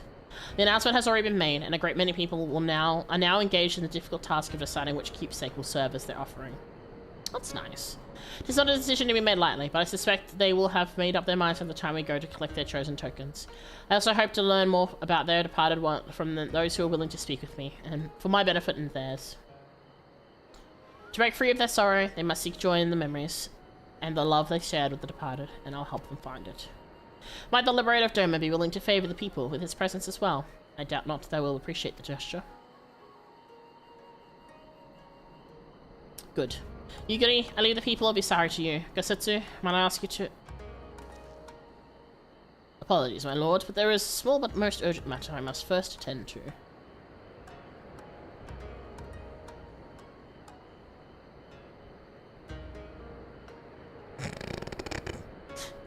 Okay.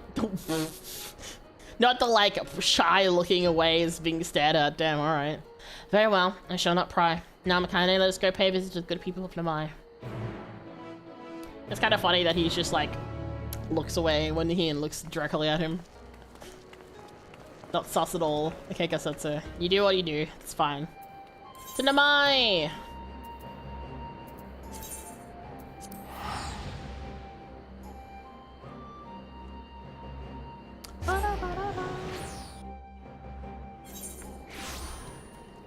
Oh, right here. Right, then. Before we begin, I'd remind you that you need only listen to the tales of their loved ones. As an overseer of the ceremony, I see it as my duty to deliver their effects personally. Because of this, it is of the utmost importance that we keep clear of any beasts that might damage our cargo. You guys start saying how important it is that offerings are delivered in pristine condition, and I will be no good to you in a fight when heavily encumbered. If stealth or flight is not an option, I must ask you fight for both of us. We needn't worry until the occasion arises. For now, let us be off. Oh boy! Alright, first person over here. Same way this time. Okay, yeah, we'll be back.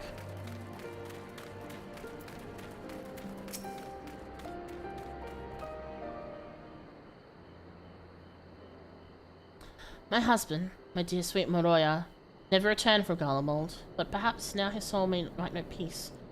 Please, take this painting brush to the Swallow's Compass.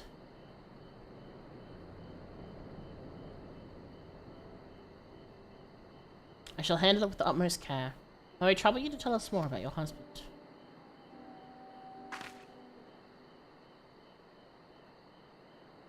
Moroya was a kind and gentle soul. There was nothing he loved more than in the world to create. That brush never left his side, not even when he tended the fields. Any spare moment was dedicated to his craft, and he produced the most wonderful vistas of Youngshire. It was his dream to take us to Kugane, where he would become a famous artist. Until it was conscripted. In the early days, he would send drawings of the places they took him, though I know not how.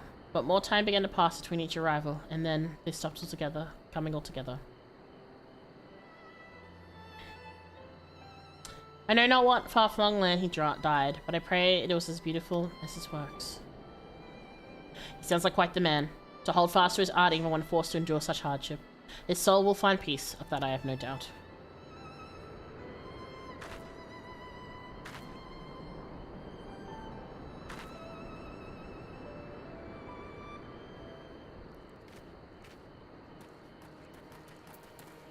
Oh wait. No mount. Because then it sends my hand. I did add a reflex, but I was like, nah. Grieving Elder. It's gonna be that kid, isn't it? I must thank you again, Lord Hien, for this honor. My son would have been overjoyed to know his katana would be enshrined at Swallow's Compass. Oh, man. Nay, the honor is mine. I'm sure your son was a fine warrior. Aye, and so was I once upon a time, a samurai as it happened, in service of your father when the Empire first invaded our lands. Though we were defeated, our spirits broken, my son Motosu was never one to lose hope.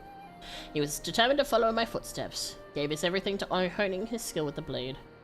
When I watched him train, I felt the pride I thought I'd forsaken swell in my breast, and I knew he would restore our family to its former glory. Alas. He could have fled. Perhaps started life anew as a vagabond of some sort, but he bore the burden and fought for Garlemald, for fear what the Imperials might do if he did not.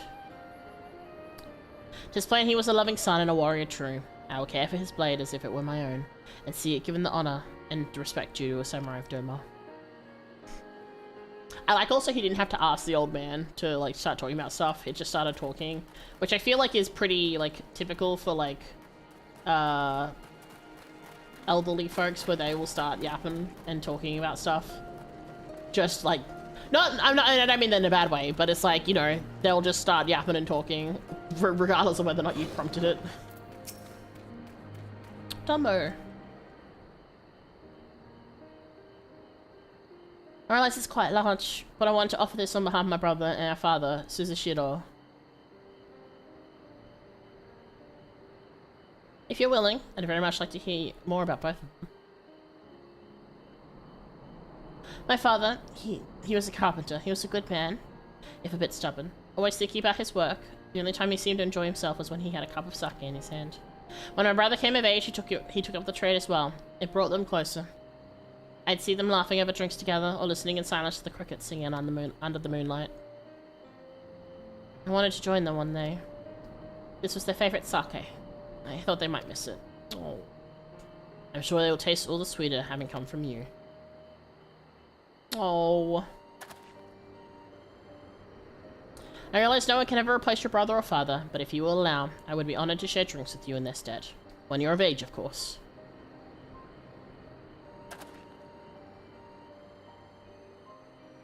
Oh, pats the kid. Oh man, this should be everything. Would you like to join me for a short reprieve before our journey back?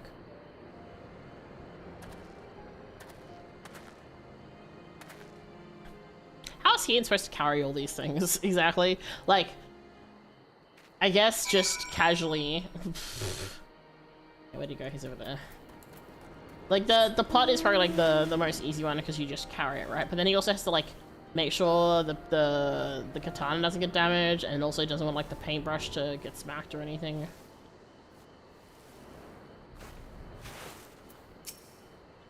Space folding, I guess.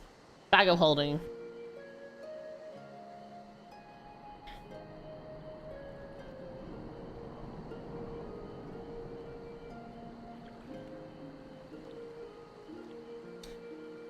They put on their brave faces, but the people of Namaya are still racked with grief. It's the same in every village I've visited in recent days. But it's only now that I'm struck by the contradictory nature of my goals. Having joined the Eastern Alliance and taken steps to revitalize the Enclave, I believe Doma was the last on the path to peace. At last on the path to peace and prosperity. Or peace and prosperity. I still do, yet by focusing so keenly on the future, I've neglected the past that yet haunts my people. Even if they do not give in to despair, and have become beasts that plague our lands like poor Tomboy's brother, how are we to truly move forward if we're constantly looking back? You speak of the haunted past, Lord Hien, but what of yours? I mean, he also lost family.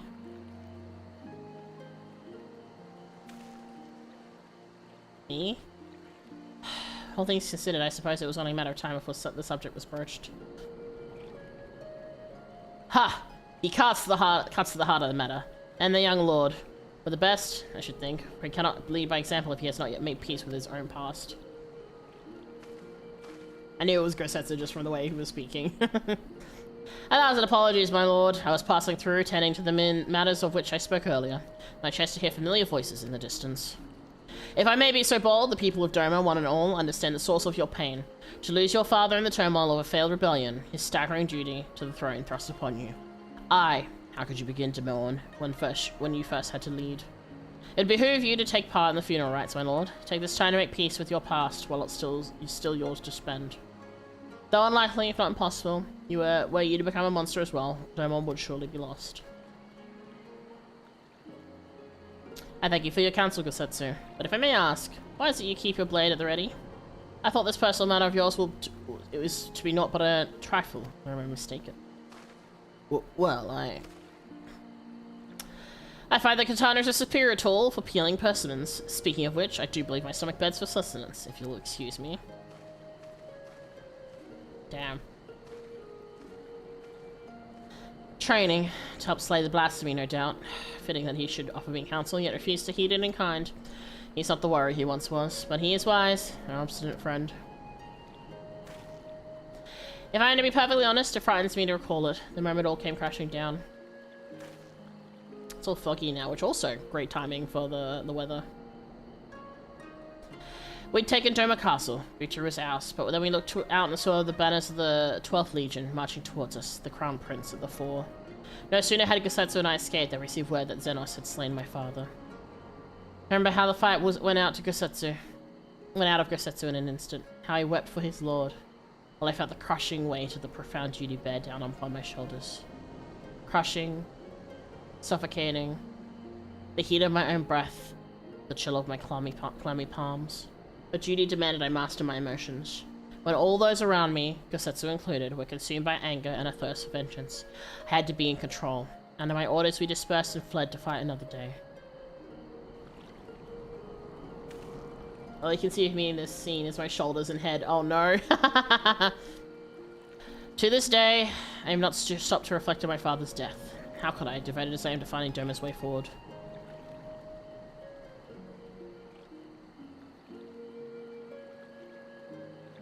But now I must, and so having taken you into my confidence, would you see this through with me to journey's end? The keepsake I would offer up for the funeral's hidden in a place not easily reached. We will have to fly there, I'm afraid, but worry not, my yawl will ferry us. Just a moment.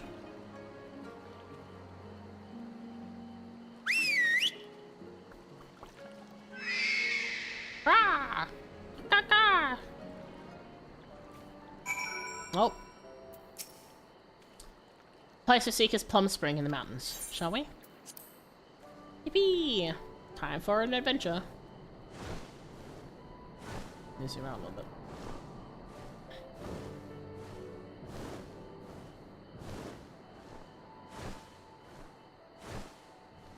I'm kind of expecting him to say something along the way.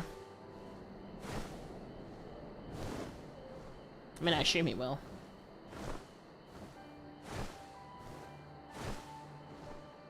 Dun, dun, dun, dun, dun, dun.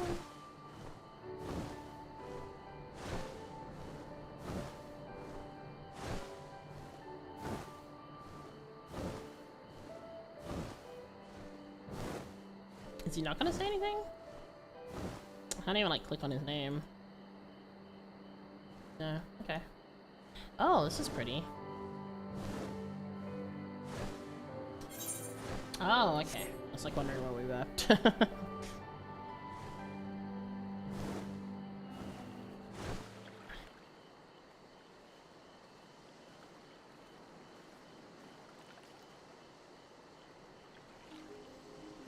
My parents would bring me here for Hanami as a child.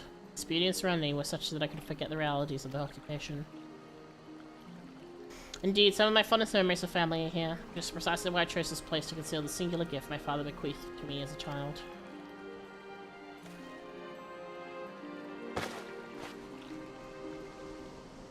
Oh, it's a little Samokong, right?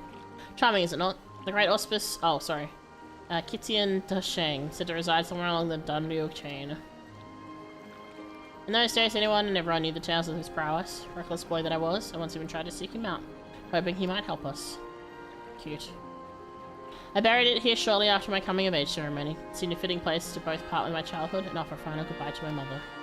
More a keepsake of mine than his, to be sure, but he was never a man of worldly possessions. Still, I suspect he would allow himself a rare smile if he were to see it again after all these years.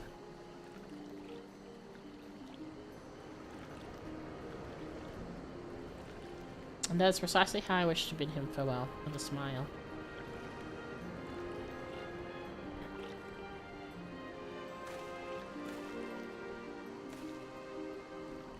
Ah, it should go without saying, I prefer it not become known that I kept this doll here.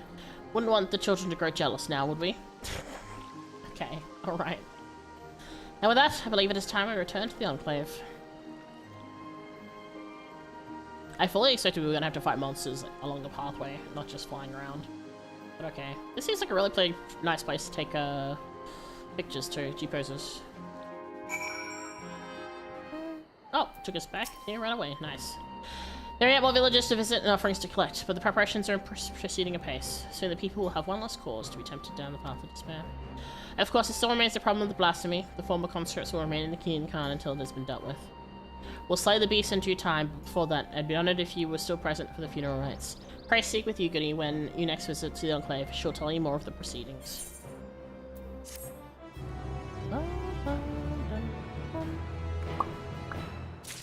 Alright, let's go. As ever, your time is impeccable. We are but moments ago completed the preparations for the funeral. I'll afford Lord Hien of your arrival.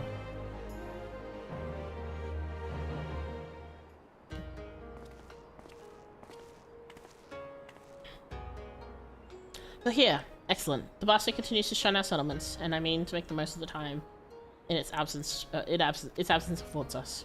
I assume you're planning to take part in the ceremony?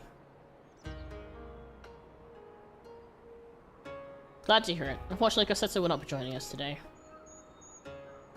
He's injured himself, as I knew he would with his secret training, and now grumbles on the confines of his bed. He'll be fine in due course. We may worry over his convalescence after the funeral. Of course he did that. That's him.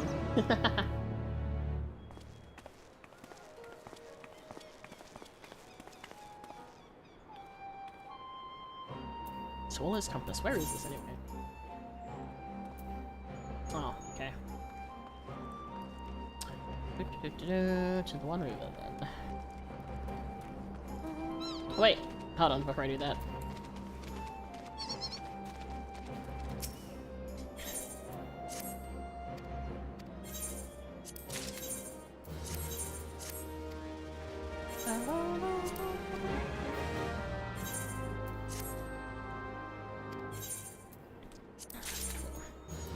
Alright.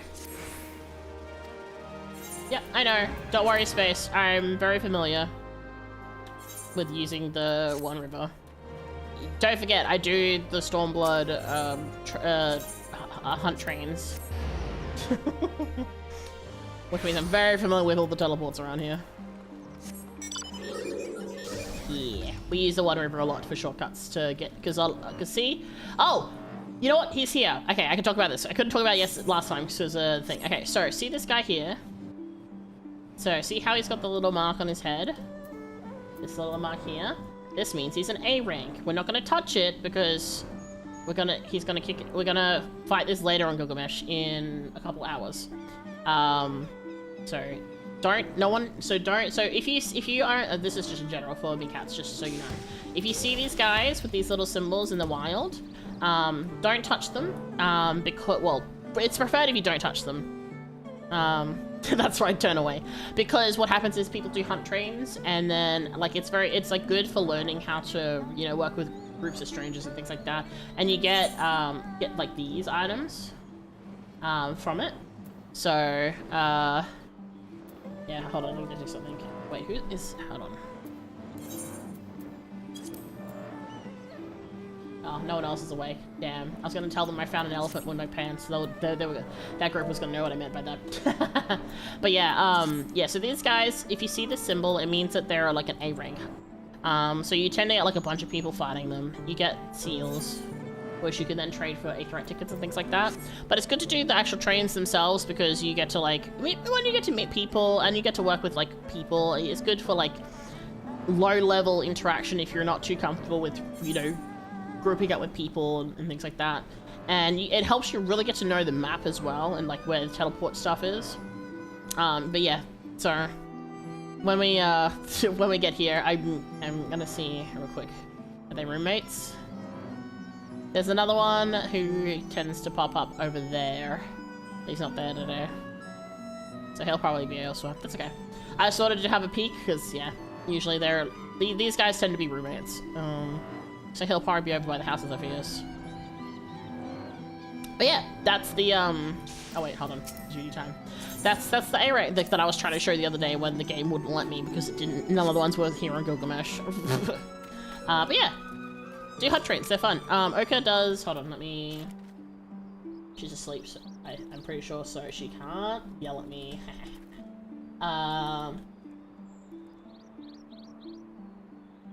There we go. You should, if you like VTubers who do Final Fantasy things, I do recommend checking out Oka. She runs the Adamantoise hunt trains for Stormblood and Shadowbringers. So obviously this is usually at an hour that most Americans are asleep. So if you're in NA, probably a little bit more difficult, but she's really cool, she's really lovely. I do the hunt trains pretty frequently with them because they make sure to make it easy for Sprouts to learn how to do hunt trains, because obviously in later expansions, the hunt trains just go boom, really fast, and they don't really explain anything, and they're not really very good at, you know, letting people learn anything. So it's really nice to have that. And she's really nice, she's really cool. She plays like Valorant, I think she does like TFT, as well as FF and stuff. She's currently going through Endwalker as well, so Yeah, but unlike other VTubers, she prefers not to have people stalking her while she's playing just because it's less immersive for her, so just keep that in mind if you do want to watch her play. I do recommend it because obviously it's always fun watching people play through, but do keep in mind her preferences for how people interact with her stream. Yeah. Anyway. Alright, let's continue. The villagers should arrive ere long, then we may begin. Oh, sorry, the one that's normally over there is, the Angara, the one that looks like a soggy, wet dog. The villagers arrive ere long, that we may begin. Oh boy! The fact that there's a duty here is a little concerning. Oh, it's this place! Right, of course. Yeah, that thing.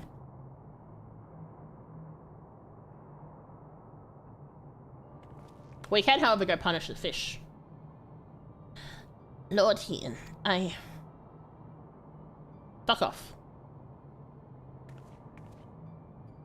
I'm so mad at you, lady. I apologize, my lord, for my past transgressions. A little too late. You kind of took a real long time to apologize, lady. I yearn to believe my daughter was a coming reborn, but you were right. She is a monster. Words can ill express my shame for advocating the conscripts to be sacrificed to appease the dead. What has come over you? I don't trust this at all.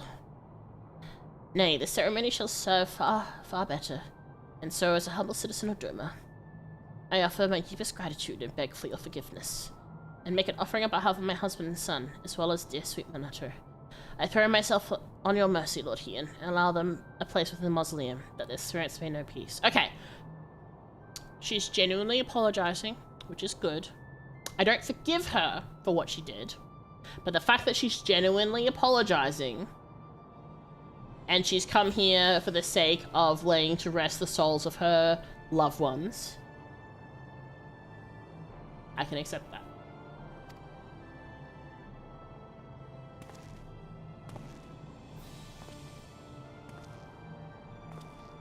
I just noticed he's got his toes out. There's no need to beg forgiveness, Kisei. Please, rise. Oh, never mind, I take it back.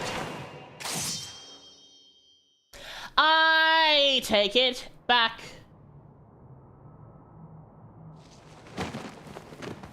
Good job, Yugini.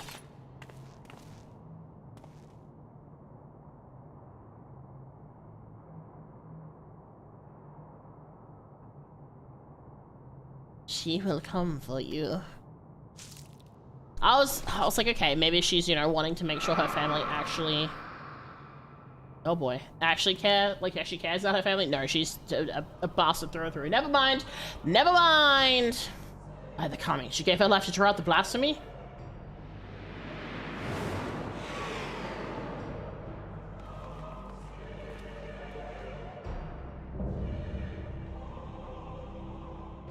Damn. Well, what was that sassy little leg swing I just did? What the heck? Damn lady, you suck. And Hero's like, oh, willing to give her the benefit of the doubt. Nope, she decided to be a dickhead. Fine, whatever.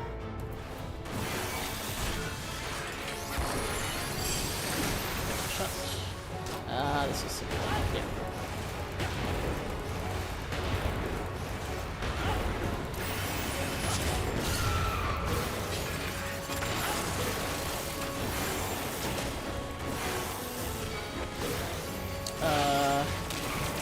I think that should interrupt, right? Yeah, interrupts, cool. What is this? Whoop! The linear is a straight line. Oh. I don't remember what that is. I don't remember how- this is new? Oh, this is level 90 skill. Okay, this is new. I haven't seen this before. I was like, I don't recognize this skill. That would be why, because it's new.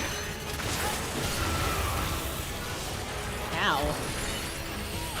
Oh, right, I should summon this guy. My bad, I forgot. I haven't played Machines in a while, guys. Woo! Cool.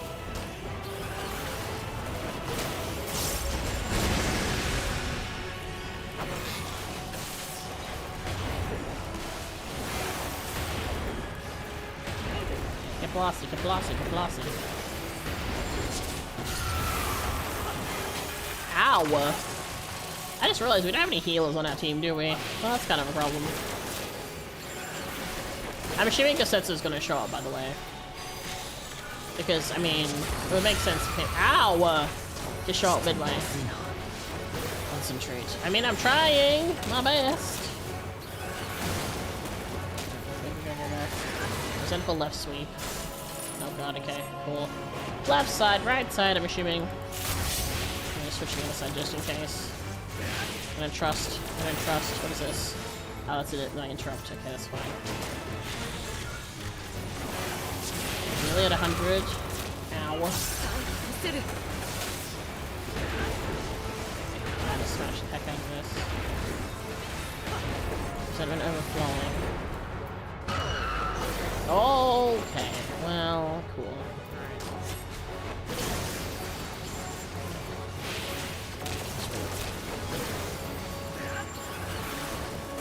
Alright, this is fine. On the plus side, Machinist is very, like, head empty, honestly. Okay, I'm closer. There we go. Oh, I pressed the wrong button. That's fine. It's fine. It's fine. I definitely didn't fuck up. It's fine. Don't worry about it. Oh my god, how am I not dead? It's ready to strike. On your guard. I mean, what do we do? Oh, that's the wrong button. Oh, that's fine. I pressed it too early. Oh! Everyone's down for the count. Okay, this is clearly like a thing. Susie head empty? Yeah, mate. I mean, you press the buttons as they come up. For me, it's head empty. Compared to Dragoon, where you have to sit there and go, okay, this button, then back and forth, back and forth, back and forth. Ooh! Ooh, that's cool. Apologies for the untimely arrival, my lord. I do my best DPS on my machinist, thank you very much. I mean, for me, it's head empty, okay? Oh, he's learnt a new class? Gossetsu, what is that staff? He's learnt to be a healer? Damn. Pilgrimage proved a most enlightening experience, and where I chanced to discover the benefits of ascetic training. I may longer be fit to wield a blade, my lord, but Shugendo affords me another way to turn the tide of battle. Is it healing? I mean, I'm assuming it's a healing class. Considering we don't have a healer right now. Stubborn as ever. I shall have to thank you later. Whoops, closes my eyes and ears. Oh, hi, Nimi. Welcome in. I didn't see you check in, but also, yes, this is Roll Quest spoilers. Let's put an end to this.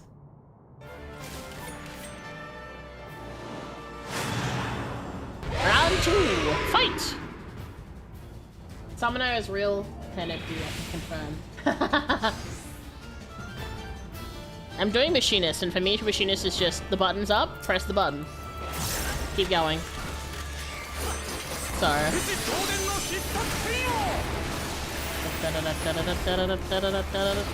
But like I called it, I called it, I knew he would show up. Ah! Oh, well, okay. Oh, I'm not gonna make it. Oh, I made it. Kind of. Never mind, I didn't make it. I thought I made that. Did I? Oh, I'm gonna have to read. Oh, I have to redo the whole fucking thing. God damn it. No, I'm not doing very easy. Fuck you. Oh, okay, that's fine. It's alright. I'm derusting. I'm derusting.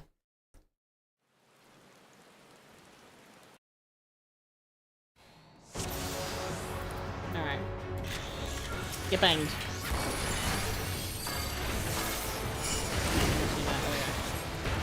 The reason I'm doing this is because this thing goes off by the amount of time you can hit this stuff. So I'm gonna try to smack that all. This. And then this.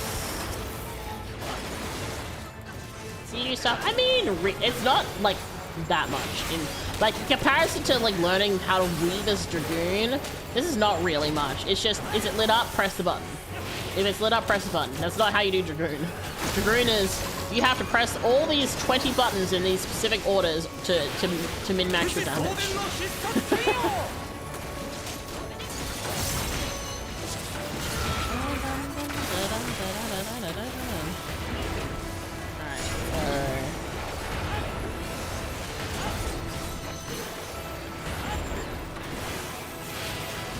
On the plus side, I like that I can run and shoot. Is the other thing that's nice. It's been asking out to pew pew whilst also running around. I love not having to stand still.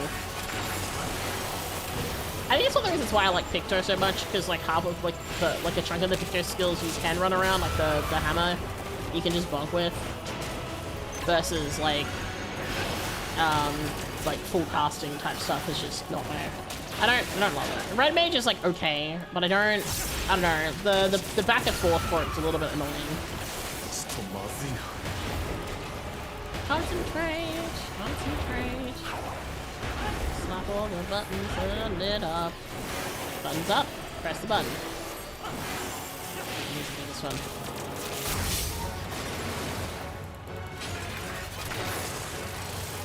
Dragoon wasn't that hard to learn. I mean, Dragoon has a lot of buttons you have to go back and forth with though. Like you have to, like the order of operations for it is kind of important because of the way the buffs work and things. Here, go automaton queen. I wish he looked cuter. I miss my little robot dude. He was cute. This guy's kind of just lanky. It's like a teenager. Like a lanky teenager.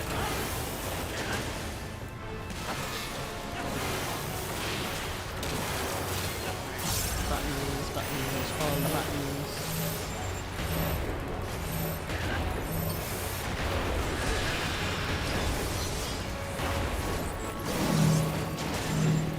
Step backwards.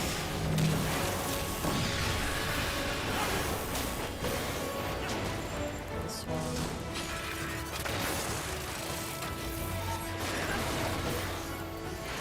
Oops, that's fine. Alright, we're about to hit 50% and then we'll go get hit.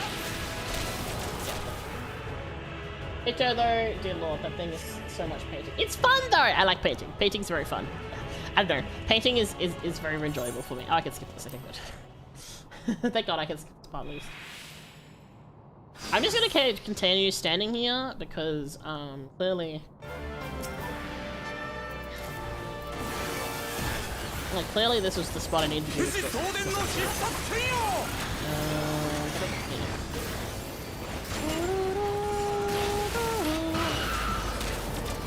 I think I remember Heian ends up being like the samurai fucking arm's length.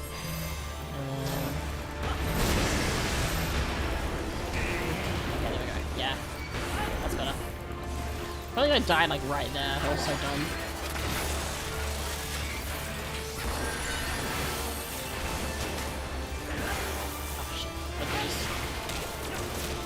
Get interrupted, nerd! No special attacks on my watch.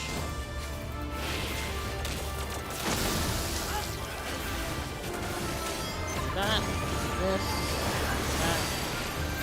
this. Okay.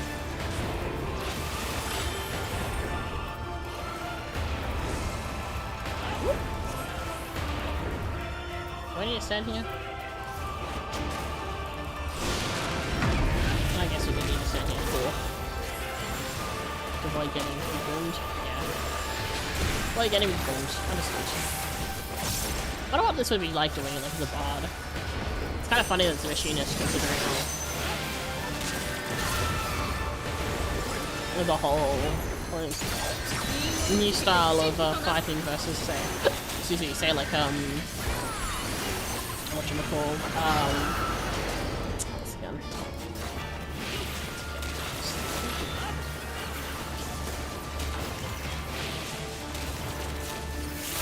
Here because this was saved last time, so I'm gonna assume it's probably gonna be saved again.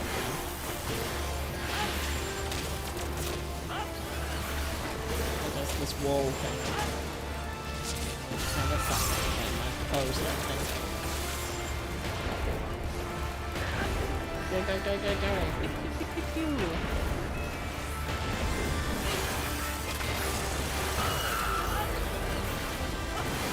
Nearly done.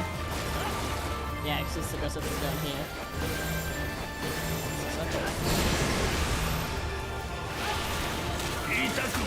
It's but a scratch! It's a splash of flesh wound!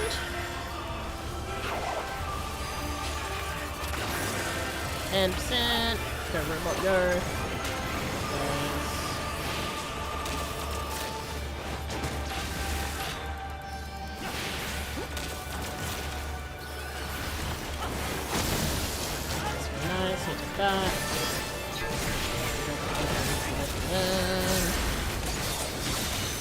4%.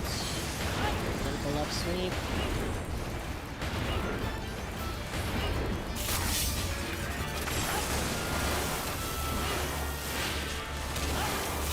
There we go. Nice. Hooray, done. Fiverr is a pain in the butt for me due to all the different AoE buttons that make my normal hotbar layout awkward. Oh. It's something to think about, machinists. It's a new job where you're doing a black soulstone. Shoulder slips, that's our wall just being extra. You know what? We deserve to be a little bit extra. I have sinned. I beat up a Moogle. How could you, Exilus? Tut, tut, tut. Am I excited for Beastmaster? I'm very curious as to how Beastmaster will be, for sure. LB his ass. Unfortunately, no LB. But, you know, we still kicked his ass, so that's kicked the ass, that's fine. A deceiver to the bitter end. She's still a daughter of Doma. She will have a proper burial and her family's belongings enshrined with the others. Fuck you, lady.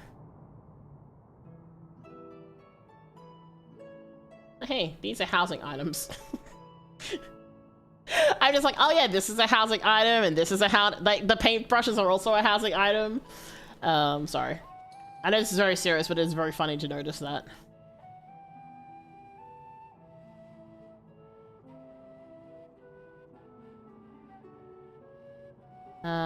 I've gathered you here today not to speak of the future, but to reflect on the past. To pay respect to loved ones fallen on the battlefield. In honor of their sacrifices, these sons and daughters of Doma shall be given a place here at the Swallow's Compass. Though they no longer walk with us in life, they walk with us in spirit. Pray never forget their bravery, and that the memories of their legacy give you comfort and strength.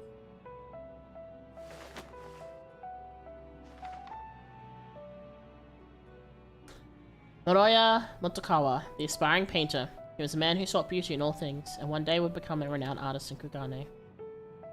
Motsue Jito, the warrior in training. He longed to become the samurai, like his father, and bring honor to his family. Suzushiro Kodokumi, the carpenter. A man who wholly dedicated to his craft, who hoped one day to pass on his talent to his two loving children. Still better than BL. Oh, a blue mage? Yes, you really group that one up. All group on it. I don't know. I only really recently learned how blue mage works ish. So I don't really understand it very much, I'm afraid. And lastly, Minato Shihogaki and her mother-in-law Kisei. Theirs was once a happiness to be envied. Minato's parents were murdered by Imperial soldiers. And after being rescued by the Confederacy, Minato was given into the care of the village of Isari. Though she arrived with a broken heart, it was soon mended by the man who would become her husband, the son of Kisei, who herself has been born, Isari, on winds of tragedy. Kisei was a child of the deep, born in Suino Sato. For her gifts, she was exiled, but with her courage and tenacity found a new home on the shores of the Ruby Sea. She was a devoted wife and mother, and though not related by blood, she loved Minato as if she were her own. This is how she lived, how they all lived. And how they should be remembered. Let your heart swell. Let your heart swell not with sorrow, but with joy, with a memory. Know that the proof of their mark, left on this world, shall remain here, enshrined within the Swallow's Compass for all eternity. Let us still our voices and in silence pray for their souls, that they may share in the peace we have found.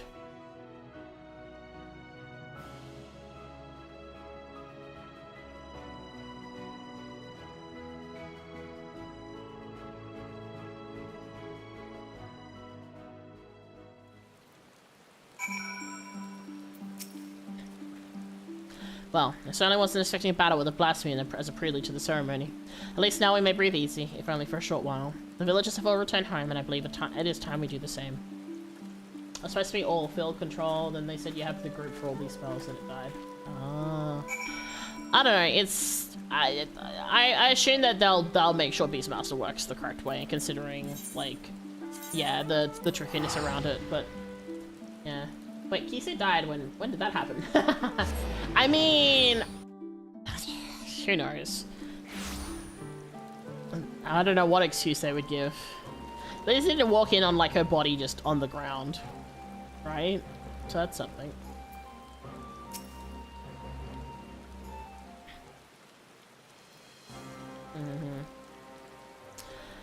We've held a national funeral and slain a blasphemy besides. A rather productive day, would you not agree?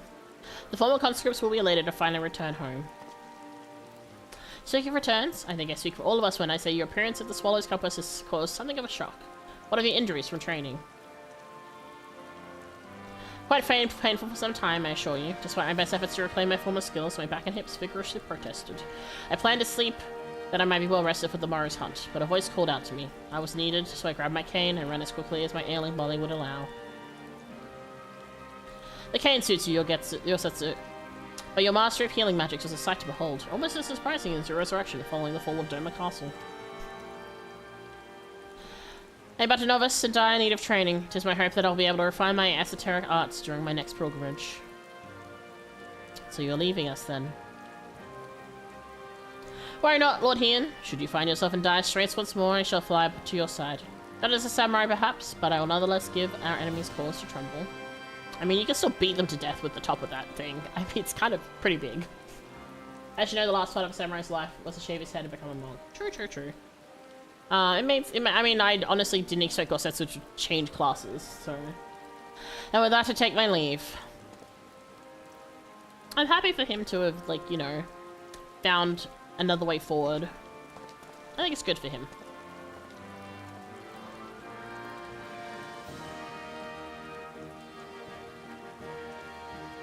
I can also understand why he'd be kind of embarrassed to talk about it, because of the fact that, like, you know, he was a great warrior all this time, a samurai, and he had to pull away his sword and change to something less, I guess, like, impactful, quote-unquote, because, like, the whole idea of, like, well, healing doesn't do anything but healing, which is not true. But, like, the whole, like, idea of, you know, trading a blade for a stave is a little bit, you know, some people would probably struggle with that, in terms of, like, ego and things, or pride. Though it may be years, if not decades, until we truly make peace with our past, we have turned a corner and begun to heal. We may look to the future, unburdened by grief, and by grief ignored, and sadness denied. The path ahead is ever fraught with peril. We shall walk it with eyes unclouded, and with pride. You've done so much for us, for Doma. I wish there was more I could do for you.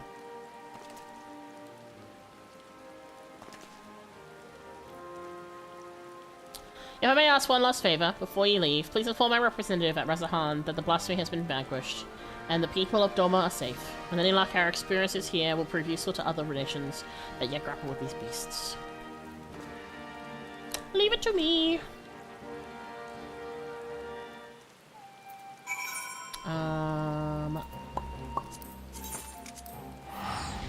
To Razahan, let's go!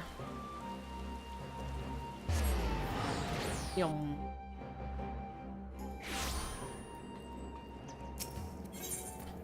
With all these done, it won't be today, but we can start on the 6.5.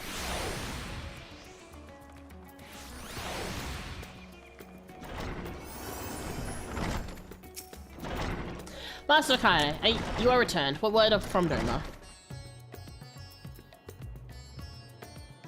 The blasphemy is no more. That is most wondrous news. I must inform the other delegates at once. Thank you again for answering our summons. If another threat should rear its dastardly head, I pray we can count on your assistance again. You can now dye the job-specific gear for level 90 physical ranged. Aha! I knew it. There's gonna be one extra thing. Oh, look! Look at everyone. Oh, even this bitch is here. Okay. The glint in Shurabat's eye suggests she was hoping you might pass through. Well, if it is Makare, all-around good egg and champion of, well, the whole world, I suppose. Word travels fast, my friend. We've heard about your exploits defeating the blasphemies that plague the good people of Eorzea and Doma. Sadly, there are other fell beasts that yet wonderful slaying, but fear not, our efforts to bring them low proceed apace, and we have not got glad tidings from our allies. Perhaps the most surprising report came from World, where soldiers led by the infamous Black Wolf fought alongside Alamican troops for yet another hard-earned victory. Reports from Garlemald, however, suggest another blasphemy threat lurks in the snows, and we received a petition for assistance. Strange, don't you think? When the great effects of the final days began to spread in earnest, we encountered a great many monsters in Garlemald, but never a blasphemy. And to make matters worse, they say the Garlands who chose to remain rebuild have begun transforming into yet more hideous creatures. From what I understand, it was you and your comrades who brought an end to the source of the final days, is that right? Even so, it appears the effects will linger for a while longer. Until this malevolent influence on Akasa subsides, I dare say this won't be the last time we heard of such sightings. As for the blasphemy, we have reason to believe it is a great deal stronger than any we've faced thus far. Your strength and experience would prove quite valuable if you're willing to help, of course. Of course I'll help. Truly, our contacts in Charlene were thrilled to hear it. Though they did not explicitly request your presence, it was clear from the first they were hoping for it. Though if I may be frank, I was not expecting Charlene of all places to be so concerned with the present state of Garlemald, what with their strict policies of non-intervention. Perhaps I'll find out the reason before this is all over. That's all an inquiry for another time. I'll not keep you any longer. Once you arrive at Garlemald, I should think of the intelligence officer stationed there would be more than happy to apprise you of the situation. Okay, I'm gonna do this as a Dragoon, and then I'll just finish the quest as,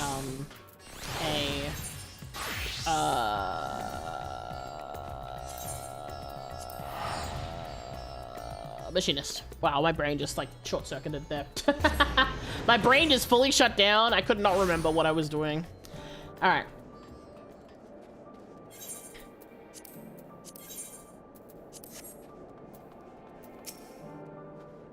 Mikaide? The Mikaide? It's an honor to have you here with us, sir. I presume you've come to assist in our hunt of the blasphemy? Yippee. Maxima and Lucia will be pleased to hear it if you'd come this way. I knew there'd be like one final like questy bit, so I wasn't too surprised. Hi guys! I haven't seen you in a while. Hi hi.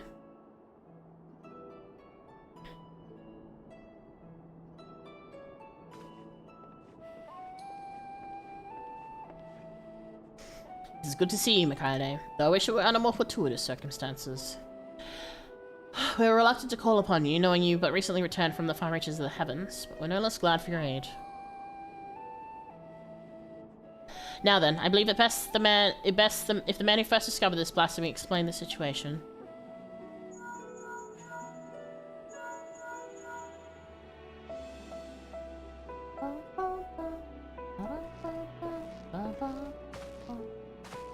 Oh. That's a surprise. You're not wearing your lampshade for once. I guess you are traveling. Ah, Mikaide. Good. We may forego introductions then. Thank you for answering our calls for assistance. As for the situation at hand, it concerns a joint effort between the Forum and the Loporits to find new purpose for the moon. While there is no longer a need for a vessel to evacuate this star, we believe the moon may yet provide use to the people of Aetheris. After much contemplation, a rather ingenious proposal was put forward to transform the moon into a repository for man's knowledge, an archive of hitherto unseen scale. Charlene has long had the honor of boasting incomparable repositories of the world's knowledge, but this is far from perfect. Should calamity befall us, natural or otherwise, the wisdom of ages we have long labored to preserve will be lost. But the moon is beyond any such risk. What's more, it is beyond the jurisdiction of any one nation. Thus do we consult the allied nations of Eorzea, the Far East, and Razahan. They agreed to assembling a survey team to take measure of the moon and its potential as a repository. Our plans for assessment were forestalled, however, by the presence of an entity we believe to be a blasphemy in the Tower of Babel.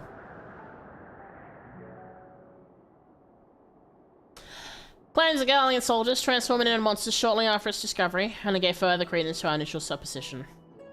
We're not only ill tidings to share. Reinforcements have been dispatched to aid us in quelling the blasphemous threat. Lord Atoriel and a member of Gridania's Keepers of the Entwined Serpents have already begun an investigation into the catalyst of these transformations. Though the skies no longer burn, the spread of this affliction is much curtailed. We must remain vigilant. Until the blasphemy threat has been quelled, Alphino and Alzay have gracefully offered to help keep the calm people of Teritium while we attend the people here. But the matter of the blasphemy is not so easily resolved, I'm afraid. We recently met with certain complications that have hindered our plans. Yigori and Fordola are presently deliberating how best to resolve the situation. Perhaps it'd be best if you heard the details directly from them. I should like to join you, if I may. As this endeavor was originally undertaking of Charlene's behalf, I feel it in my responsibility to see this through. If we have to, I still want to kick him in the shins.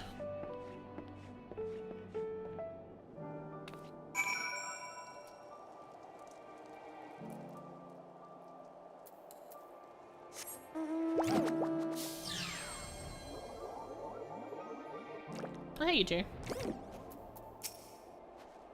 I can bite his shins if you want. Do it. Somehow I should have known you would turn up eventually. Of course, it's me. When in doubt, the War of Light will appear. I didn't expect to see you here of all places, but I'm no less glad for your presence. I presume the word of the blasphemous brought you here. In which case, I presume it may be best if a member of the reconnaissance teams can't explain the situation. Oh! Hello! I just dealt with you! What the fuck? An acquaintance of yours. Long time no see, Lorenz. I guess they are bringing all the people in from all the quests and stuff.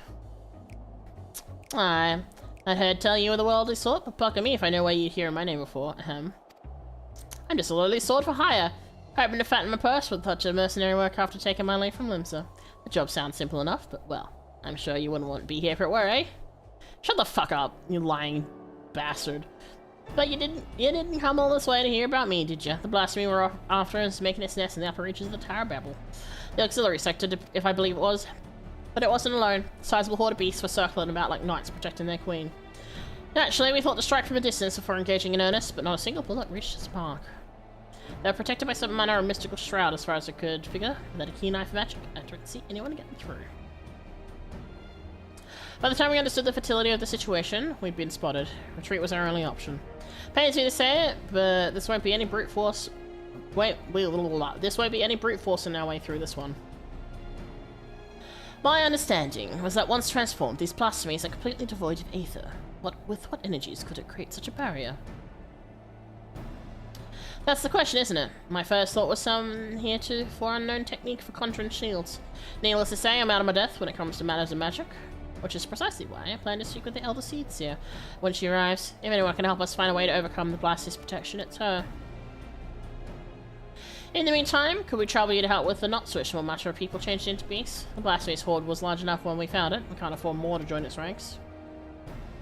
Very well. We shall reconvene with the auditorial to discuss strategy.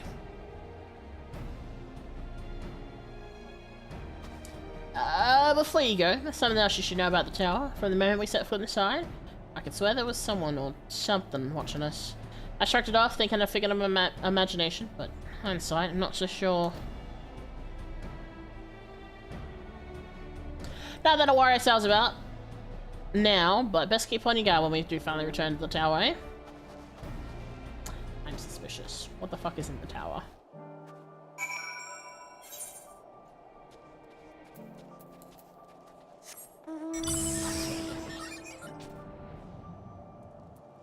Where are we going? Over here. Tutorial! Ah, Mikaele. 'Tis good to have you with us, my friend. Indeed, the road between us is not an easy one, and a man of your talents will prove invaluable to our efforts. We got recently returned from a reconnaissance, wherein we made a few rather surprising discoveries. First and foremost, we were pleased to discover that no one residing within Broken Glass or Teritium has turned. No doubt thanks to the concerted efforts of Maxima, Alphino, and Alize. However, we have reason to believe those who did turn all hail from Locus Amonis? Oh. You mean Corvus, the Garlean's ancestral home? The very same.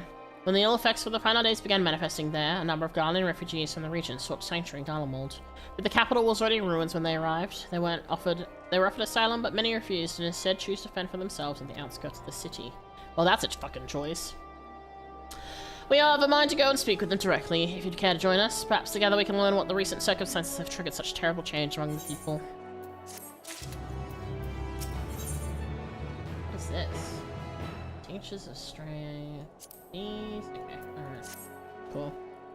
Time being of the essence, I believe it prudent we split into two groups and cover as much ground as we may. Least possible. If you and Master Fulchino would inquire the people at Vickers Spoils, the two of you shall see the two of us shall see what we may learn at Liminal Station 4. When you finish, pray meet us there.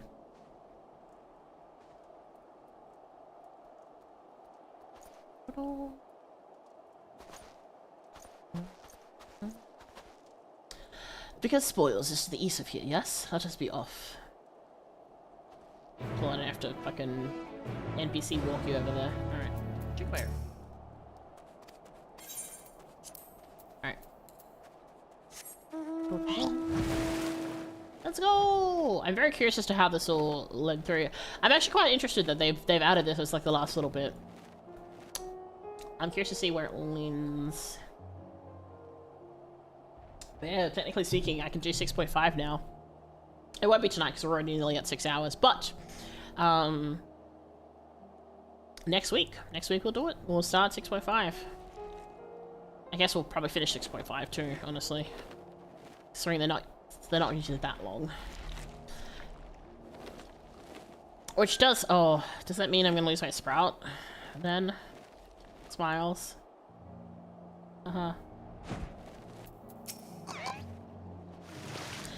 That they should choose to reside here in the cold. I can but presume they were not amenable to conversation.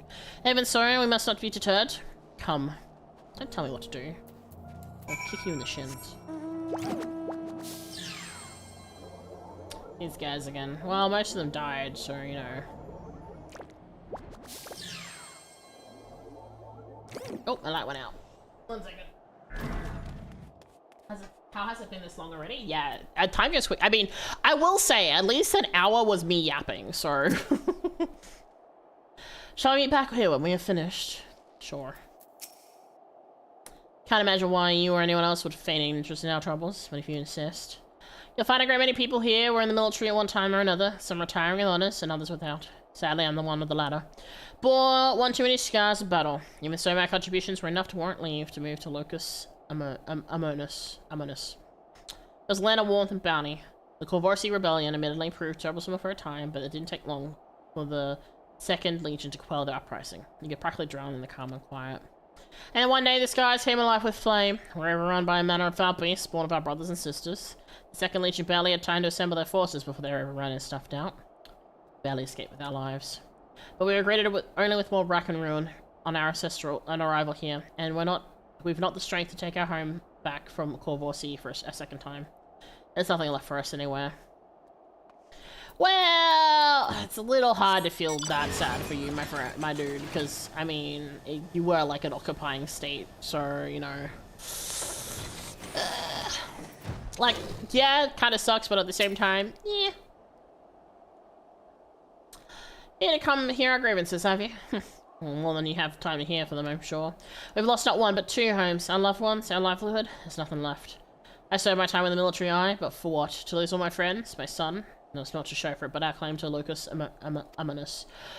Or so we thought. Calamity was visited upon us for reasons we know not, and when we thought to flee, it followed on our heels to Garlemald, ruin and ash at every turn.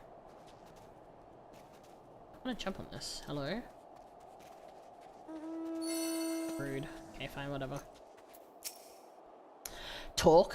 What is there to talk about? We've no home, no future, nothing. This doom spells the end for us all. Damn, dude, you didn't want to, like, contemplate options.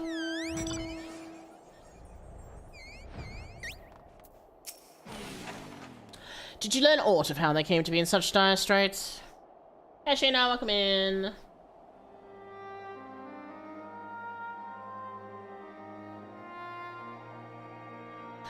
I see. I heard much of the same. The military forces of Locus Amonis were defeated in the wake of the final day. Desperate to survive, they naturally fled to Garlemald seeking sanctuary. It was their hope the might of the Empire would allow them to reclaim the home they were forced to abandon, but the capital was already in ruin when they arrived. Needless to say, the lands have long believed to be the ancestral home of Garland people may remain forever lost to them. Those unfamiliar with history would believe they had always resided in the bitter cold climes of northern Ilsbard. But that was only after the Corvorsi invaded 800 years prior. With the advent of Magitech, I imagine it was all too easy for Emperor Solus to rally his people to take back what they believed to be rightfully theirs. Yet history would tell us true, that the land they called Locus Amonis had been known by other names and served as home to a myriad of people. Indeed, one need only look back at the Elegance reign in the Third Astral Era to give lie to the Garlean claims of sovereignty. Yet even they had such ancestral ties to Locus Amonis, and antecedent cannot justify the animosity to foreign peoples. Animosity poorly veined by delusions of justice, as had been the case for so many nations throughout history. Would that man have the sense and strength of will to break free from such chains of hatred? Help! Someone help! They've turned! Another monster. Quickly, Mikado, we have no moment to lose. This is Final Fantasy XIV. So we're still doing a lot of this because we're doing a lot of story stuff. Oh, this is like supplementary story stuff instead of like actual story stuff. One of my mates seemed unwell, so I thought to come over and look in on him. Next thing I knew, he... No one appears to be injured. Did he not attack? He just walked off in the direction of the tower, in a daze as if it was calling to him. Oh god, is this Varus again? He could not have gone far if you'd go after him and remain here and see all that are accounted for. Like, it does sound a lot like what was happening when Varus was turned into, you know, that. So... Oh boy. Hello.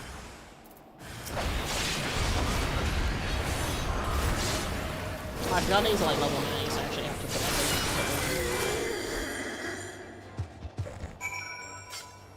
Alright, back we go.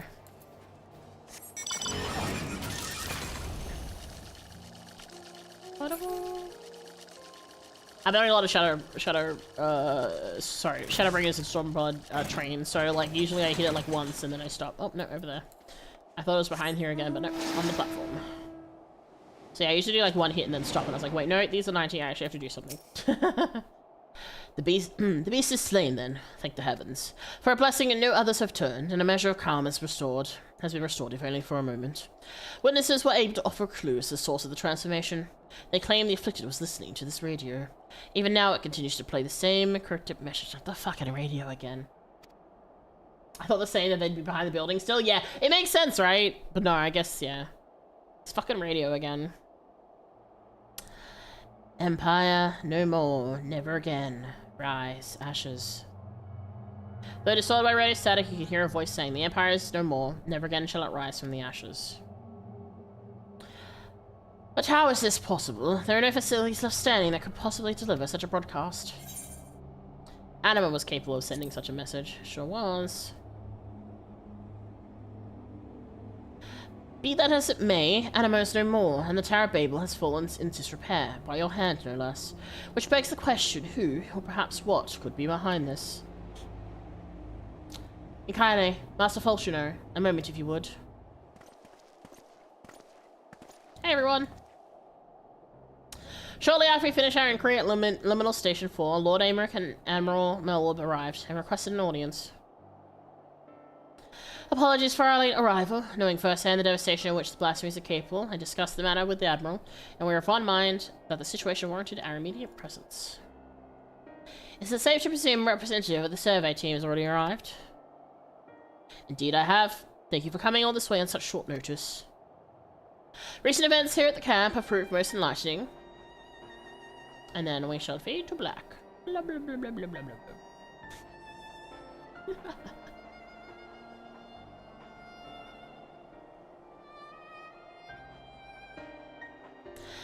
And this is the aforementioned radio. Empire no more, never again shall it rise from the ashes. A harsh reminder of their misfortune, sufficient to push some wayward few over the edge, it would seem. Yet there still remains the question of who's sending this message and from where. Glory, everlasting. Garlemald. Well, glory everlasting for Garlemald? No, it couldn't be. You recognize this message? The manager often spoke of my Lord Nerva. Anyone who lived in the provinces under his authority could scarcely forget those words. He sought to claim the throne after the assassination of the Emperor Varus, did he not? Sorry, 1 second.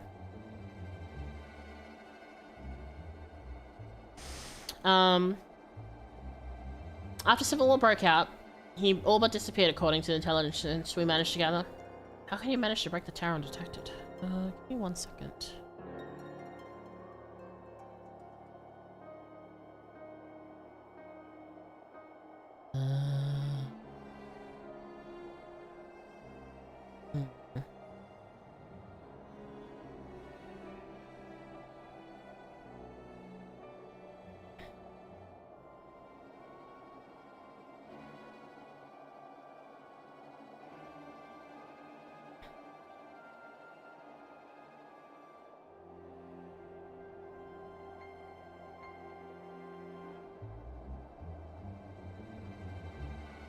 Sorry, I'm just checking something. Okay. Alright. Okay, sorry. I just noticed, like I said earlier, and just keep an eye on stuff, and I saw a suspicious join to the Discord, so. So I just kicked the person to see if they come back in. Because their name is not familiar anywhere. They listed me as the person that they're looking for, so, you know. Alright. To have done so and remain unnoticed by the creatures infesting the tower seems an impossible task, unless... do you think their voice in the radio is the blasphemy? I mean, that makes the most sense. I do, and if it was anima, these radios are somehow attuned to whatever signal emits from the tower. What's more, I believe the true identity of the blasphemy is Nerva, robbed of the throne and forced to watch the empire he longed to command crumble before his very eyes. If such a loss did not drive him to the same fate as Quintus, the despair he felt no doubt overcame him. Nerva's delusions of grandeur aside, the Garlean's plight sounds not unlike the Sahagin desperate to preserve their spawning grounds. Indeed, though unscrupulous by any means, the Garleans found solidarity in their ideology, as did the people of Ishgard in the church. Adrift without home or purpose, it's all too easy for despair to take hold. Would that a remedy be as simple as offering them land, as we did in Sahagin? In all likelihood, the Garleans would refuse to settle for aught less than what they believed to be the ancestral home of Locus Amonis, a claim their Corvosi would readily take arms to denounce. Would do well to not further fan the flames of animosity twixt them. Then perhaps, at the very least, we can offer them peace of mind, and a means to regard some semblance of stability in their lives. To offer them true covenant stability, Garlemald must be rebuilt. I mean, I guess so, yeah. It's probably like the only thing that's really going to be what they want. But I mean, it's an easy solution, but perhaps the only one worthy of pursuit. Of course, the new Garlemald must remain a sovereign nation, free from the oversight of others. Aye, that would see no meaning in it otherwise. If I'm not mistaken, Alphonor and Alzay have already made strides in helping the people here regain some normalcy in their day-to-day living. A most important first step, but it will mean little without proper leadership. Rather than a single individual, perhaps a governing body of sorts would prove more effective. There are a number of former Senate members among the refugees at Camp Broken Glass, as I recall. With their help, creating the framework for new governance is not an impossibility. Now let us call the people together and see what they make of our proposal. I mean, we did talk with the Senate before about, like, what's the word? Like, trade routes and things like that, so it wouldn't be impossible to talk to them about it. Yeah, these guys. The final days have taken much from you all, but I imagine the pain you feel in the face of such immeasurable loss. I think this is supposed to happen before the post patches, that part. Oh, whoops. Oh well.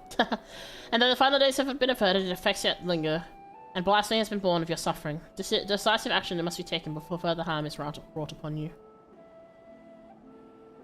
To overcome such adversity is too great a risk for any one person, but as a people united, there may yet be hope for the morrow. While it may not be our place to decide how you move forward, we will offer a small measure of guidance. We were told a number of former members of your Senate yet remain among you. Would you be amenable to an interim government led by these individuals until such a time as Garlemald can be rebuilt?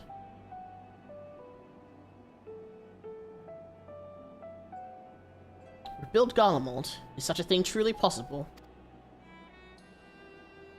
Even if we do cobble together some governing council, they wouldn't be making anything of that pile of ash do we dare to call Garlemald. There's no going back to Locus Amonis either. Rack and ruin, those are our only options.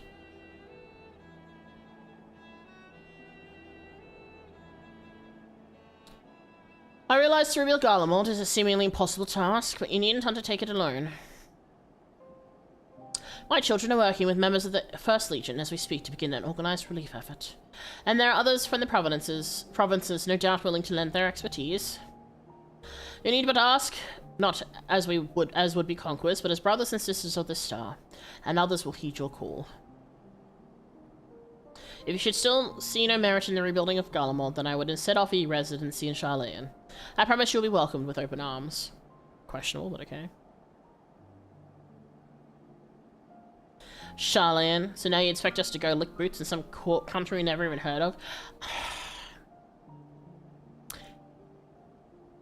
I want to, like, shake these people. Like, I get it, they're like, you know, Boo Boo the Fool, sad boy hours, but my god. Take the fucking offed hand, for the love of God. Anyway, sorry, it just frustrates me a little bit. My apologies if I appeared overly forward in my proposition. Considering our strict policies in non-intervention until but recently, it's not surprising you are unfamiliar with my homeland. It is an island nation to the north, home to a myriad of peoples, which is why I believe it would not prove difficult to accommodate you and yours. To be clear, you would not be migrating to Charlene to live in servitude. You have my word that each and every one of you would be guaranteed citizenship upon entry. And why exactly would you go to such lengths for us, for the conquerors you barely know? Charlene was long aware of the coming doom that would be the final days, and so we were preparing to evacuate this star, taking as many people and resources as our stores would allow.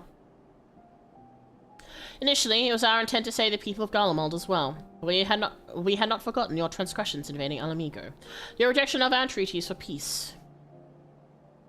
After a great deal of deliberation, it was decided we would forgo an invitation to Garlemald, a determination made with great trepidation.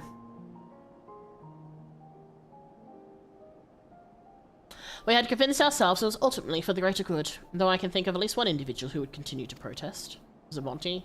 Probably Monty. To ignore the plight of those one might conceivably save is not wisdom, it is indolence. Hehehehe. Never mind. Sage counsel I brazenly cast aside when confronted with the final days in earnest.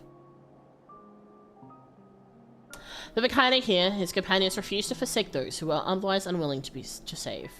We were otherwise unwilling to save. With great risk to themselves, they achieved the impossible and opened my eyes to the error of the forum's decision.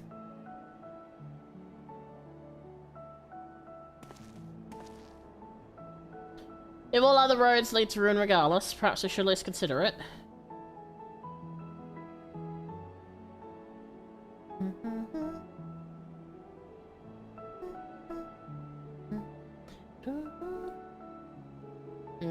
Then it would be my pleasure to invite you all to Camp Broken Glass, where you shall have warm food and beds both.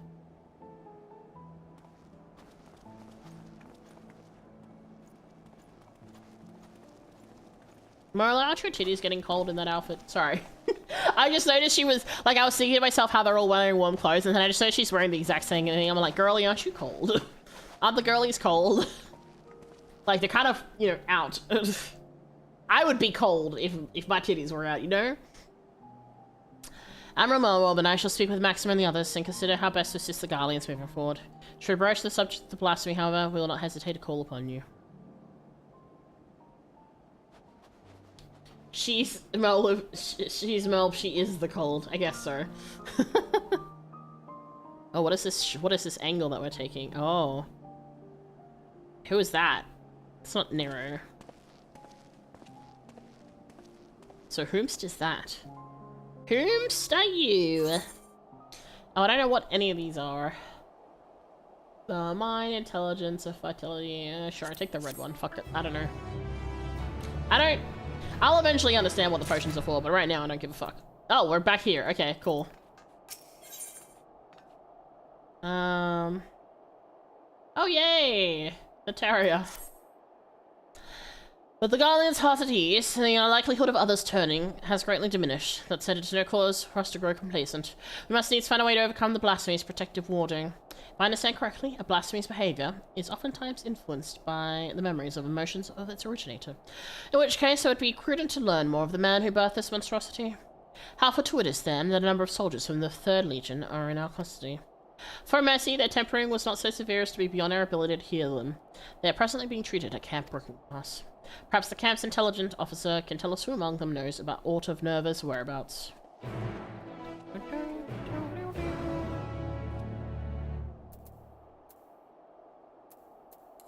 Back to Camp Broken Glass. Whee! I'm just gonna fly. Fuck it. Because it gives me a chance to have a sippy of my water. In hindsight, I didn't think about how long this particular quest line might take. But it's okay, we'll just do it.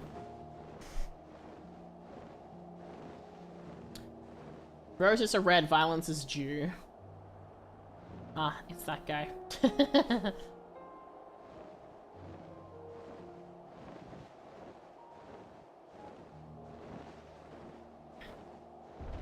Whee! Making our way downtown. It's flying fast. I mean, it's not really faces because we're in just the middle of nowhere, but anyway. Alright.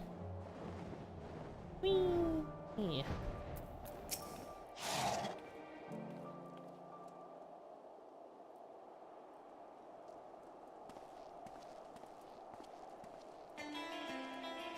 Blazer 9, thank you for the follow. Welcome in, welcome in. Hope you're doing well. Yoda! Welcome in, welcome in. I see. Perhaps it's best if you speak with Virgilla, Legatus of the 3rd Legion. She's still in the mend, but fucking this word again. The healers aren't like to oppose a brief conversation if you'd wait for here for a moment. I fucking hate that word, man. I forget how to say it every time. Chirurgeons. Anyway, the healers. Just say healer! I know you're all fancy and old-timey and shit, but just say healer, please, for the love of God.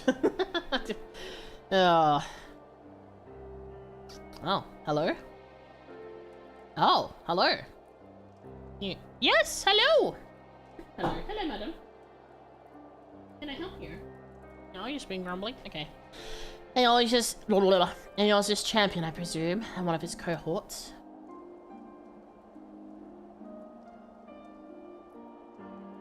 What business have you with me? Isabard is facing imminent crisis, and we believe the knowledge you bear make key in stopping it.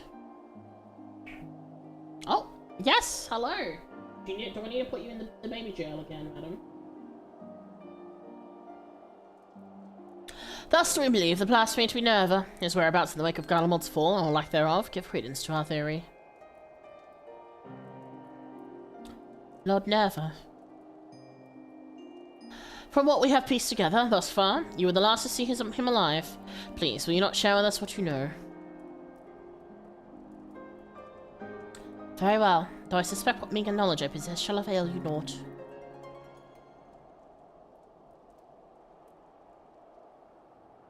I last spoke with Lord Nerva shortly after the warring of the First Legion began. Cloistered within the lower levels of the Sinoculum Imperialis, he spent the better part of the day listening attentively to the radio. He seemed hopeful, or perhaps desperate for news that the tide might turn in our favour. The next day, I left for the front line. It was there that I heard a terrible noise, which I assumed came from the Tower of Babel. Then darkness took me, and I remember naught after that. I was told the radios protected those close to them from the effects of the tower, in which case Lord Nerva would have remained unaffected. But he has ever been devoted to Garlemald. For glory everlasting, he would say.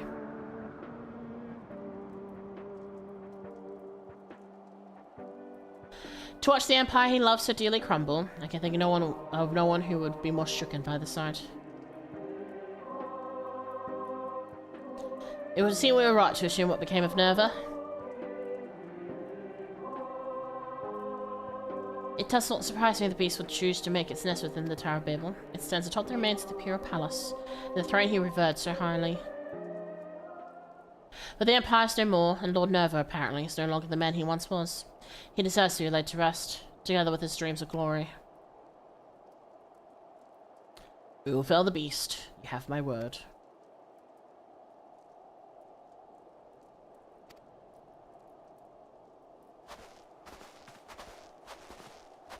Ah, hello, Kanae. Apologies for the interruption. Kanae Senna has arrived and we're ready to depart. It's good to see you again, Mikane. Master Fulchino. I spoke with the Lorenz of the ward protecting the blasphemy, and I am quite confident it's a matter of Aether-based magic path. Our path. Which doesn't make sense, but okay. If I may be so bold, Elder Caesar, we reached the same conclusion initially, but that simply is not possible. These creatures born in the final days are devoid of aether. As such, they would be unable to produce such barrier in a manner of which we are accustomed. Do you suppose it's possible they manipulated dynamis to achieve a similar effect?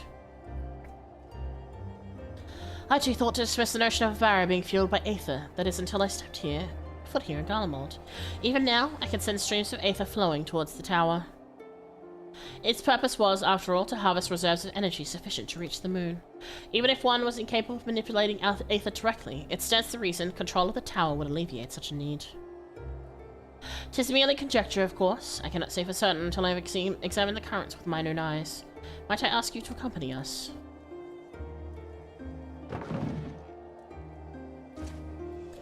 I would join you as well, if I may. My injuries would keep me from being of use in battle, but my knowledge of the land should serve as well as my blade.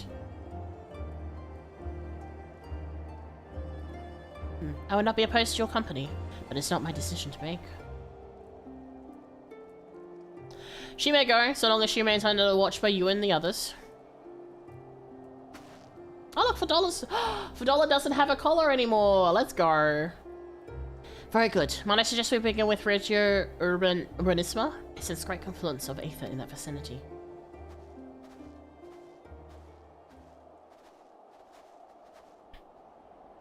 Again with the legs. Whose legs are those? It can't, like, is it Nerva? Is it that Nerva didn't actually change and Nerva is the one controlling the tower just in general? Or is it, like, who is it? Like, is it some extra person? What is going on? Let's go.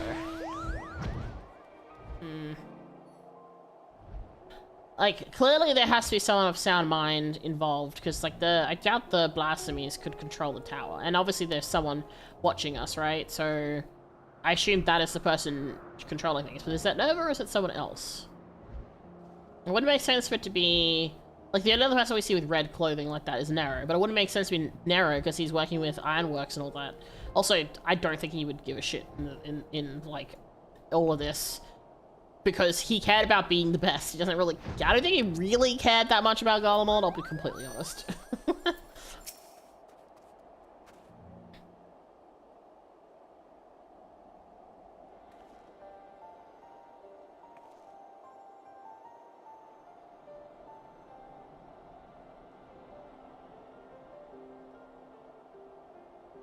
As I thought, the Aether stream has here flows towards the tower, as did all the others in this region, no doubt.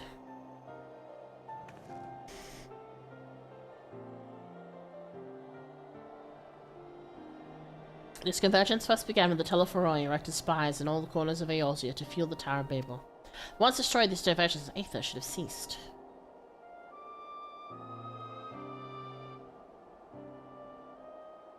Alright, whoever you are, if you business with us, quit your skulking about in the shadows and speak your piece.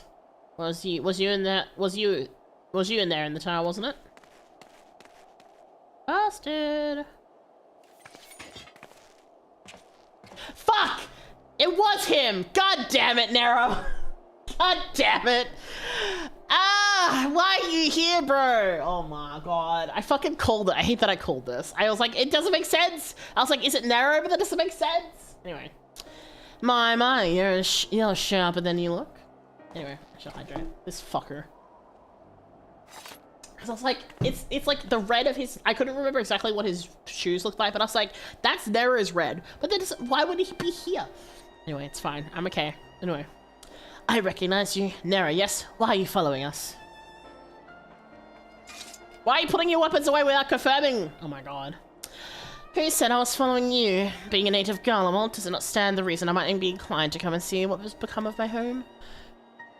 I know not what you're scheming, but we've no time to entertain your games. Perhaps Master Garland would make better company for you. Spare me.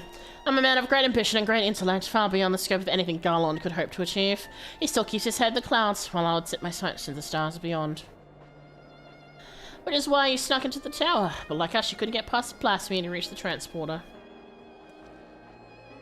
Yes, well, I was very much hoping you would dispense with that little obstacle.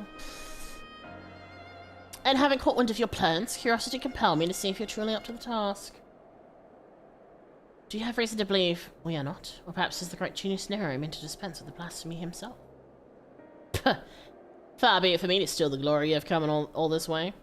But I am feeling generous, and I'll tell you what I learned during my time in the Tower of Babel. This fucker. I hate that I was like, I called it, but also I was like, nah, it wouldn't be him. Nah.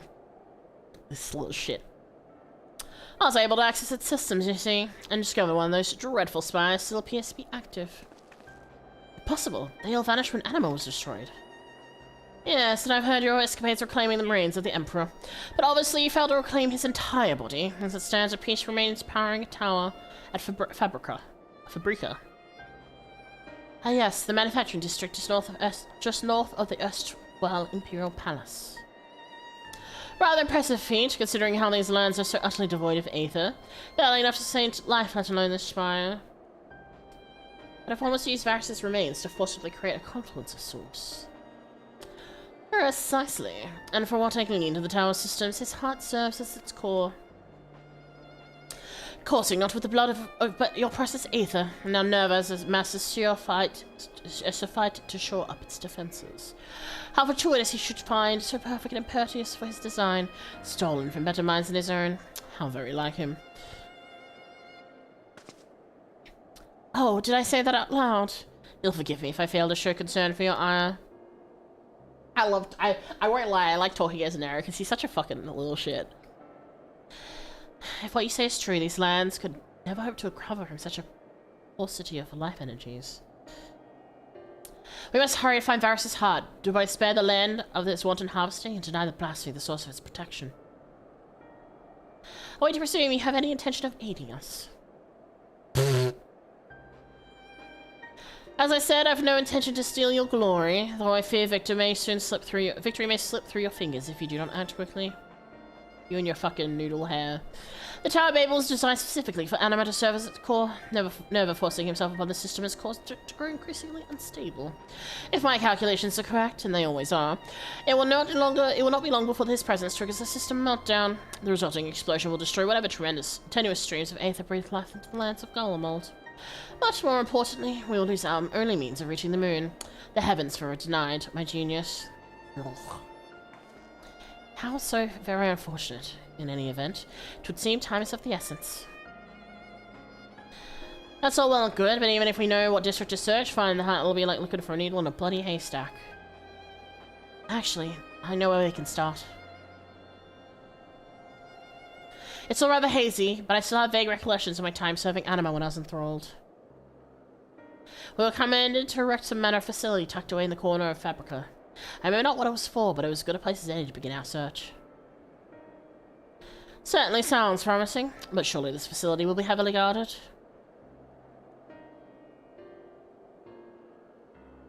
Then maybe it'd be best to divide our forces. If it's just the four of us, shouldn't prove too difficult to sneak inside and find the heart.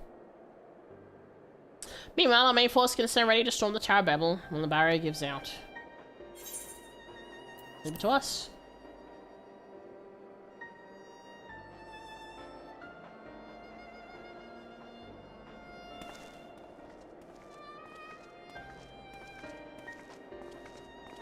Here, Mika, I hope the stream going well. I can't stay soon. Gotta go back to fun. No worries! Thanks for coming by. I hope the work is good. I was just crashing out a little bit. Don't mind me.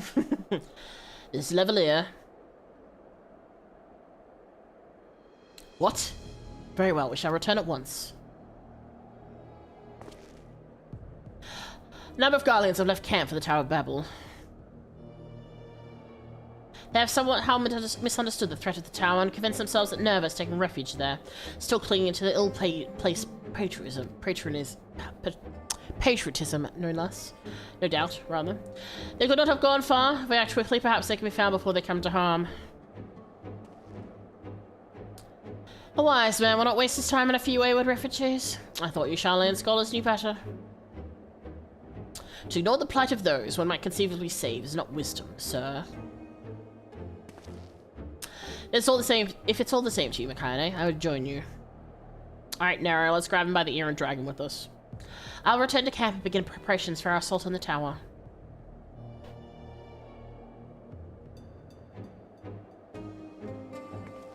Grab him by the ear. Drag him with us. Come here, bitch.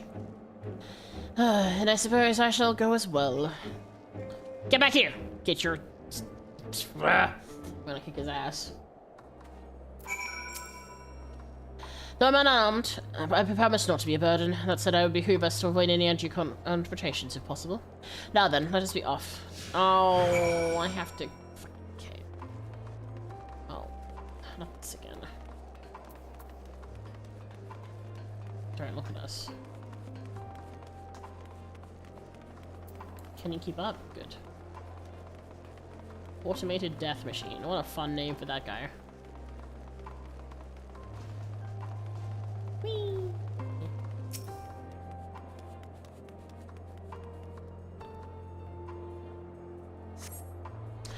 No trace of them here. Let us keep searching. No, no. Do not see us. Yeah, that's right. Stay there. Okay. Can't see us. Can't see us. Can't see us.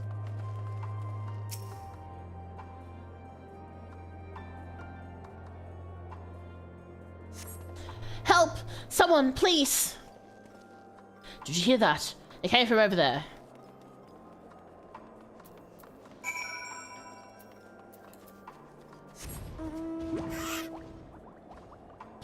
Excuse me.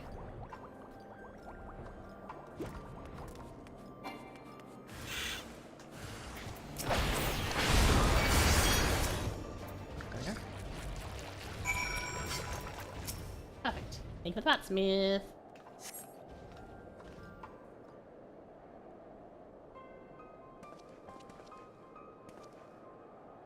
Oh, these three. You're the ones who came to speak with us before. We heard Lord Nerva had returned and were assembling his forces in the tower, but... I might be a bit overleveled on these classes. It's fine. That's why I switched to Dragoon, so I didn't have to deal with stuff. No. Not Lord Nerva too. Then there really is nothing left for us. I'll not deny your situation is dire, but you're not without a path forward. I believe you've the passion and conviction needed to rebuild Garlemald, if you so choose. Or failing that, you begin a life anew in Charlene. Rebuild Garlemald? No, there's no point in entertaining so lofty a dream, and we would sooner die than suffer under the rule of another.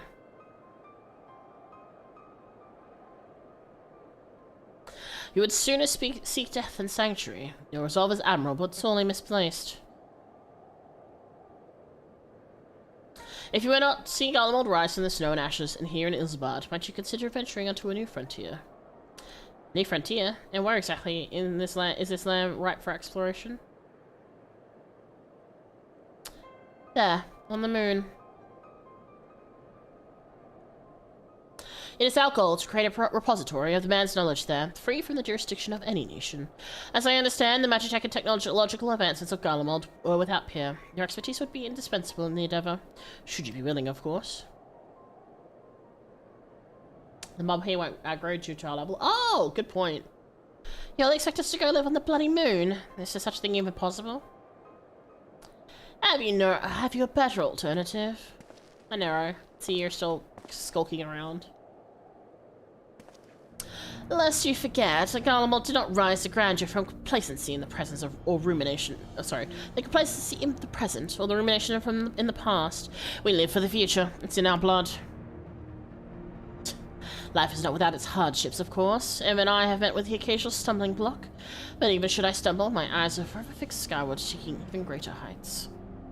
The Empire may be lost, but I still possess a great deal of knowledge gained from it, and a desire to seek more. The very notion of exploring the moon is an unprecedented prospect, and that you would balk at the proposition boggles the mind. Consider this. You heard the beasts of the final days were born of those hapless souls that had given up on everything, yes? If that is indeed the case, can you tell me why you still stand before me? Because deep down, you believe your life is yet worth living. Deep down, you long to reach for the unreachable. Since when is Nero giving, like, rousing speeches? That's funny. Or perhaps you don't, if you should choose to lay down and die here in the snow. Well, that's none of my concern.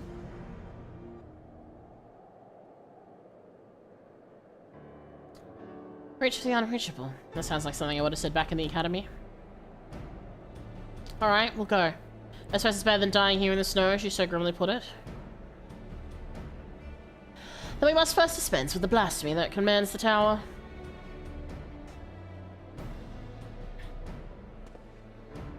It's hard to believe Lord Nerva, of all people, could be turned into one of those monsters.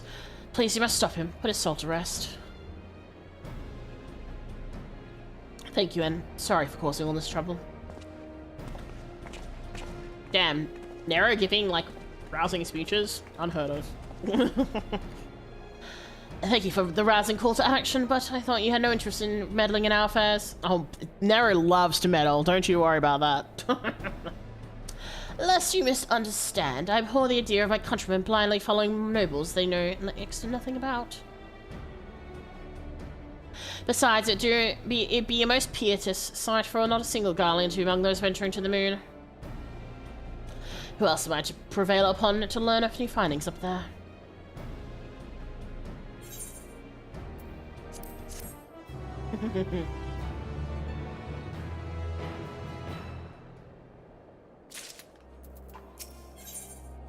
Alright. From what Nero has told us, time is now a luxury we cannot ill afford. Let's return to Camp Broken Glass, if only for a moment. The others are no doubt finishing their preparations for battle.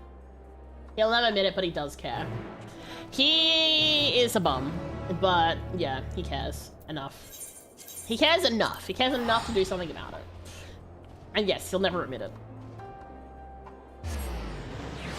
I mean, considering what he did during, like, the Omega stuff, that kind of just proves the point.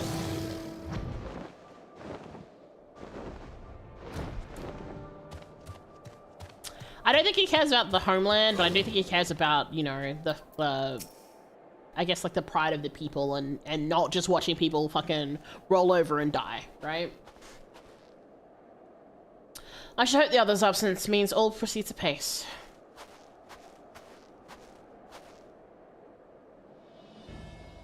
Good, you're here. With the recent arrival of reinforcements, our preparations are all but complete. Oh, hey, Robin. Hey, Ian. Dude, Ian, you must be fucking freezing, man. Apologies for our lateness. It seems we're at least trying to help deliver the crushing blow. Aye, and the fates are kind. They'll be last we see these damn old blasphemies. Commander Adlin, Lord Ian, thank you both for coming. Ooh. Yes, of course. Understood. Lorenz and the others have reclaimed Varys' heart. The barrier protecting the blasphemy should soon dissipate. The time has come, at last, to storm the Tower of Babel. For a second time.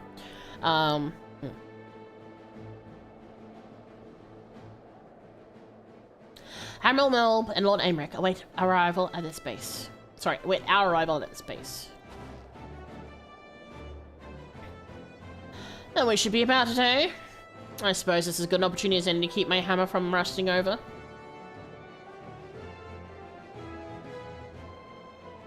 I will accompany you as well. As the forum's representative and a member of the survey team, I feel it my responsibility to see this through to the end. Didn't take you for the fighting type? I mean, we know about him being the, yeah, sage. Despite appearances, I'm no stranger to the battlefield. Indeed, I have seen my fair share, traveling the world in the service of the Forum.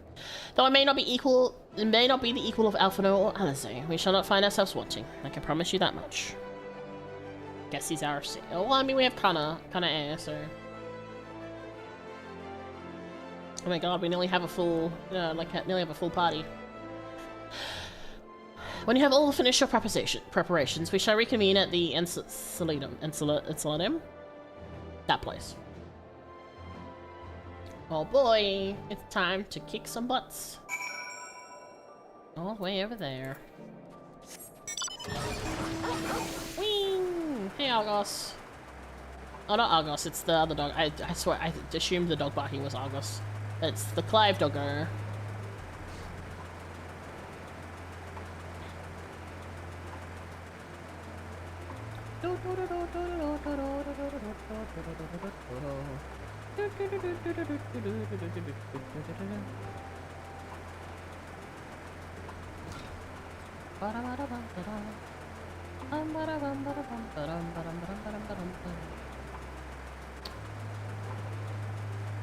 What was I doing? I was doing something.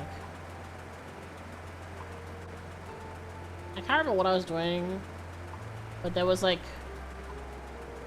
the fucking unicorn, whatever, the horses, and I had like war flashbacks to Pilgrim's Traverse. I was like, ugh, these guys again. All present and accounted for. Shall we proceed? Your progress through the battle will be saved at certain points. In the event you are defeated, you'll be able to try again from the most recent of these. Please note at the end of the battle is associated with the quest log from the game, the progress will be lost. Cool. I will stay as Dragoon, because I'm most versed in Dragoon skills.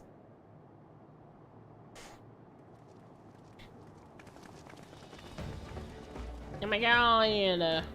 Also, soon we won't have this outfit anymore. The Mika Egan outfit soon. Our objective is simple. Location will make the blasphemy. Nerva. Though the barrier guarding him is no more, a number of beasts will surely block the way of the auxiliary sector.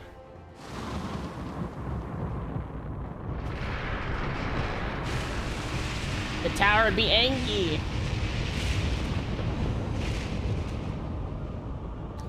Off to a smashing start, I see. It seemed the tower will reach its limit sooner than I anticipated.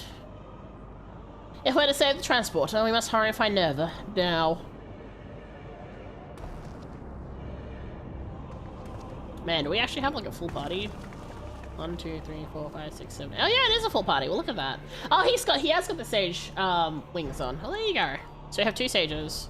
Aymeric and Rowan are our so Aymeric and Roban would be our tanks, and then myself, Ian, Nero, and Merle are our DPS. It should go without saying, but stay on your guard. There was quite the menagerie of horrors when I was last here. Onward! Oh my god. They're upon us! To arms!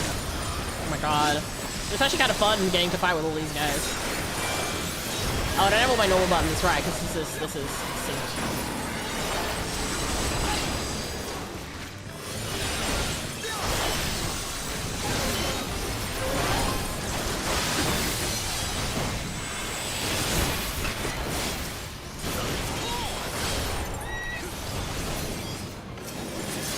No, and I shall hold you up. Press on, my friends.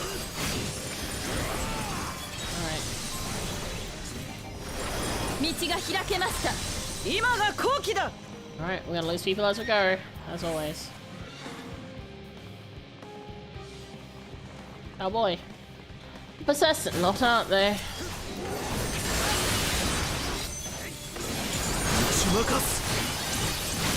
Worm time.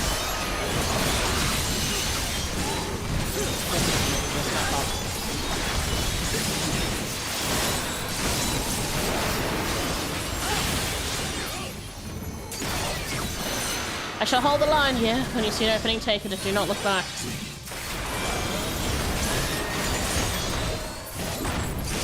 Let's go. Oh. Oh, not this fuckface again. Oh, I hate it so much. I hate the caterpillar face creature. Yeah. Least favorite. It icks me so bad. It's so icky. I hate it. I hate it.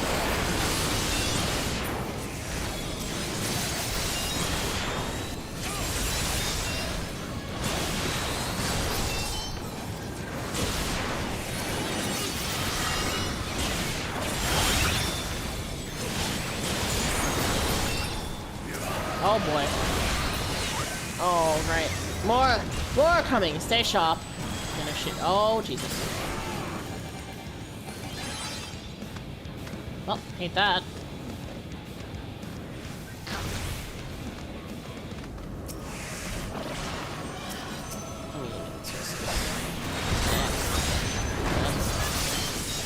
I had to talk about horses, didn't I? Now we have to deal with fucking horses. Typical. Get pounced. Oh boy, here we go again. Okay. Okay, so these guys. Okay. Oh jeez. Well. Oh god. Okay. Let me stand over here so I don't get you guys killed. Cool.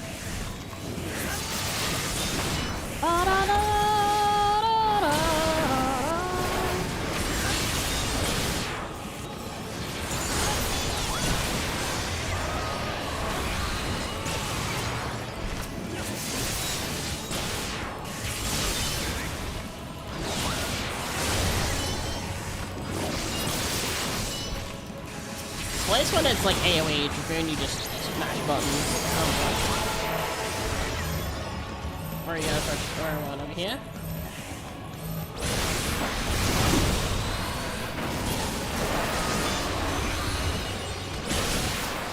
Oh, big boy. Big lizard. Big lizard. Hi. Have a face full of death, please. Thank you.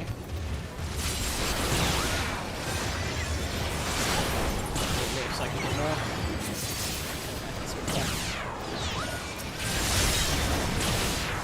Yeah, I'm glad I stuck with the things. I'm sorry when I was like doing my buttons. I have to do my weaving, which is nice. There's so many of them. Hunts. Oh, okay. Well, alright. Oh, look, it's Luiso's face again. I feel like we need to worry about this guy somewhat. I'm just gonna... Oh, okay. No, we need to do these.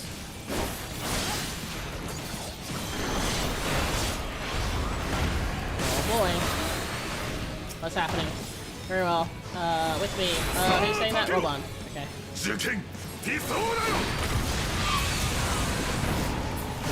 Cool.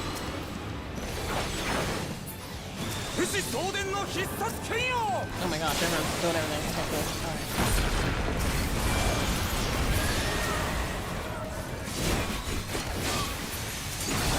Okay, there we go. Alright, cool. Sweet. Crisis averted. Now we deal with the chicken.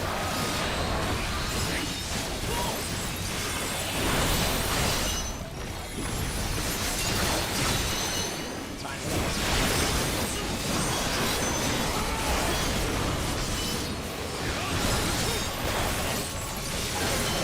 Okay. All the DPS, all the DPS, all the DPS, all the DPS. Oh boy.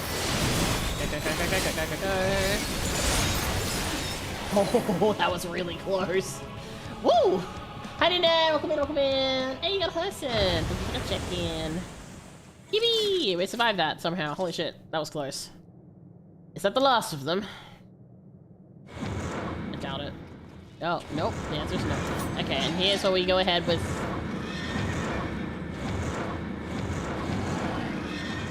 How are they just appearing, though? Of course not. We can't afford for them to impede our advance any further. Commander Anlin, let us hold him here. These two are gonna have fun. Master Fulchino, take the others and go. Quickly. Understood. Let's go! I mean, these two are gonna have fun. Like, the fact that all these are being summoned is a little concerning. It's like,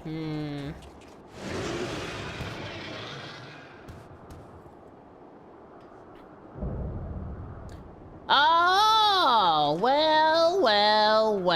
Look who it is. It's this fucker again. But, like, another phone.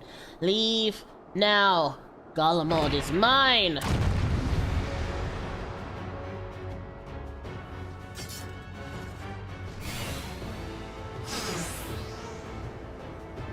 The Iron Room. Back here again. Cool. I love this. And there's ends here in Nerva for Golemod, for people, and all who call this star home.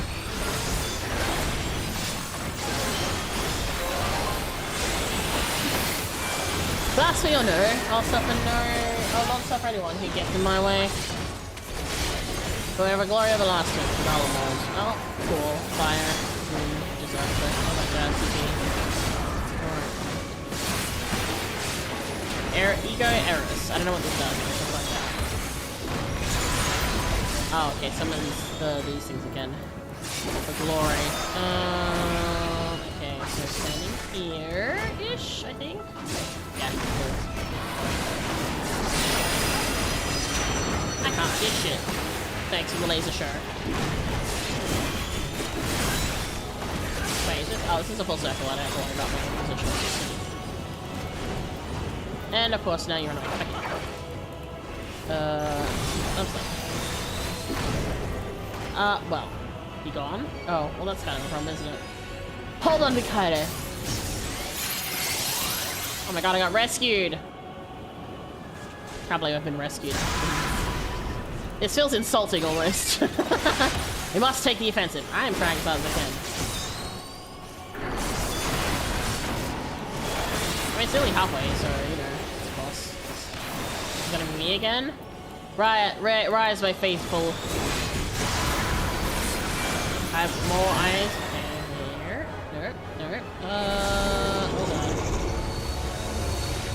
Here-ish? Oh my god, just barely. Cool. I love not being able to see anything. Just lasers. Thanks. When Shadow Breath. I have no idea what this does. We'll find out. It's just over wide. Alright, fine.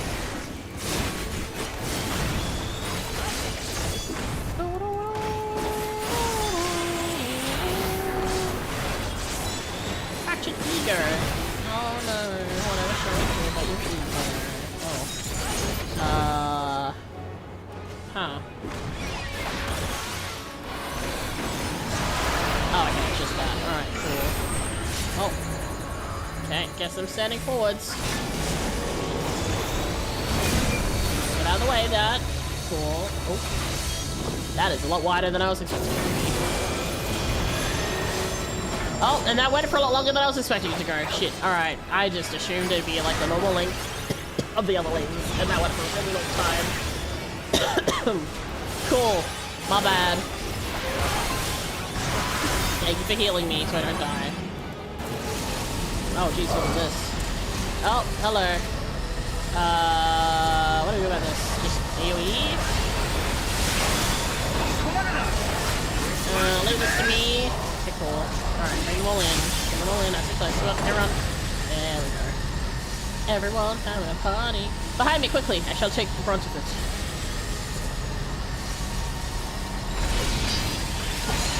Ooh, LB3? Is this LB3 to stage? We must drive it back. Oh, breaking quick. Oh, we need to attack, Oh boy. I didn't notice for a second until I noticed that Nero was like jumping, and I was like, that's weird. Hands. Gods be good. This is like Rise in Fate, where my example, that's fine. Oh, he's down for the count. We've come too far to give up now. So, we got this. A little bit left. Just murder the guy. And let's put an end to it, shall we? No, Gullible's mine! Nope, fuck it off. It's not. You may have Galvus in the name, but doesn't mean you get to be in charge. Fuck you. Goodbye! Get wrecked, bitch. Yeah. We win. Tee-hee.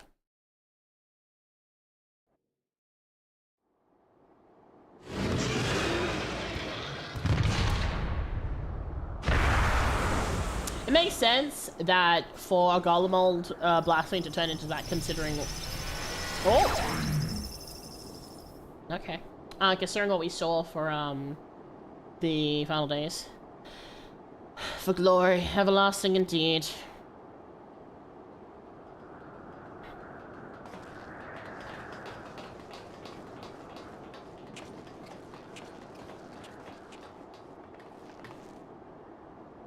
It's over. That's the danger past. By a hair's breadth, perhaps, but yes, I'd say we've managed to avoid a fiery ruin.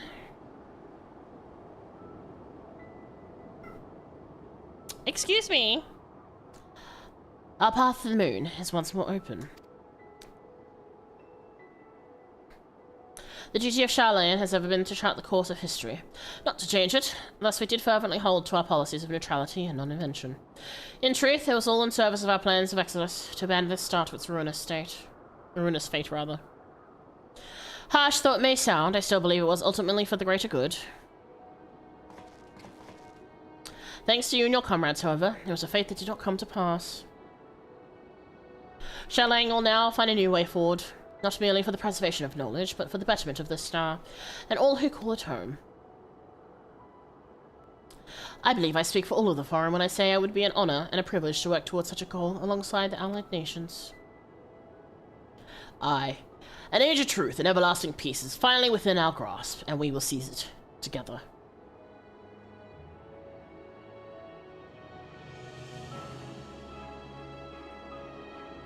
Nero turns away from everyone like a sulky baby. He's like, ugh, gross. Nice things. Ew.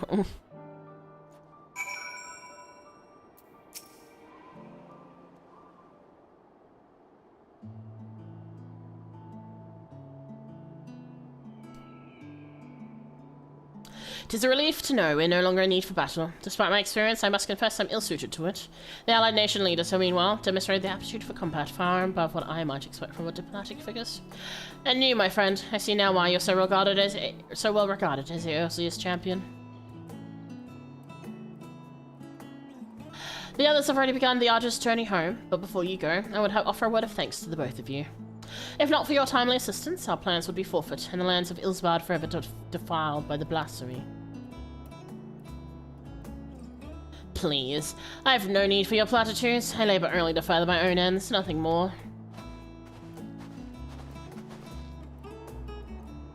We had the news. Thank you for everything. With Lord Nerva laid to rest, we've the peace of mind to move on without regret.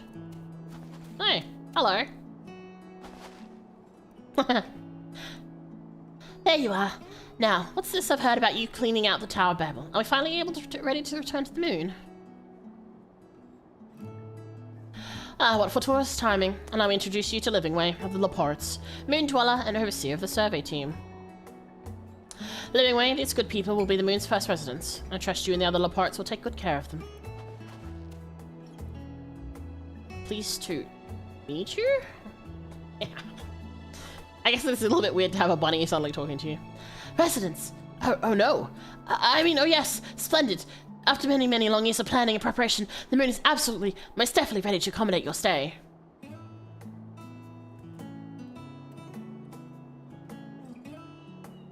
Glad to hear it, and apologies for the delay. I must first confer with Lorenz and see to our final preparations. But your residents-to-be and the survey team shall be along. Hey, Paranoid, welcome in, welcome in. Oh, you got a lavender. Very nice. I love the way lavender smells. Aw, they're doing their best. Yeah, the Laportes are very silly, but they are doing their best. Might I trouble you to relay the word of our success to Shibalt and the Razahan? I think the tidings are all the more heartening to come from you. Until next we meet. Honestly, I'm surprised Nero hasn't been like, I also want to go with you to the moon.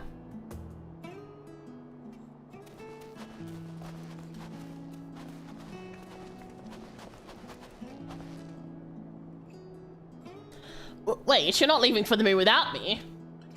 There we go. There we go. I knew it was coming. Of course he's gonna go. He wants to see the moon. He wants to see all the technology. He's gonna lose his fucking mind. Anyway.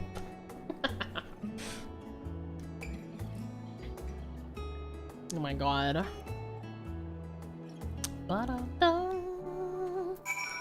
back to Razahan. And that means I think we'll be done after this. Oh my gosh, we'll be done. Yay!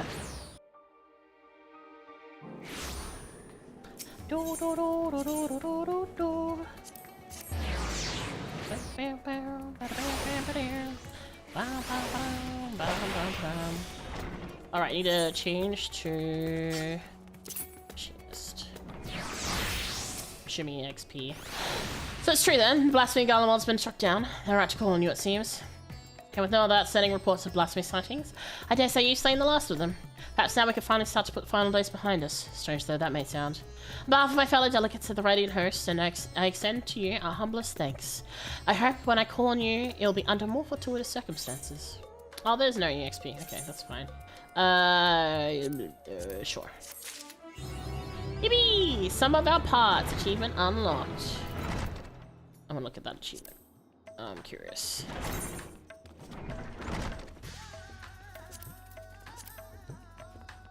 Blessed relief. Completed the forlorn glory. Yay!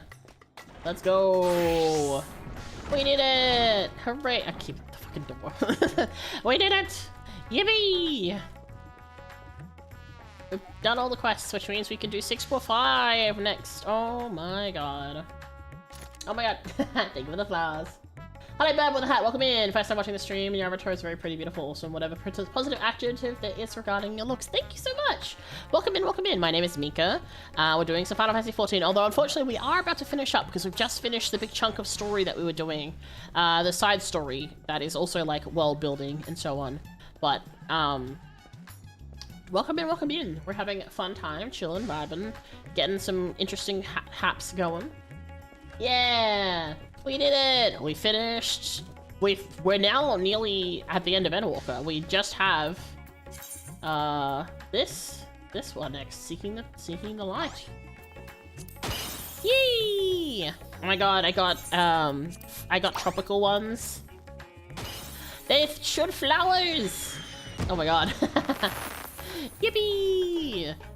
So next will be 6.5. That'll be sometime next week. I won't do it tomorrow, because tomorrow I want to do one of the things that we owe for stream. Oh, hello. I have a bunch of, like, party poppers and stuff. I just don't carry most of them on me. But yeah, we did it. We took 6.5 hours. Well, technically it's like 7 hours. You know what? 6 hours, because one of those hours was me yapping about shit. So, we did it. Yay. So, that means next stream for FF will be... Oh boy. I have an idea for a thumbnail for the next stream, so I'll have to work out how to do it. But it'll be fun. So...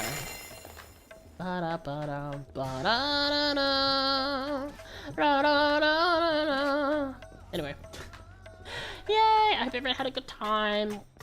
We had some fun, interesting stuff. I really enjoyed it. The stories are really good. I definitely do think that these should have been kind of like what we had with the Ruby Weapon quest, where I think they should have been part of the main story. I kind of get that, like, you know, it's kind of tricky because they're tied to the job roles, but I feel like narratively, I feel like it's kind of weird that it's not included as part of the story, considering we don't really get to see a lot of the side effects of the blasphemies on the world. We get to see it for like Favner, and we get to see it for Garlemald, but that's it. We don't really get to see them for like Gridania and Limsa and all that until we do this. So I'm sure there's a bunch of people that just miss this because they forget that this is a thing and they just never come back to it. So yeah, the next story of the game will be where some of the characters transformed like they're wrestling alter egos, right? Oh, that's the next expansion part, but not quite the next story part we're doing. What we'll be doing next in story is we're gonna help Varshan, the dragon, and we're gonna help him with his sister. And we're gonna sort that all out. And then we also have Zero and Astinian and all that. But yeah.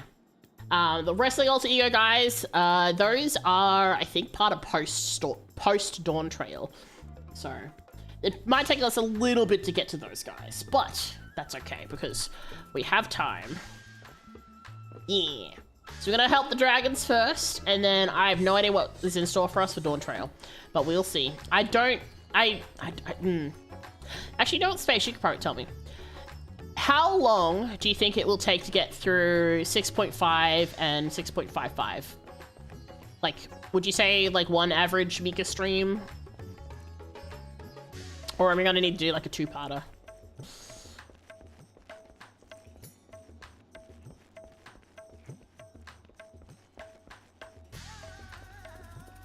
Get my laps in. I can go to my island. That's not my island. Wow, I've been going to the gold saucer too much. I like auto-clicked on that, Jesus. Because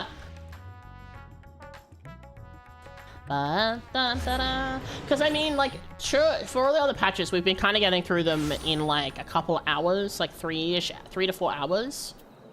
So I feel like we'd probably be able to get through a whole, like both like 6.5 and 6.55, but I'm not too sure. Finishing stuff on the 30th might take a stream, but it's also pre-Dawn Trail build-up. Yeah, that's what I was thinking, because it's like the 0.5 and then the 0.55.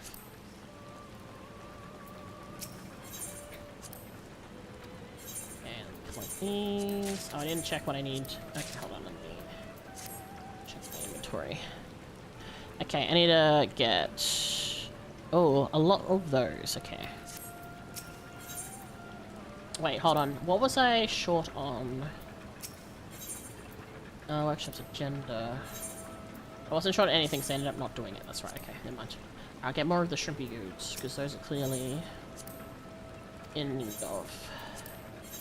Oops, this one, and this.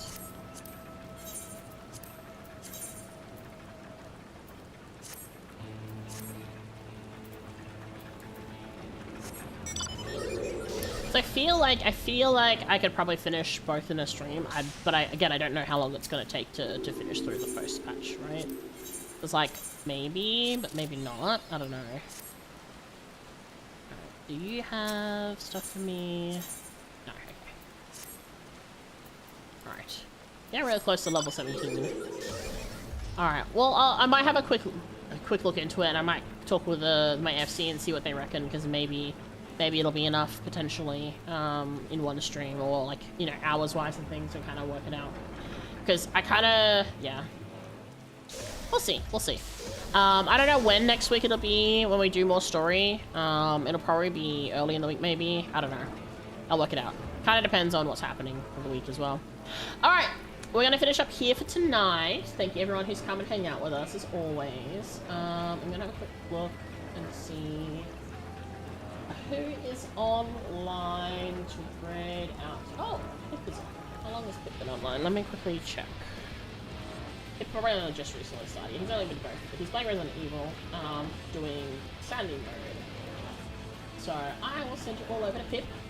Thank you all for hanging out here. I hope you had a good time, chilling and vibing. And I'll see y'all tomorrow for something. I don't know what yet. Oh, hey, Maylin! I'm so sorry. I'm just finishing up right now. But hey, you got a flower at least before I finish up. You got a crocus. Yeah. Have a good night, everyone.